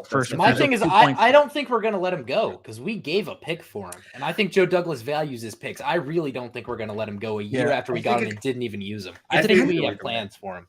I think you could replce him. I think we could too, but I think about him being your 4. Him being your 3 for $2 million. And I did think it was lower, which made it a much easier decision. That's that's right in that cusp where you might consider going otherwise. But you're not paying your running backs like Breece and Carter are not going to. Like I understand if they like him, I understand if they bring him back. Well, think of it from Joe Douglas's point of view. He put a pick in for him, and then we specifically we held him so that we couldn't run him, so that pick didn't go up. I don't think we traded for him knowing we weren't going to use him very much, thinking we're going to get rid of him. I think they plan to keep him. I don't think they're going to, they made that plan with the intention of getting rid of him. I think they made that trade specifically to send a message to the locker room. It was the way to say, like, hey, Brees Hall went down. We're not giving up. We're getting this guy. We're going to run it down. Sent that message. That was loud the and message, clear. and that's what it's worth. So even if they let him go, that's what it was meant for. Yeah, but the other thing too, and then like you have Mike LaFleur. Like again, he's 8 for 8, 10 yards, or I think it's 10 yards and under for making a touchdown from 10 yards or in, 8 for 8, and we were on the 1 inch line and didn't use him. So like there's a lot of that. Like he could have had much more of an impact. I understand. The 5th versus the 6th round, I get it, but he still had 400 yards, 300 or 400 yards to get. We could have used him in goal line situations. I think that's LaFleur. That's what I think. Just like when Michael Carter fumbled in the Buffalo game, we never fucking saw him. We never saw him get 5 carries a game from that point on. Like, what is that stuff? I hope they keep him because, again, like I think it might have been Ryan that said, the Brees Hall injury is real. Looks great. He's young. All those things probably will bounce back, but we don't know where he's going to be. But think about this: Brees Hall, Michael Carter II, who's a stud, by the way, and then you have Bam Bam Bigelow, and then James Robinson as your stable, and then collectively you're paying fucking what, 8 million, 9, whatever it is for the whole group. But I don't want to let any of them go. So I love 2 them points. all. It would be 2 points. Are you ready to let Ty Johnson go? Yeah, I am. One day Ty Johnson will no longer be a Jet. One day. Ryan, yeah. What's the number collectively? Right? Isn't it like 8? So if you tender Robinson, it's 2.6. Let's see. Brees Hall. I'm just going by cap hit. I'm not going by like money paid. Yeah. 2 million for Brees Hall. Michael Carter's 1.1. So now you're talking that's like $5 million total. 5.7. Yep. And then who else am I missing here? Bam. Oh yeah, he's gonna be towards the bottom. He's 870,000. Yeah. So for 6 million, you have like 6 million. You could have 4 studs. Yeah, that's cheap. Saquon's getting what, 10? Any one of those guys. Hey, let's keep Nick Baldwin as fullback. We could add another one. Yeah, keep them all, You have man. money to spend right there. That's a value. It's a very valuable thing. And any one of those running backs, if the worst case happens and 2 of them go down, any one of them can be a viable starter. Any one of them. It's a strong room. It is a strong room. And I know they like Ty Johnson. And look, I've kind of let go of my Ty Johnson, whatever. I still don't trust him, but even him as a 4, it's fine. But I do think James Robinson directly head to head versus Ty Johnson is a stronger candidate to stay on the team from most angles in my vantage point. I agree. And with Hackett there too, it might be like a nice little that he's more of that hidden potential that we were talking about. Maybe we trade a few of them. That's what I think we might do. Well, I mean, I don't know. Generally speaking, you don't sign someone's restricted. You don't sign their contract and trade them unless you're Bill Belichick. Generally speaking, I mean, he brings in a free agent and then we'll trade him. He's fucked up, man. But you generally don't do that stuff. But I mean, it's possible. I think Michael Carter, dude, don't forget, we were happy going into the 2nd round of the draft last year with Michael Carter being our starter. We were happy with that. Yeah, I was thinking mid-round running. Everybody was talking about how we weren't going to take Brees in the second. Yeah, nobody thought we were going to take We Brees. didn't need him. Everybody's like, Michael Carter's so good. Why would we take Brees? I remember That's that. right. It's the truth. And he is good. I was still blown away. I love it. I'm glad. I'm going to show that one in a minute. I got this one on deck, but I'm going to get. Oh no! I'm going to get the pure shock. Wait, hold on. I'm going to get to Chode too in a second here. But this is I think this is Garrett Wilson. Wait, what the hell is that? I'm fucking showing my own video. You're showing us again. The wrong one. And then I would know I wasn't on the show that night. It would have shifted to that view, and it would have been like a tunnel. Well, dude, let me tell you something. That completely freaked me out. I was like, what's going on? Oh my God, I'm on acid. Like, I don't know what just happened. You're having an older person moment, GreenBean. We're doing another one of the mouse things. Well, and don't forget, like, listen, man, I used to take a lot of acid, and I never had a bad trip, right? Never had a bad trip. Then when I was 19 years old, I took one hit, and I literally, guys, tripped for 2 years. Like, I couldn't get out of it for fucking 2 years. Now, it wasn't always peak or anything like that, but like as one example, I was in Puerto Rico at the dinner table with my girlfriend's family in the grandmother's house, and I started tripping balls instantly out of fucking nowhere. So I haven't taken any of that since. So I've never for that moment, I was like, oh shit. You know what I mean? I've never done any drugs, so I'd like to ask you, what is it like to have a bad trip? Because I have literally no frame of reference. I don't even know what a good trip's like. Well, let me just say this, and Watch UK, I do apologize for the face rub right now. But let me Now just I know what say it's this. like to be Jeremy. Yeah. Well, let me just say this, Wyatt. It's hard to predict like what is, but just imagine that every unrealistic fear, you cannot tell yourself that it's not real. Like one example that night was I was literally trapped in a parking lot because there were puddles everywhere. And I could not get myself to wrap my mind around the idea that stepping in them was not going to kill me. Like that's where I was. I hid under a table. You are Like, going to fall into an endless pit of water. yeah, just I didn't know. I couldn't confidently say that there wasn't danger in those waters. You know what I mean? I couldn't convince myself. And like the thing is with acid too, is it takes like anywhere from 8 to 15 hours to get through your system. And then again, for me, like again, it went down, but I stayed on acid for literally 2 years. That's terrifying. Oh, that sounds. I would never do acid just because that sounds terrifying. Yeah, that sounds horrendous. Absolutely horrible. I'm good with like what I got right now. Like I'm what? happy. man. What Stick with it. upside could possibly like? Ryan and his white terrifying. claws. That's enough for him. Well, listen, but before that, now look, that's at 19 years old. Before that, let me just say, I had probably taken acid, let's say 25, 30 times before that. And I had delightful, like groundbreaking, earth-shattering connection to God experiences going into that. That's why I just said, fuck it, man. I took a hit. I went to my sister's Sweet 16 party that night. I took a hit of acid. I hung High out. on acid at your I was having a sister's great Sweet time. 16. Probably had a blast. I was having a great time. You know what it was? I was the only one on acid. Everybody else was on mushrooms. And their trip went down like about 4 hours, and then I was alone. That's what happened. I was alone on it. It was fucking. You know what saved me that night? It's weird. I watched The Lion King over and over, probably 5 times consecutively.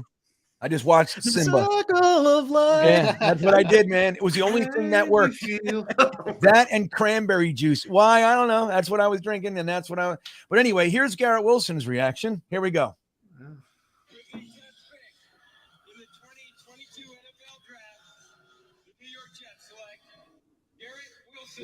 Let's go. Let's go. We get our receiver.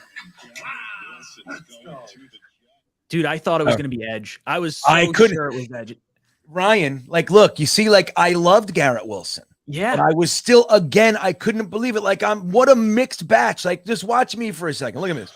Matt was pumped. GreenBean's like, I'm clapping, but only because I feel like I have to. Right. I was floored. The thing I remember from this Look. time of the year.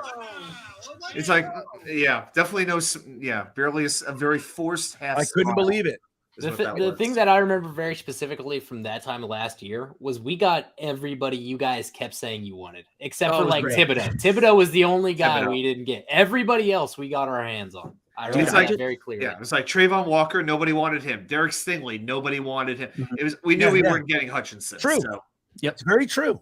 Now, the only thing I would add is that even though I like Jermaine Johnson, especially where we got him, and I was always saying whatever edge they think is best, I'm firmly behind. But I was rooting for a little Karlaftis action at that Yes, point. you were. I much preferred him. All right, Chode Douglas is on deck. Sorry about that, Chode. We got sucked into the acid vortex for a few minutes.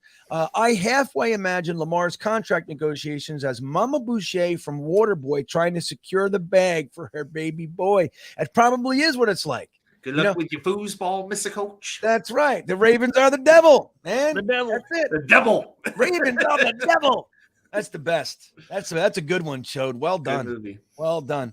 Leo Vernacchio checking in for the 3rd time tonight. That's 3 entries, Leo. You're crushing it, I think it is.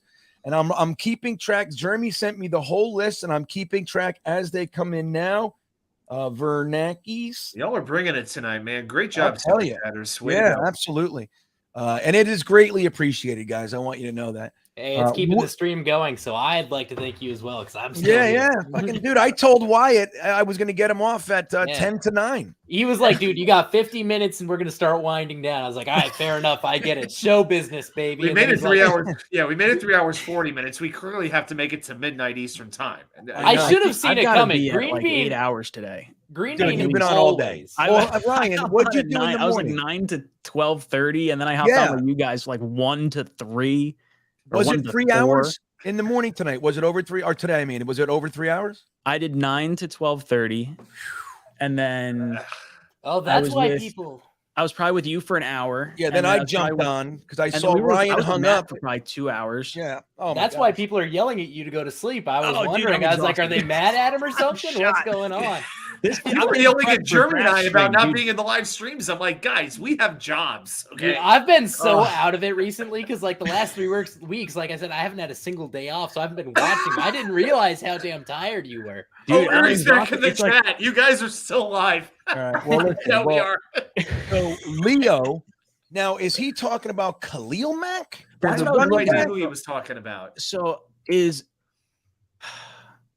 I typed in Mac into over the cap, and the first one that popped up was Alex Mack, the center. Is he still around?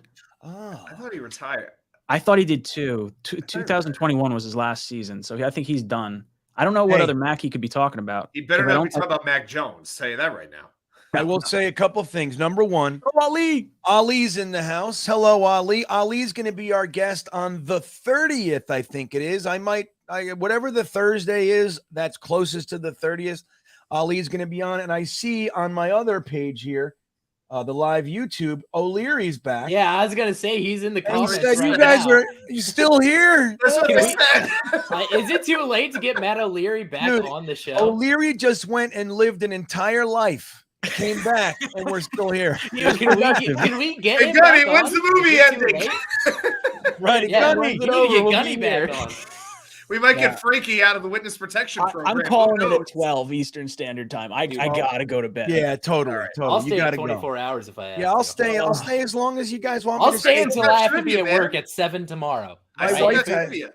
My wife has off tomorrow, some university. My wife works at UVA, the UVA Cavaliers, to Brickishaw Ferguson and such. Yep. So she works there, and they have off for all sorts of fun school things.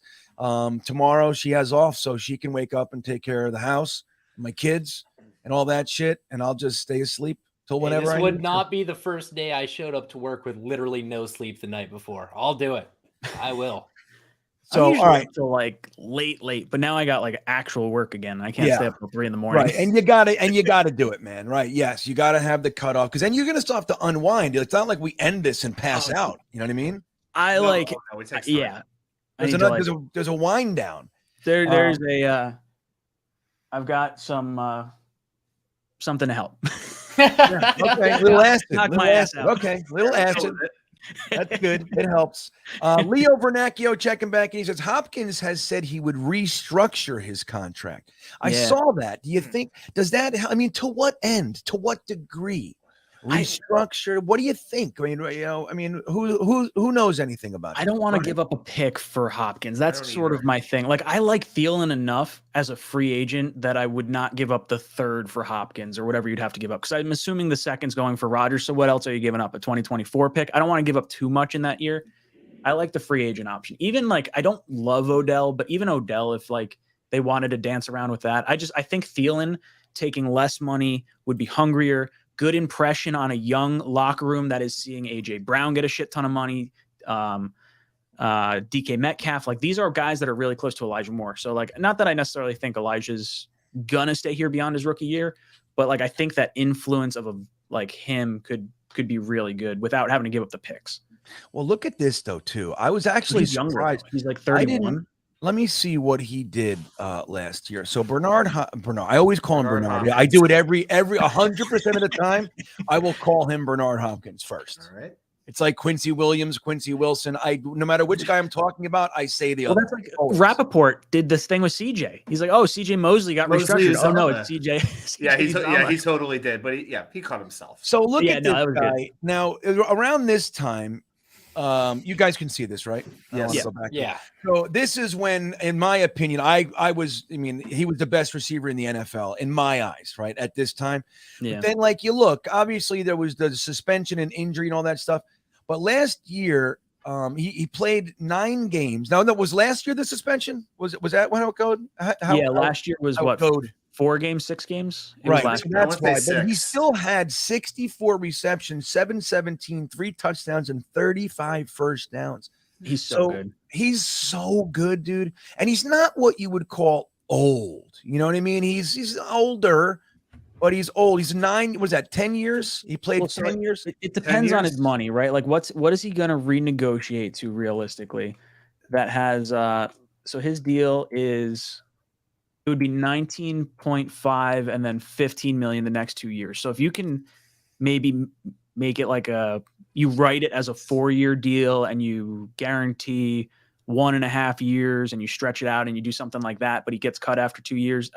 I mean, that would be cool. I just don't know what you're going to give up for him. That's my thing with him. All right. What do you? I mean, and anybody in favor? Like, think this is the way we should go? I'm not feeling it. I'm hesitant to give up too many more picks, especially when I still feel we'll have to give up at least one, possibly more, to get a quarterback. Mm-hmm. To me, it's like I kind of like what we have at wide receiver right now. I would like to bring another one in, but I'm not giving up a draft pick. This is not bringing in Stephon Diggs in the Buffalo at this point. I feel like it's not. You wonder if his best days are behind him, but he's still good. But is he what we need right at this point? I'm not sure that it is. I like the idea of Thielen more. I really do. I've never been a guy who likes expensive wide receivers, because for me it's like I love a great wide receiver can make a decent quarterback great, but if we have Aaron Rodgers, he can make a crappy wide receiver look like a freaking monster. So yeah, but honestly, deal with that in Green Bay. He wants to be pampered. He wants right. Well, if he wants pampered, we still have Wilson. We still have Wilson. I don't think we need 4 great receivers. I think we need one great receiver, one decent receiver, and one like good receiver. Why we're not sending you to negotiate with Rodgers? That's right. No, I don't like Rodgers. I wouldn't. Hey, I haven't figured that out yet. Chris Donardo nailed it. Mescaline, on the other hand, was laughing gas. No, I only did mescaline a few times. You ever take mescaline, Ryan? No. What is that like? Mike, I don't even know what that. I've taken it twice. Yeah. Yeah. Why? Mescaline. It's I forget what it's a different. It's like it's a derivative of another plant or something. But that like where acid is lots of visuals and laughing, but visuals. Mescaline is like uncontrollable laughter for 6 to 8 hours. I laugh all the time anyway. Right. I can't even. You don't need any help. Any video. It's like, there goes. I don't know. It sounds like LSD. They're in the same category but different. Anyway, Rick checking in. He says, "I just got on." Well, thanks for hopping on, Rick. We just got here too. I just got on. Did you guys see the Sauce Gardner video burning the cheesehead tonight? Green bean, Hakuna Matata. Thank you. But yeah, we did see it, Rick. It was fantastic. We played the whole video here. Good times. And I think, again, the best thing about it, I mean, the gesture is one thing. He said, now Green Bay fans are going to like this. I don't know. They might take it personally and think it negative, unimportant. I think they were trying to get rid of he had the cheesehead, so him getting rid of it. And so he didn't own it anymore. Yeah. Own their soul. Yeah. I think it was a little cringy for sure. But I think the gesture was good. They're not film guys. They're football players. Am I the only one who felt they should have waited to release that until after the trade was completed? Isn't this like touching the money a little bit? Well, what they're saying, Sauce is alluding to the idea that he knows things. So there's that. But the other side of it, I think it's a gesture to Aaron Rodgers. Look at what's here. Look at what we're doing. Yeah. We want you. We're committed. Those types of things. I think overall, it might have been Wat2K who said it, but the camaraderie piece. Of our guys, like this is our young core, man. Those are 3 young studs. 2 of them were rookies of the year. The other one, without an injury, probably would have taken rookie of the year from Garrett, and that's who we have. Hey, Aaron, these are your toys, buddy. Come and play with us. Still I like it. Cheese. And they offered him a pool party. Yeah, still a waste of a nice block of jumping cheese. on a frozen pool. Is that what that was, or was he just tapping on the cover? Because that looked like he was walking over to the pool and stepping on it. Oh, he said that was a water, pool. apparently. What's the temperature up there? Yeah, what is it? It was 50 today. Dude, it's nice, even 65 degrees out today. 70. If you had the sun on, you felt like summer. Oh, dude, it's nice. No way, not jumping in that water. I went surfing 2 days ago. That water's gonna be as close to freezing as possible. It's gonna be 40 degrees. I'm actually entertaining now. Now I've done it a couple of times. I've swam in Crater Lake, 49 degrees, and something. I'd go do a polar bear plunge or something like that. That's what I'm starting. Saturday. You guys familiar with Wim Hof at all? No, it's not. The Iceman. He literally climbed Everest in shorts and sandals. I know. Like he's an amazing man. Like he's actually tested all the time. They're trying to figure out he can control his blood pressure, like he can raise it, lower cholesterol, all kinds of shit. And he's he's all about the Wim Hof method of breathing. And a lot of what he does is he talks about intense cold, like kind of resetting your nervous system and everything. And I've kind of been attracted to that. I've been dipping that way, like taking some cold showers and I don't know, I think I might want to do like I used to go to, are you guys familiar with a schwitz? You know what a schwitz is? Anybody? I take one in the morning usually. Yeah, nice big schwitz. Is that the center from Minnesota we're trying to get in the draft? Yeah, both of those are right. That's the center, right? He sounds like a schwitz in a very short, quick way. A schwitz is a Russian sauna, right? So it's incredibly hot, like almost twice as hot. Like if you go to a sauna, it's twice as hot. It's so fucking hot in there. What they do is they bring in ice water and stuff like that, and then they do this thing with eucalyptus bush, like branches and leaves. They put it in the ice water and they fucking bang on your back with these eucalyptus things. It's an crazy intense thing. But I did it, and it was like amazing. And what you do, you go out of the schwitz and you fucking go right into an ice plunge. This sounds horrible. It is like, well, I honestly, it you can paid to do this? Yeah, like you paid. That sounds like a torture tag. Aaron Rodgers probably paid to go to his Here's my Darkness money. game. Beat the shit out of me. Laugh all you want, dude. I'm just laugh all you want, That's a good point. Has Aaron Rodgers done this? We mock what we don't understand. Well, the thing is, again, I totally understand how unattractive it sounds, but I've done it. Like I opened, I said, okay, I'll try this. I'll open my mind, and it was fucking amazing. Now I haven't done it. I've done the schwitz twice, but I only did the eucalyptus tree things once. But it's amazing, like how you feel during and after it is like, it's like transformative, man. It's amazing. I'll say this. And I did eucalyptus afterwards, and the eucalyptus was amazing. Like it just my senses, like my breathing, it was so much better after the eucalyptus. So I have done an oxygen bar. Really, I got some essential oils next to the bed where There's a glacier lake in Buffalo, Wyoming, and Buffalo, Wyoming is up in the hills in the Bighorns. So, and it's really freaking cold, like because it's fed from glacier runoff, right?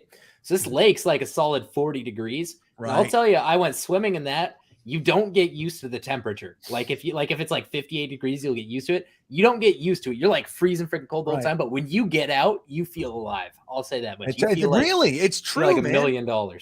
It's true. When I jumped in Crater Lake, that was a dream of mine since I had a teacher in like 3rd or 4th grade that just inspired me. He just showed me things. And I've always wanted to go to Crater Lake. When my wife and I had our late honeymoon, we went out there and we went to Crater Lake, and all I wanted to do was swim in this thing. It's the clearest water on earth. Like honestly, it's a crystal clear, dark blue. It's just this amazing thing. But when you have to hike all the way down to the lake, and then I found out it was 49 degrees, and I was like, oh my God, like I almost backed out. There's like snow everywhere. And I jumped off. There's like this little cliff that you jump off of into the water, and it's fucking freezing, right? You're like, oh my God, like it just lights up. But when I got out, dude, the rest of the day, I was a different person. Like it was unbelievable what it did to me. It's like a reset, like a boop. Yeah. Or you can just take some acid and do it that way, whatever you want.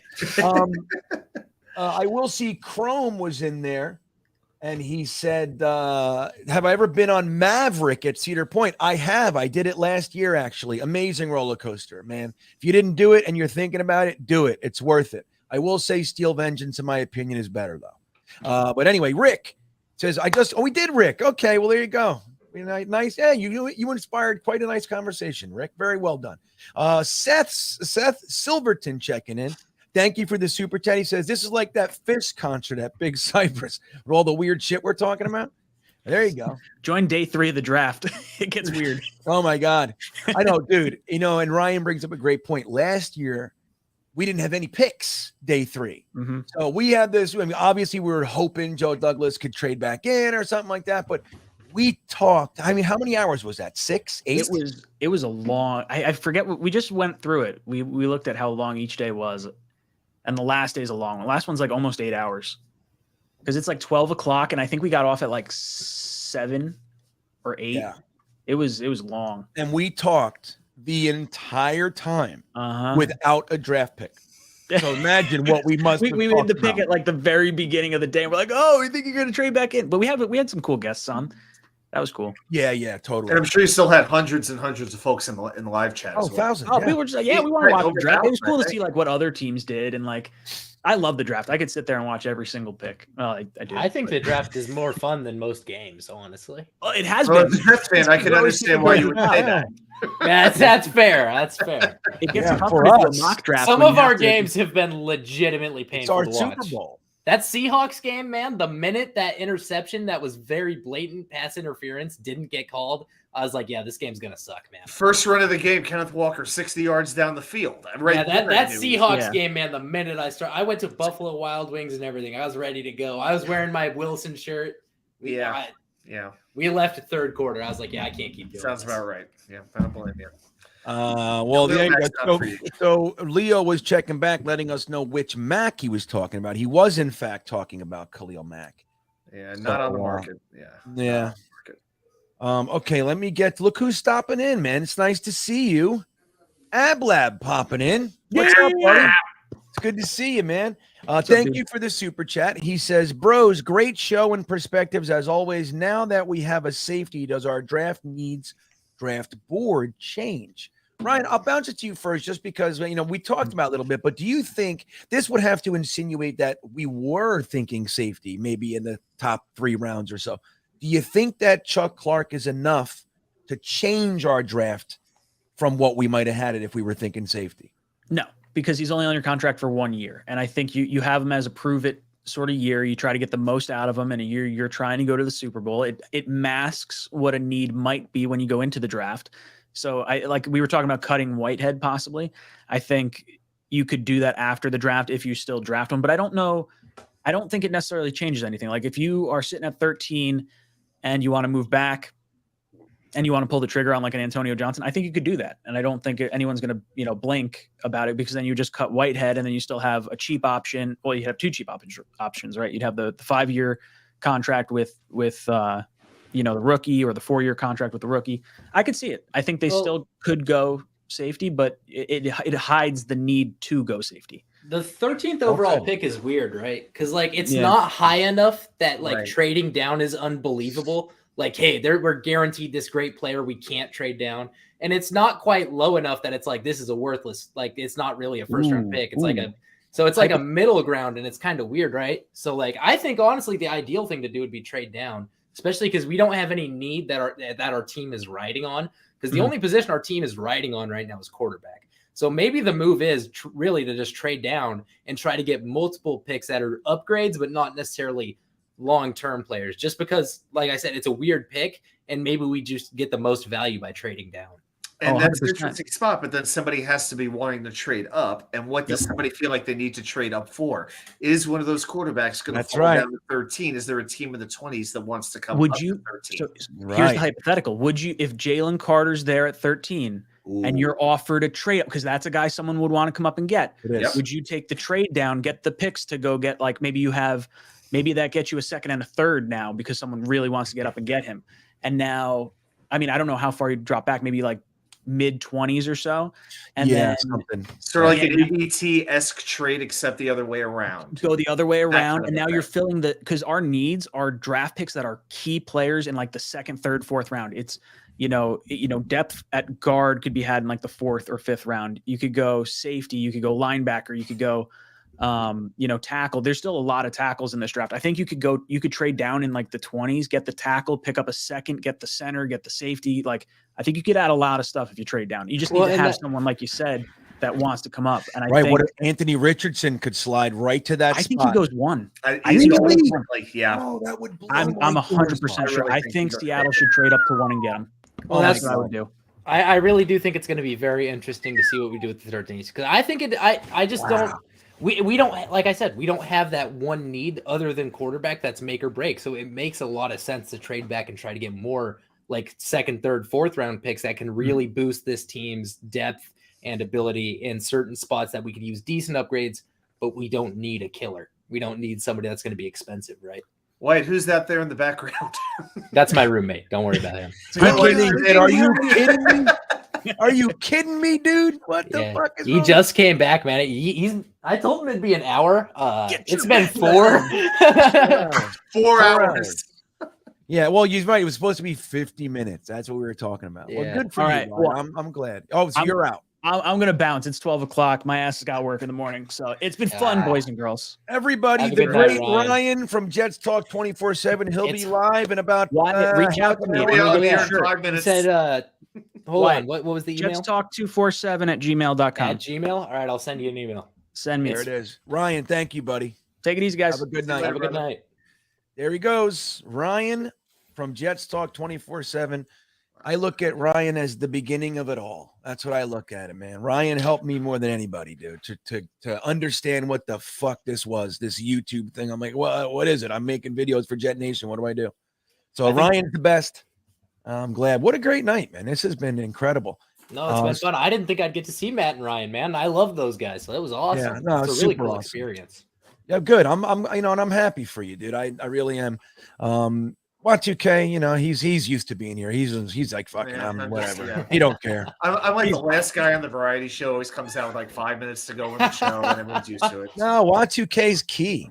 I was talking about from your end, like he's not. He's like, I'm on here all the time. It's always fun though, but being able to talk to new people, see new people in the chat, it keeps it fresh, keeps it fun, and there's always a new topic anyway. So yeah, always. We still haven't done trivia. Oh my! I know. Yeah, we might. I'll see how it goes.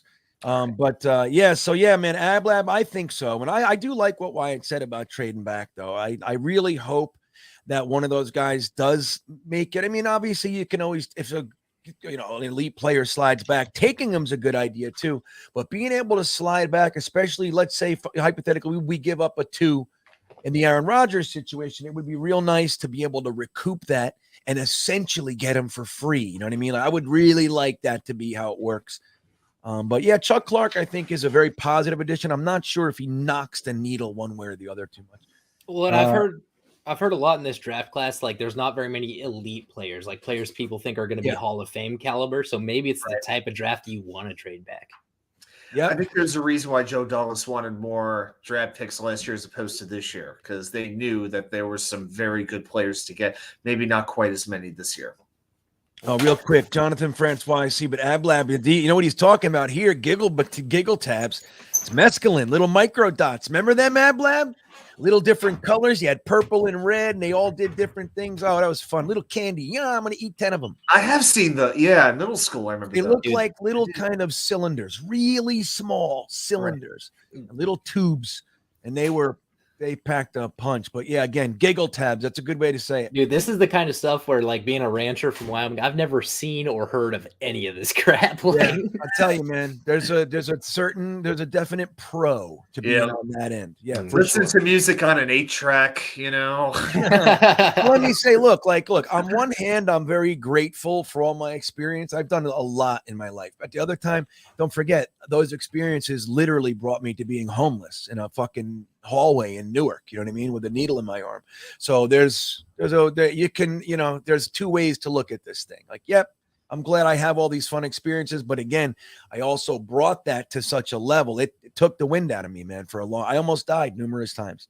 So that's the other end of it. You know what I mean? I'm glad you didn't, Green Bean. Thank you. Me too. What would we all be doing tonight? Nobody knows. I know. I wonder. I don't know, what would you be doing? Sleeping, yeah. Jonathan Francois, thanks for checking in, buddy. It's good to see you. We need to go all in if we get A-Rod for these next 2 years. Trade our picks for proven star talent instead of drafting a lottery ticket. That is a mindset, man. You're not the first person I've seen say that in the last little bit. If you get Aaron Rodgers, because look, we already have a nice young core of talent that we're going to build on for years, right? Sauce Gardner, Garrett Wilson, Breece Hall, even the Bectons, ABTs, Max Mitchells, Michael Carter II, Michael Carter I, Brandon Eccles. Like, we have a lot of young guys that, it's not like we're selling our soul, but to kind of take this next 2 year and use those assets to get guys that are guaranteed, it could make a lot of sense. Now, you don't want to mortgage the future. I would hate to see us giving away our 2025 first, and I would hate to see that, but there's a certain logic to it. Watch, okay, you think, if the Jets decided to go that way, a la quasi-Rams, would you think that would be a solid move, or would you advise against it? You know, I don't love the idea. I feel like this is what Mike Tannenbaum did for so long. He believed then, and he still believes now, with quality of picks over quantity of picks. Back then, we were having drafts of 3 picks, 4 picks, 5 picks. We did that for a couple of years in a row. We did. And if you don't hit on those picks, it hurts that much more. I mean, the same year we drafted Revis, we were drafting like Jacob Bender and Chancey Stuckey and guys like that. So, and they mean that much more then. So to me, you could trade some picks, but you got to keep some premium ones. I mean, and I said this last night with Jeremy, as Jets fans, we had forgotten the idea of a mid-round pick working out and becoming a really meaningful player. We're not used to seeing that a whole heck of a lot. Yeah. So I feel like the real genius of the best GMs is they don't need the best assets to find their best players. Right. And Joe Douglas has shown us that a lot too. Yeah, no, it's true. But I do think the one difference, because I agree 100%, man, with what you said about the Tannenbaum. Tannenbaum sold his soul and the future for that team, and it almost worked. So that's the thing. It did. It almost worked. But at the back end of it, it set us off for literally where we are now. Like that was the beginning of it. That's when it all fell apart. We're still suffering that. Well, that's my thing, man. I want a dynasty. I don't want one ring and then it's over. I want playoff after playoff after Super Bowl playoff. I want to look like the Patriots, but better. The greener, better, more rich, cooler Patriots. That's what I want to be. That's right, man. Dude, that's the way to do it. And that's why I think the difference is that we already did it. Like we spent the last 3 years developing that young core. So I think now if we were to just kind of take what we have for this year or maybe even a little bit next year and just slam the last holes with vets that we know are going to be good, I think it could be a solid move. It's almost like a mix of the two.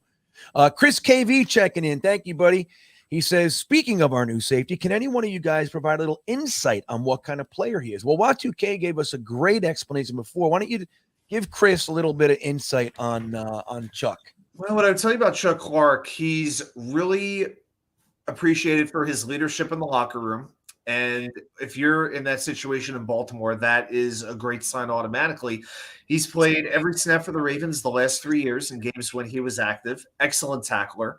It's just that now the Ravens have a logjam at safety with Marcus Williams and Kyle Hamilton taking the starting spots. Clark has 1 year left on his contract. Ravens don't want to lose him for nothing. So Joe Douglas gives them a call, says, you know what? We could use a little bit of help at safety. How about a 7th round pick? Sure. We're happy to give you Chuck Clark. So to me, this is a very good move that could actually spell the end of Jordan Whitehead.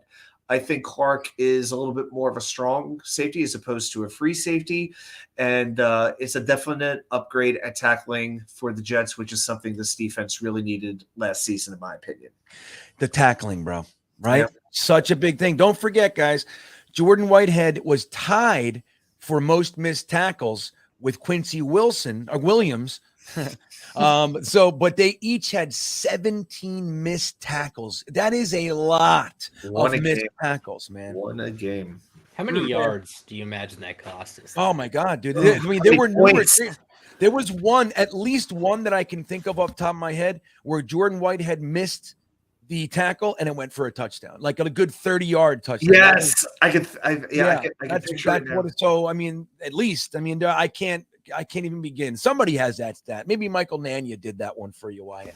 Chris KV is asking if they could be interchangeable. So this new safety, could we switch them in and out with what we already have as kind of a piece that kind of like we do with our D line?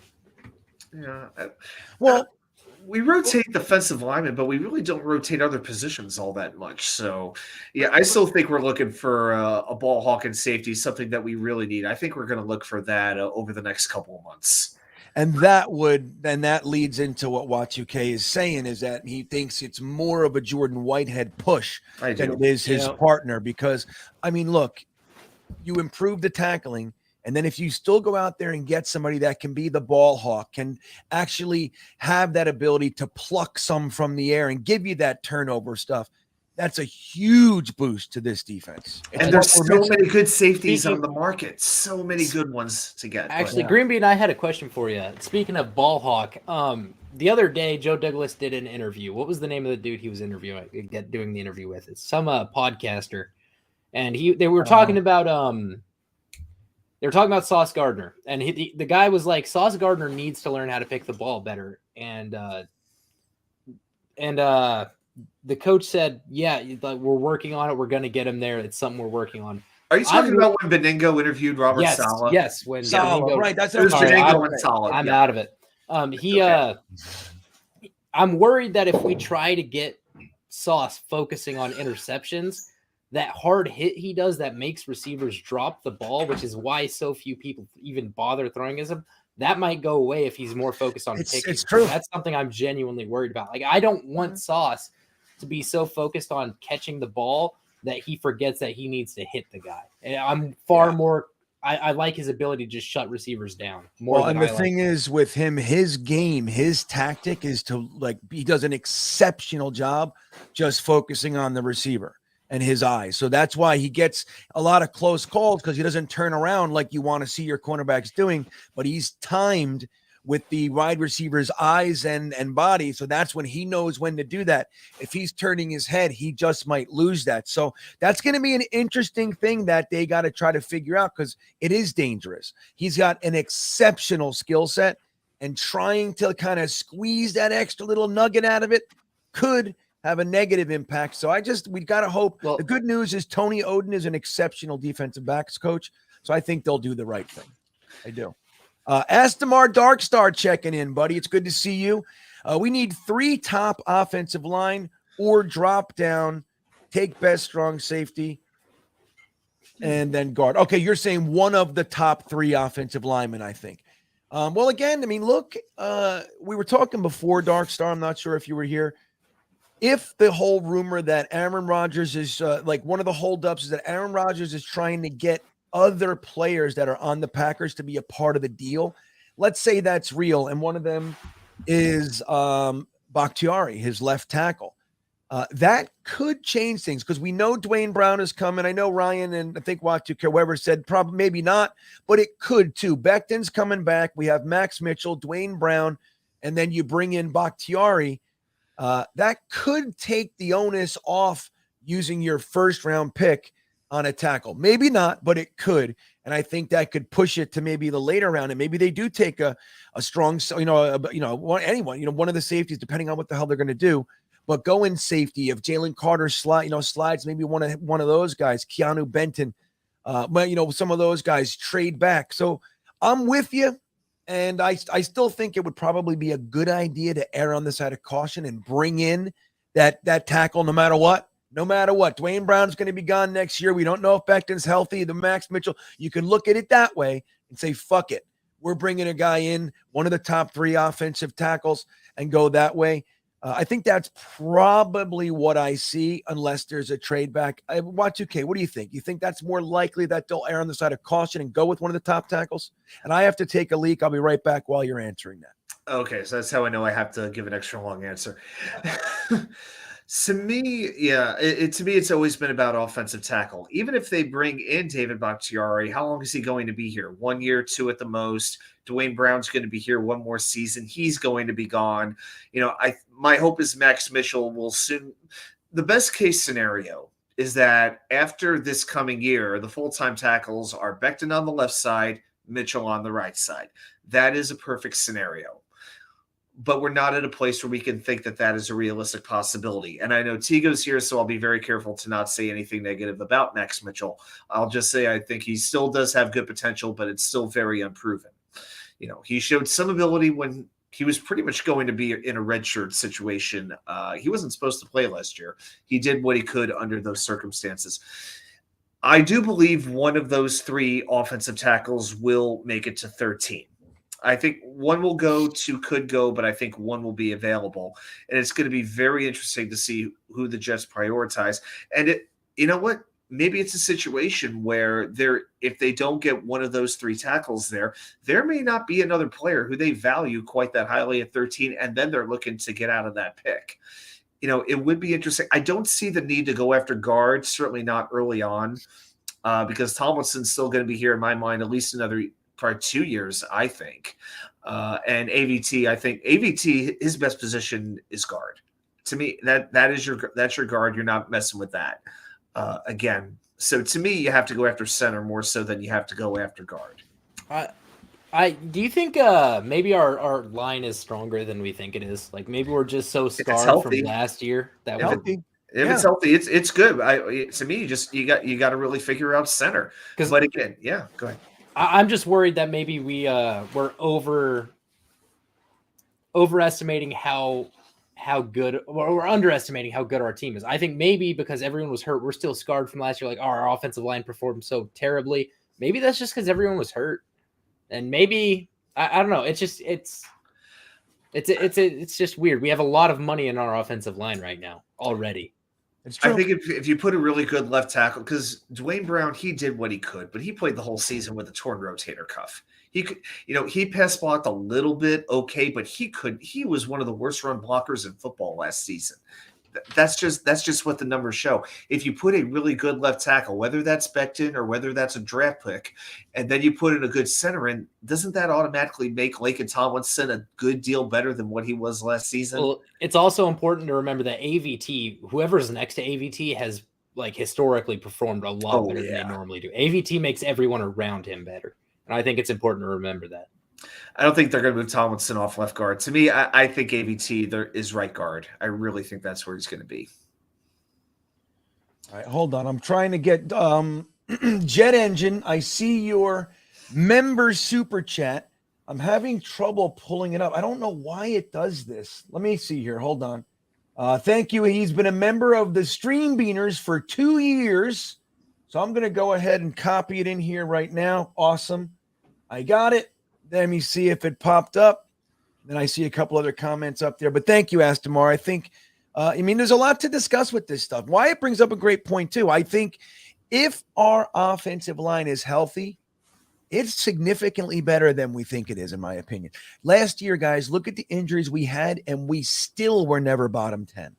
Like, that's crazy, dude. There were years, like with Sam Darnold's years, we had the 32nd, 31st, and 32nd offensive lines, his years here. Zach Wilson, 2021, we had a bottom, 5 offensive line.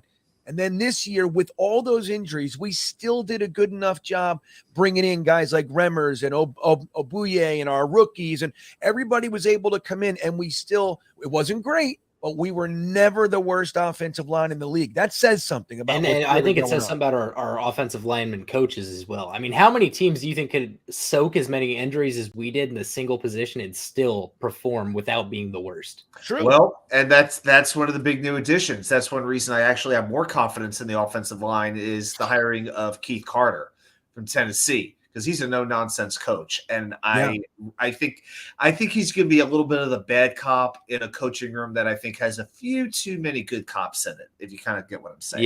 Yeah. No, I'm with you, man. I like exactly how you said that, too. It's nice. Yeah, Saul is not very mean. We need one. No, not publicly anyway, yeah. Right. He's super great, right, uplifting and mellow. Right. It's nice to have that. Look, football requires balls and, like, feisty and – I want to say anger, but like that piss and vinegar, it calls for that. And I think, having some of that on the team couldn't hurt. Yeah, you need good cop, bad cop, and we could use a little more bad cop. That's right, a little bit more. So Jet Engine, thank you, my friend. 2 months as a Stream Beaner, and this is his membership chat, super chat for part of the membership. He says, "Hey fellas, what the F is taking so long? Shit or get off the pot. Sounds like everything is in place, but Aaron needs to figure out if he's a Jet or retired." Now, look, I'm going to say this. Of course, I think we all feel that too. Like, come on. We just want to know already, I think, right? Like, I think that's safe to say. But here's the interesting thing, and I see a comment in here by Aaron Snowboards as well. I see you. He's talking about Bakhtiari's contract, and he's on the expensive side, right? He has 3 more years in the contract. And the rumor is that Aaron Rodgers wants to have Green Bay players come with him as part of a package. If that's true, I think Bakhtiari is probably among the people being discussed. Wouldn't it be likely that if that's the case, the Jets are trying to rework his deal too. And he might be willing to do it to stay with Aaron Rodgers as opposed to maybe staying there with a guy who's first starts. And, they don't know what Jordan Love is. They could like him all they want, but they don't know what he is. And maybe sticking with Aaron Rodgers as he goes over to the Jets would be favorable. So they're working on all these details. I mean, look, when we find out what happens here, like hypothetically, we get a favorable trade, like, as far as picks. And then we trade, like we throw in Corey Davis and we get Bakhtiari, and there's all kinds of additional stuff. And we find out that all the contracts were reworked and everything. I think we're going to be really psyched if that's the case.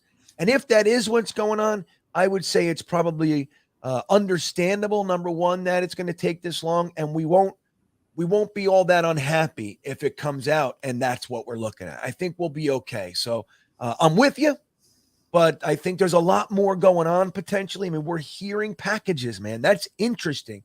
Any of you guys, what do you guys think of that? You think there's a potential maybe Bakhtiari and they're reworking contracts? What do you guys think? Go ahead, Wyatt, I think you're muted. Wyatt, you're muted.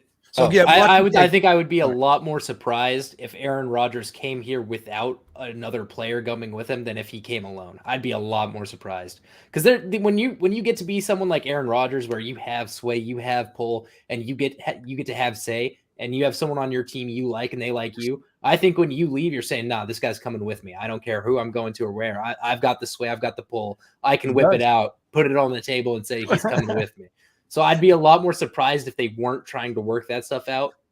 I'd be a lot more surprised if it was just Aaron Rodgers being a diva, even though I don't like Aaron Rodgers. I do think they're trying to work in small details for different players and try to get a deal that's fair, even though when you're trading with Joe Douglas, you're going to get fleeced. There is no fair deal. They're trying to at least make it look fair so that they don't look like the emperor with no clothes. So.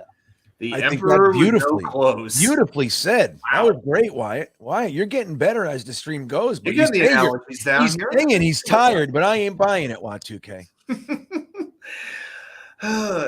Yeah, it's one of those things where I feel like we've been spending the last month or so trying to figure out Aaron Rodgers' contract. It's like you go to 5 different articles or news sources, you see 5 different interpretations about this bonus, about this option, about this contract. If he retires, what happens? Who has how much of a dead cap hit and all this kind of stuff. Well, that's going to be figured out pretty soon. I bet a lot of it's going to go out the window because the contract is going to be reworked and there probably is a whole lot of money to get figured out. I still believe in my heart the biggest holdup right now to getting this done is Aaron Rodgers committed to the New York Jets, and for how long. I believe that the Jets and Packers both want this to happen, and they will find a way to make it happen. But Aaron Rodgers has both of these franchises right now by the proverbial balls. Well, I think Rodgers wants a Super Bowl. Whether or not he's committed to the Jets specifically, I think if he stays in Green Bay, if he goes to the Jets, I think he really is itching for another Super Bowl title before he gets out. I'm going to ask you a question. See, that's an interesting point. Now, you and I, that would be our mindset. Absolutely. Because if I'm Aaron Rodgers, I want that second Super Bowl. I want that legitimacy. Just like, not that Peyton Manning needed it, but to certain critics, that second Super Bowl meant something. And I can sort of see why. But Aaron Rodgers talks a lot more about MVPs than he talks about championships. I think his focus, he's a little bit more self-focused than I think most of those types of athletes are. Think of it this way. You're Aaron Rodgers. You want people to look at you and talk about you. You want people to be focused on you, right? You want people to know that you're the guy. You get traded to the Jets, you're going to be like, if I win a Super Bowl with the Jets, I'm going to be the freaking Jets guy until the end of the Jets NFL, because I'm going to be the guy who broke the spell. Yeah, better be what he wants. Rodgers, but I think a good point is, because I think you're both actually right in this one, but you look at his career up to this point, even if he is focused more on the MVPs, we're at a point now where he's only got 1 Super Bowl. He's got 4 MVPs. I think even assuming that is the case, I think it could shift and all of his energy could be toward that final goal. Like, I'm going to drive this nail into the coffin of my career. Fucking Super Bowl. And not only Super Bowl for that shit team. We're going to do it. We're gonna knock this one out of the park. Yeah. Do you think they actually said to him, "Hey, Aaron, if you come here and you win, we think you got a shot at making the Hall of Fame"? They said it to Carr, so obviously they said it to him. Like, yeah. Hey, we think you could be a first ballot Hall of Famer. If you hey, win you're here. not a Hall of Famer yet, but if you come here, they'll put him in the Hall of Fame the day after the Super Bowl if that happens. Honestly, forget the waiting period. Within 5 years. Yeah. Oh yeah. He's first ballot. As soon as he's eligible, he's gone. He already is. He's the most talented quarterback I've ever seen play the game. That's right. No matter what happens, he could stay for 5-6 more years and be bottom basement quarterback, and still he's a first ballot Hall of Famer. I hope though he comes like some of the guys are mentioning in the chat, and they're right. He's got to come to minicamp. He has to work with these receivers. I hope that is part of the deal. He's got to be in the way. As much as I despise Tom Brady, he was all in with Tampa Bay. He worked with those players. Rodgers has to do the same thing for this to work, in my mind. Yeah, all right. Well, look, Astamar's checking back in. A little bit of a follow-up to his previous super chat. Thank you, man. He says, guys, we always need depth in the trenches. And last year, I mean, it was a freak, right? But it's a really good reminder. And the thing is, Joe Douglas's first year here, he had the same thing happen with wide receivers. Don't forget, we were actually signing guys off of the street. Dante Moncrief comes to mind, and he was starting that week. Like, that's how bad it was. The next year, Joe Douglas had wide receivers coming out of his ears. He had a lot of wide receivers. He learned. He's learning from that. I don't think he's going to allow the ship to sink because of offensive line again. I mean, he's put more resources into the offensive line than any general manager we've ever had. I mean, dude, in 3 years, he's already used 2 first-round picks on offensive linemen. He's used 2 fourth-round picks on offensive linemen. He's brought in myriad free agents and signing guys off practice squad. He's put more into the offensive line than anybody. Just as a comparison, Mike McCagnon had 5 drafts and used 2 picks on the offensive line, never going higher than the 3rd round. That's the difference. That would be Vlad Dukas. No, Dukas was Mike Tannenbaum. That was Tannenbaum. Yeah. It was Brian Winters and Shuma Idoga, I believe. I mean, there might be a 3rd. Maybe Dozier was Idzik. Brandon Shell. When was Brandon Shell was Idzik too? I think, or no, maybe it was like 2016-ish. I want to say Shell was right around that time. I can check. Yeah, go ahead. What the hell? So my only reservation with the offensive line, with putting more picks, more money into it, is how much do we already have tied down with the offensive line? I mean, it's not like we have a cheap offensive line. A lot of the guys are free agents. A lot, like we have a first rounder in there. Maybe I don't know how many first rounders, but I know Mekhi Becton's a first rounder. Like how much resources can you put into the offensive line before it becomes too many resources? Because if we start cutting guys, that affects dead cap and all that. Maybe we have too much depth and it takes away from the rest of the team. That's the only thing I'm worried about. Because I want a stable offensive line as much as the next guy. And I was even one of the guys saying we need to take an offensive line first round. But the more I think about it, the more worried I am. Like how much think about it like this have? though, Wyatt, it's 5 positions. Like that's the thing you have to remember. Like it's not just like we look at the offensive line, it's like, this one thing, but it's 5 different positions and depth on those positions, and like swing tackles and guards that can play center. I mean, there's all kinds of needs there. I mean, you want 9 offensive linemen. So granted, we're still on the expensive side, but I think without the offensive line, like nothing else that you have can go. Like we sink or swim with the offensive lines. And there have been great offensive lines that have made kind of mediocre-esque skill position, quarterbacks and wide receivers look really good, like opening huge holes for running backs. Like they're mediocre. They're fine. They're decent. But on this team, they're getting 1,200 yards. Look at the Denver Broncos of the 90s. They had a slew of running backs, not just Terrell Davis, but guys like Olandis Gary, right. Mike Anderson, guys that, would have been that did nothing anywhere else. But they would have their shining moments because that line was so good. The Redskins of the 80s, the Hogs, opening up Timmy Smith, who did nothing else in his NFL career except for that Super Bowl. You know, if you have the offensive line, and here's the other thing: these running backs we have, their greatest skills, especially Hall, is their patience, their vision. if you give them the blocks, they will find the hole. They will know exactly how to start and stop. true. Go ahead. I'm not saying that it's not the most valuable set of positions on the team. I was an offensive lineman. I was a defensive lineman. I understand games are won in the trenches. The thing is, you can pour as many resources as you want to something that doesn't guarantee it's going to succeed, right? And I think what we already have is a pretty good offensive line if it can stay healthy.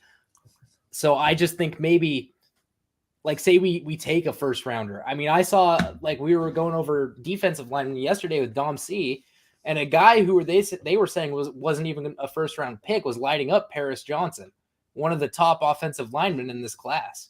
So how can we look at guys getting lit up by guys who aren't even considered first round defensive linemen, and they're getting destroyed by them, and say, hey, these are the guys that are going to fill in and turn us into a star offensive line core?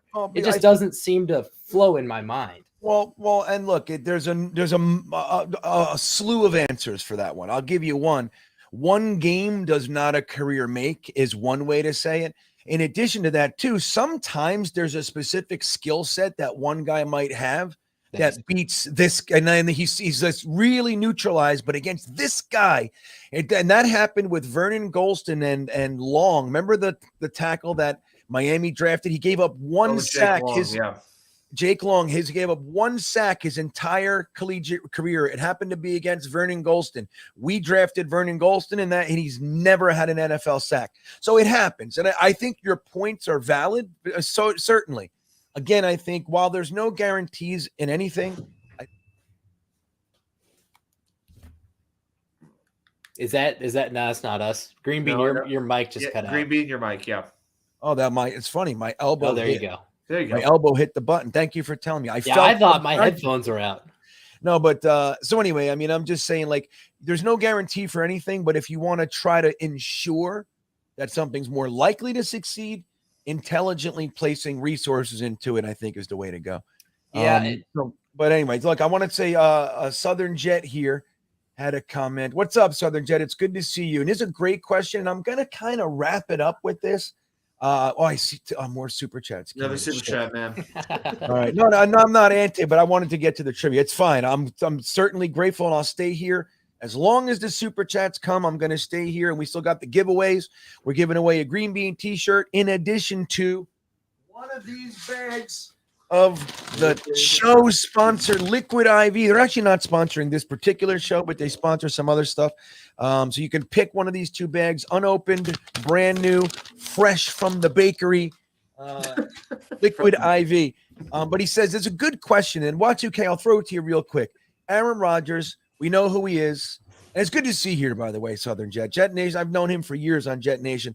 But you think Aaron Rodgers comes to, and I think, voluntary minicamp, you think he comes? I think it's obviously a good sign, and he should, but you think he's here for that? Man, I hope so. As long as he does something before training camp starts to reach out to this offense, to work with these guys. I mean, say what you will about Zach Wilson, but at least he would organize the camps, the get-togethers. He would go see his receivers. He would make those visits. He would show that he cared. He would take those steps. Would Aaron Rodgers do that? It's a heck of a question, but I'll tell you what, in this type of a situation, I'd say it's pretty vital. Now, remember one difference. A lot of people make the Brett Favre comparison. We got to keep in mind, Brett Favre didn't become a Jet until training camp was already going on. In this case, Aaron Rodgers would be coming to the Jets in March. So there is time to build that up, but I don't want to be waiting until the beginning of August to do that. So I hope that is something kind of like what I said before, that Joe Douglas, Woody Johnson, Robert Saleh, I hope they had that conversation with them in California. It's like, Aaron, we respect you, but this is what we need. This is what we're doing. Super Bowl. Right. I'd like to say I don't think he would go. He didn't go for his own team. Why would he go for us? I mean, even if he wants to win the Super Bowl. It's a new team. Maybe he feels the need to make that first impression. I mean, maybe. Guys. I'd be surprised. I can see it going either way, but I'd be surprised if he did show up. They can't make him do much of anything. He's a little full of himself. I'm inclined to agree with you, Wyatt. I really am. That's my first thought. Is probably not. But again, this is the first time in his entire career he's going to a new team. Well, I'm not saying it's impossible. So it could be. No, so I'm saying it's like, so that gives me pause. Like, maybe. Yeah, the Packers would bend over backwards to make him happy. For years, they were doing that. I don't know if the Jets are going to be quite so eager to do the same thing. They need to make this work, but they got to put their team first. The Packers were all about Aaron Rodgers. It got to the point where the whole franchise was about Aaron Rodgers. Yeah, I mean, he even pushed Mike McCarthy out. It was between their head coach and their quarterback, and they chose the quarterback, man. That's why he was fired mid-season. Aaron Rodgers didn't like him anymore. And that's so they made a conscious decision. This team is built around this man. That's it. You know what I mean? Doesn't Aaron Rodgers do a lot of like changing the plays and like doing that kind of stuff? Do you think that would tick off our coaches? Fine with me. No, well, Hackett, he works very well. I mean, he worked. Yeah, right. Me too. He works extremely well with Hackett, obviously. I mean, they had those few years together. 2 of them were MVP years. So whatever their system is, it works. You know what I mean? So that can be a problem when you have like an established something over here and then this guy and there's a battle. I think like even if Mike LaFleur was still here and like we ended up getting Aaron Rodgers, I think Aaron Rodgers comes in and it's like, no, dude. He's able to, you can't tell Aaron Rodgers, you're running the play I call no matter what you see, and you can't call an audible. Don't forget we heard that. Like Zach Wilson was not allowed to call audibles. Well, and say what you want about Rodgers. I don't think Rodgers would be like, oh, we're going to go empty backfield on 4th and 1 right next to the end zone. Yeah, that's cool. I think Aaron Rodgers would be like, that's fucking stupid. Yeah, he calls an audible and goes, fuck you. I mean, that's exactly right. I think so. Leo Vernacchio checking back in. He says, Brady got everything he wanted when in Tampa Bay. Aaron can do the same. We are giving him the keys to the Jets. This is going to be Aaron's team. Can't wait. And I think that's a very good way to say it. Again, we got to remember, I think a significant part of that is we have just a beautiful young core of guys. That said, Aaron Rodgers is bringing just a whole bunch of stuff to this team that we haven't had and we don't have. And I think that, having those young players that aren't going to be pushing him for control and all that kind of shit, I think it'll work, man. I think it's a perfect kind of situation, and especially with Hackett being here. Again, we already know that they work to very great success together. So it's a good sign. Honestly, what's that?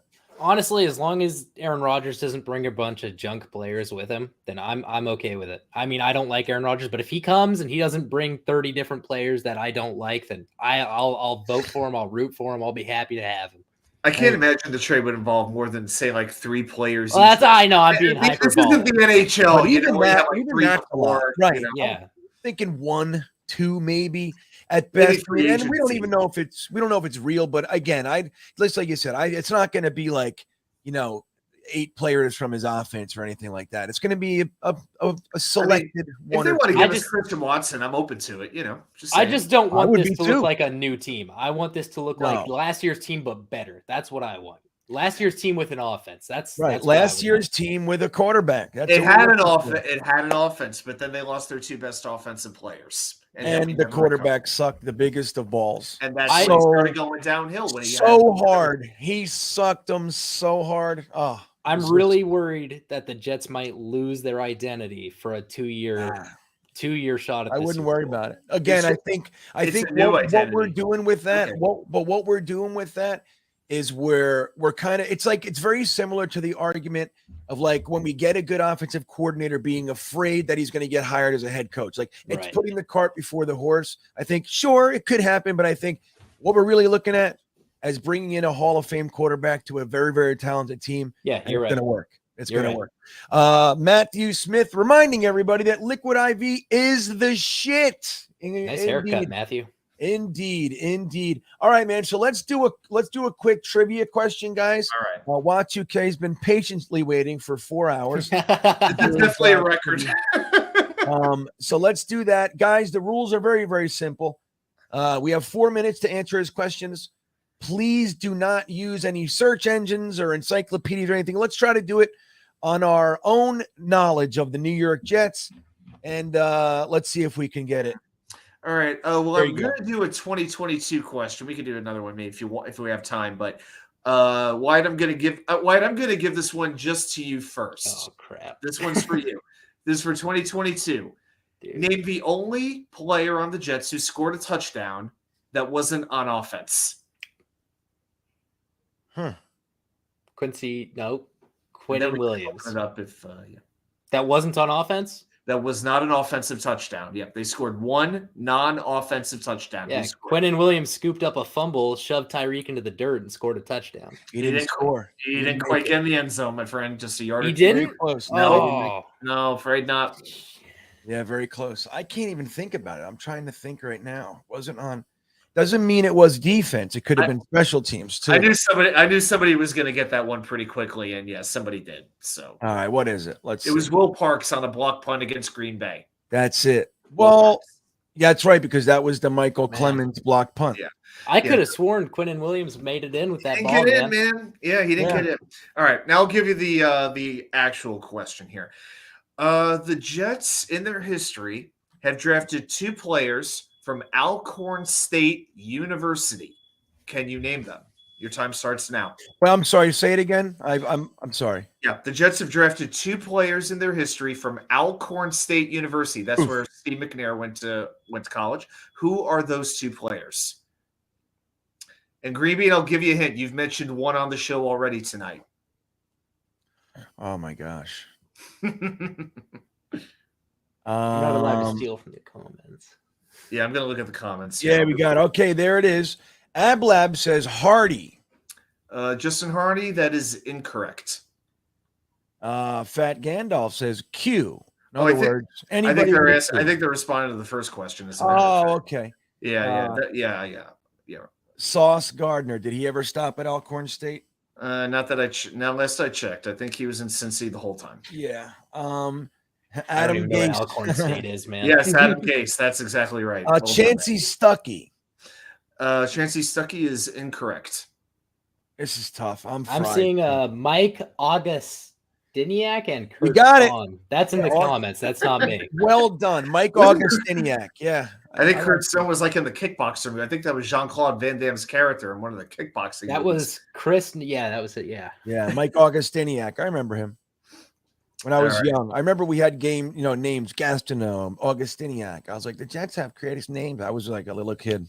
Something I picked up on when I was There a was kid. no shot I was going to get that. I don't even know what that college is. That's the first time Nathan I've heard Shepard. that. Nathan Tulane. Shepard is incorrect. Isn't he Tulane, if I remember correctly? He went to a different school. He went to Fort Hays State, I believe it was. Fort Hays. Larry Pillier? I don't even know who that one is. I gotta be Winston honest. Hill. Yeah. We're gonna need a hint. We're fried. I mean, Okay. in 5 hours. One's an offensive lineman, one's a defensive lineman, and their names you will know. These are not obscure Jets. We mentioned them earlier. I mean, we talked. One of them you did. You mentioned one of the players earlier tonight. Yeah. Well, thank you, Jets fan. We got our hint. Down to under 2 minutes. Okay. Yeah, I'm telling you right now, I can't even think of a name of a guy. It's late at night. I'm fried. I'm like AVT. AVT is USC. Yeah, I'm tracking. I'm Vlad Dukas. Yep. No, not Vlad Dukas. Oh, that's a good guess, Jade. That would have been a good one. Malden. Lorenzo Malden. That is incorrect. Can you put the question in the comments? I'll repeat it. The Jets have drafted 2 players in their history who play college ball at Alcorn State University. No, not Vernon Golson was Ohio State. Yeah, I can't even think about it. I'm like completely fried. I feel like I should know it. I really do. I feel like I should know it. You know the guys, you just may not. Yeah, it's just, it's a little hard to know that this is. Where is Alcorn State? I think it's in Texas. I know it's where Steve McNair played. I think it's in Texas. Are you crazy bastards still online? Yeah, we're here. Yeah, I mean, we're here. For a few, I don't know if we're mentally here, but physically. It's in Mississippi. Not Texas. It's in Mississippi. Yeah, we are all shot right. Right. I just fell off a cliff maybe 10, 15 minutes ago. I hit a wall. I was fine. Okay. Until like 10, 15 minutes when ago. I couldn't remember our offensive line's names, that's when I was like, yeah, you're like, all right. Yeah, we're going to call 15 seconds. Okay. One of them was in the New York Sack Exchange. Oh, that doesn't help me at all. Like, well, who is it? I can't even think. Abdul Salam. Yeah, I know. I was almost going to say. I'm like, of course. I know where the other 3. What an idiot I am. We mentioned him in the stream. No, not him. That was the defensive player. The offensive player, a guard, was mentioned at least twice by GreenBean tonight. Was played, was with the Jets not that long ago. Brian Sid Winters? Finch? Brian Winters, that's it. No way. There it is. I Brian did it. I Winters. got it. You won your own shirt, GreenBean. I win. Yeah, Winters and Salam. Yep, those two. Blade Runner checking in with the late super chat. Thank you, buddy. He says Odeyabushi was another offensive lineman drafted when we got Winters. Odeyabushi was 2012, 2013. He hung around a long time. Like he became a starter in Houston. He's UVA. He's UVA too. So he was. I was talking specifically, Blade Runner, about the period Mike McCagnon window. Matter of fact, what year was Brian Winters drafted? Mike McCagnon started. Winters was. Oh gosh, of course. Right now it's freezing. I think 2013. They were both drafted 2013. That draft was D. Milner, Sheldon Richardson, Geno Smith, Brian Winters, Odeyabushi, William Campbell, and Tommy Bohannon. That was the 2013 draft. Okay, so then I mistakenly gave Mike McCagnon credit for Brian Winters. So you're right, Blade Runner. You connected the two linemen correctly, but they were not with Mike McCagnon. But that was my fault. So. Yeah. So he didn't even pick Winters. I don't remember. It was like two offensive linemen, dude. Mike McCagnon could give two shits about the offensive line. Fucking strange. He used 2 top 10 picks on defensive tackles and never decided to draft an offensive line. He traded 3 second-round picks to move up 3 spots to draft Sam Darnold. And in that draft, all he gave him was a 5th-round Trenton Cannon and a 4th-round Chris Herndon. That's all he gave him. Didn't give him another offensive lineman, no receivers, nothing. That's what he gave him. You're exactly right. Yeah.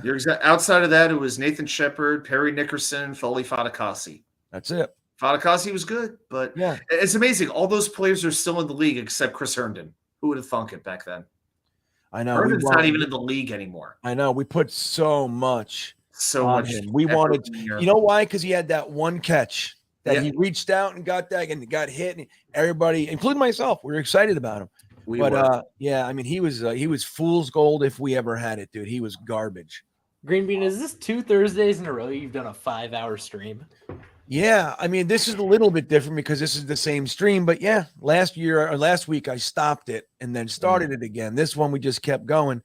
But yeah, man, and I'm going to say right now, we got to wrap it up. I am going to do the trivia. Okay, so here's how it's going to go. Not the trivia, the context. I was about to say, yeah. It's like you're taking my cake now? I see what's up. Hold on. I got to do it this way. Hold on a second. Rooney, dooney. No, McCagnon was a scout. McCagnon wasn't an accountant, Chad. He was a scout, not an accountant. Tannenbaum was an accountant. GreenBean's over here like, we got to wrap it up or I'm going to fall asleep at the keyboard. Yeah, I'm running out. I got to run 5 miles in the morning before I go to work and then drive to North Carolina. I still haven't eaten tonight, so I'm not going to complain. Like, I need to go get something to eat. I've been running, I haven't eaten since, I didn't even eat today. I've just eaten like a little bit of trail mix and some jerky. Man alive. It's probably why I can't think for nothing. Idzik an accountant? Idzik was incompetent. That's all I know. Idzik, I'm sorry. McCagnon was better than Idzik, but not that that's saying a lot. But at least McCagnon made a few good picks. Idzik did nothing. This show was sponsored by Cialis. Well, the thing is, what Idzik did. Oh my God. What Idzik did do was he completely cleaned up the mess that Mike McCagnon made. I'm sorry, that Tannenbaum made as far as the cap. So he did. He did an excellent job. He brought in Chris Ivory. He did that well. Chris Ivory was and Decker too. Yeah. Other than that, though, he really was a terrible GM. Oh. But the thing is, Mike McCagnon reaped the benefits of that by he's the one who got Executive of the Year, spending the money that Idzik got him. All right. So look, we have 35, 36, 37, 38, 39, 40, 41, 42. Yeah, we got some Raleigh guys here. Yeah, 40 Blade Runners. So we have 46 Blade Runner. So we have 46 contestants for the Wow. The giveaway. Okay. So what we're going to do very simply, okay, we are literally, and I'm going to share the screen with you guys. I don't know, Idzik did that. Idzik was another. I mean, Anun was his one pick from that draft that did anything. So we're going to do the very simple randomizer. I'm going to do between 1 and 46 here. Let me share this with you guys. So we're going to do between 1 and 46. Look at Matthew Petrone getting in here late. Matthew Petrone. Okay. All right, you're in. You made it, though. Let me put Matthew Petrone up there. There's no question, Matthew. Oh, there it is. So he says, do you think Aaron Rodgers is just being a dick and just wants a spotlight and then he will just return to the Packers? I don't think that. No, I think that he could definitely just decide I'm going to retire. But the Packers have pretty much made it a state, a point that we're moving on. But I mean, I guess he could hold them over the coals, though. They owe him a shit ton of money. So I don't know, man. I guess it's possible, but I don't think so, man. I don't think we would have gotten this far. I don't think he would have taken it to this, but I could be wrong. What do you guys think while I do the numbers real quick? Yes or no? Highly doubt he's just being a dick, and that's coming for someone who doesn't like Rodgers. What do you think, Y2K? No, I don't think it's that at all. I think he is just being very thorough with the whole process. Wants to make sure he knows what he's getting himself into. That's it. It's just worst case scenario, he's being weird, but I don't think he's being a dick. Weird is who he is. Yeah, that's what I'm saying. Like maybe he's just being himself. He's intensely weird and talented at the same time. That's Aaron Rodgers. I don't think it's out of malice or wanting to be in the spotlight. I think he has his own reasons that are separate from that. Yeah, I mean, let's be real. He's like kind of in the spotlight. He's already. He is the spotlight. Yeah, no matter what happens, he's kind of like the main news. Until the draft, they've been talking about Rodgers the whole time. There's nothing else to talk about. All right, here we go, guys. So I shared the screen with you guys. I'm going to do a number be 43. Wait, 44. Wait, sorry. 10%. 46. We got 46 contestants. So we're just going to do this real simple. I'm going to do between 1 and 46. The number where you are on the list is going to be the winner. Okay, so that'll go where it is. So here we go.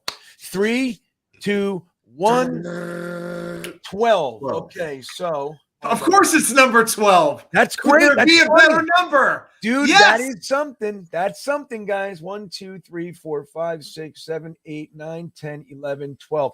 Clifford Kent is the first winner. Are you still? Hey, Y2K, can you do like a little @ and see if Clifford's still here? Like in the chat, if you do @ see what I can. Yeah, I mean, I'm using Clifford Kent, CANT. If you do Clifford. And that'll be for the t-shirt, okay? The next one is the Liquid IV. If Clifford's here, I'll let him choose. Well, let's see if he's here. Okay. Yeah, we're seeing like the same folks. The same folks are chatting. We're now around 280. We were over 400 for a while tonight. Yeah, I mean, we were up to almost 700. Yeah, we were way up there. Yeah, now we're down to about 280. So 700 a lot. I don't. Yeah, it's a lot. Pretty good. Pretty dang good.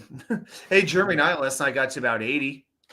Yeah, I was streaming a couple days ago. I had 2 viewers and only one of them was myself. So like that's there you go. All right, we're having a conversation. Yeah, you were having a nice chat with a friend. All right, so is Clifford still here? Not seeing anything from him. So well, this is if it comes up, yeah, he's in there. Clifford Canty, sorry, is the name. You win. Look for Clifford. Yeah, I'm not seeing him in the chat. So, well, hold on. Look, my email is in the description.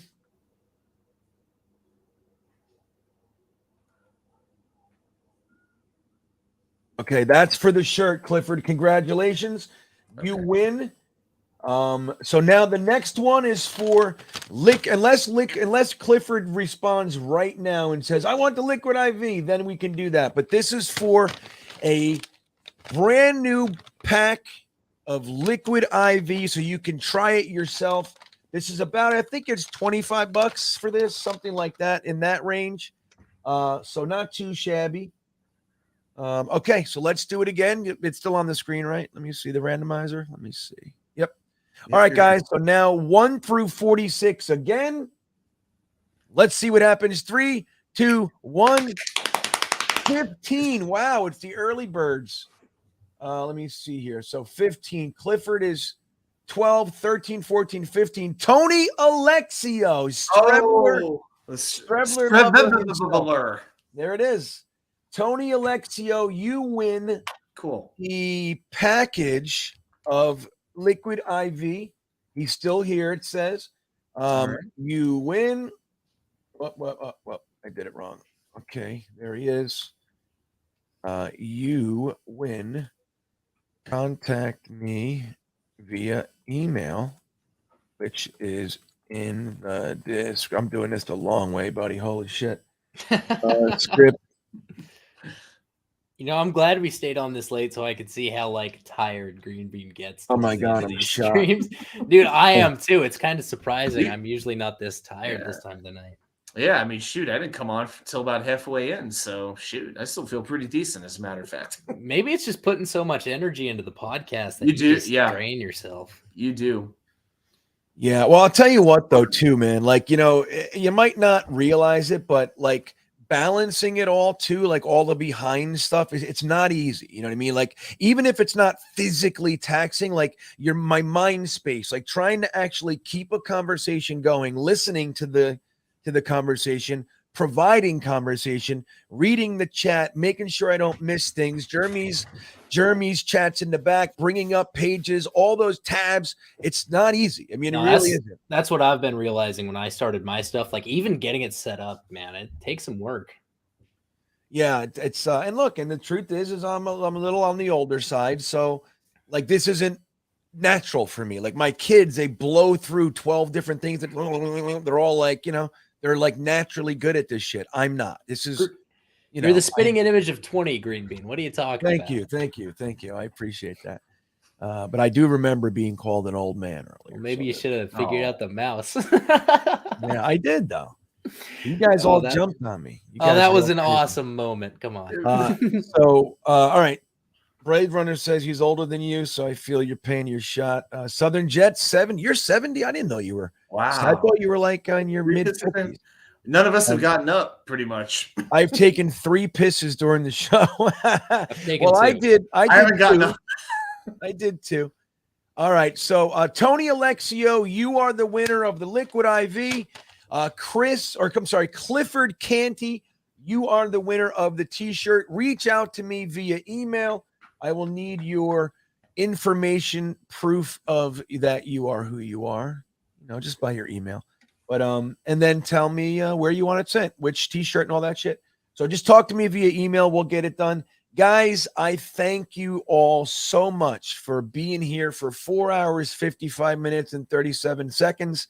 This has been fantastic. Okay, great stream. And I want to thank Wyatt. There's some thanks to you in the chat right now, Wyatt, as well, for doing what you do, buddy. And you know, hey, you muscled through it. Great guest, great time. I'm glad you got to spend so much time with us, man. And we'll do it again soon. Yeah, I appreciate it. I was not expecting to go 5 times over the limit I was told I'd be set at. So I'm really glad to be here. It was awesome meeting everybody. Yeah, well, I didn't expect it either, man. I didn't expect it. What are you saying, Watsuka? No, it was a pleasure talking to you for the first time. Oh, it was awesome to meet you, Watsuka. I'm surprised you're not in some of our streams, man. Some of this beanbagger streams. I haven't been one. Oh, that's because I haven't been one just yet. Yeah, it's okay. You know, don't feel pressure. Yeah, hey, you're not cool enough. All right. Yeah, I know. I take up enough time already. I try to leave the glory to some other folks. I don't know. There you go. What's the thing you want to tell everybody about tonight? So you can find me at NY Sports Wicker Media. I'm right now on the push to get to 500 subscribers. I'm only about 20 or 25 away right now. So it's just like the Jets, making a slow and steady climb. Been doing this thing since May. Just dropped videos this morning, one on the New York Rangers, one on the New York Jets. So most of what I do is Mets, Jets, Rangers, a little bit of Knicks. I'll talk some. I'll talk just about any New York sports team if the situation moves me enough. But hey, love doing the content and appreciate everybody supporting. And guys, this week, and I'm telling you, this Aaron Rodgers thing, it's going to be revised. And Monday, we get to start tampering legally. There it is. We got a big. This is it, man. Free agency starts now. We're already seeing moves, guys. This is the beginning. We're going to have a very exciting offseason filled with all the things we want to see. We're filling holes. We're getting it done to build this championship team that we've been working on for the last 3 years. It's time. Guys, I want to remind you about this week's Thursday Think of It. We'll be having Conor Hughes on tonight when we show up. No, mate, Conor Hughes will be back with us. As soon as the Aaron Rodgers stuff is done, he assured me, dude, as soon as it's done, I'll jump on the first stream you want me to. So we'll get him back. Next week, we have Boy Green hopping on with us. And then the week following, I think it is, we have Ali from Loyal New York Jets fans coming on with us. So we got a nice month planned, and we're having a good time. You want to join the Beanbaggers? The link is in the description. Remember, tier 3s, not only do you get a t-shirt, but you also get to be a guest on one of the streams with us, just like Wyatt, who did a fucking bang-up job over here. And, guys, thank you. Yeah, what's up? You want to say yeah, sorry. Yeah, please, go ahead. No, you're good, man. Go ahead. You guys really want to become Beanbaggers. It's freaking awesome. It's got a great group of people. And then do you mind if I plug myself? Please do. Please, All of right. course. If any of you insane jackasses want to watch my stupid self be my stupid self, I have started streaming, and I'm on YouTube, and I always stream with my buddy, and he streams on Twitch. It's called The Moogles, and that's TheMooguls, and we just play games and talk about stupid crap. So it's just me. Like, I don't think you want to, but if you do for some weird reason, we're there. Hey, if for nothing else, go give him a little support. If you're in that realm, give him a sub or a follow, whatever it is on there, and show him a little bit of love, man. He's a great dude. New Jets fan from Wyoming, Marine, just a lot to like. Guys, with that all said, have a great night. We will see you next time. Here we come. Here come the Jets, man. I want to kiss you. Thanks, Joe. Yeah. You want to run or you want to duck down? You want to duck, just go over and get onto the bench and stay there. You play to win the game. My message for the fans, we're all frustrated with where we are right now.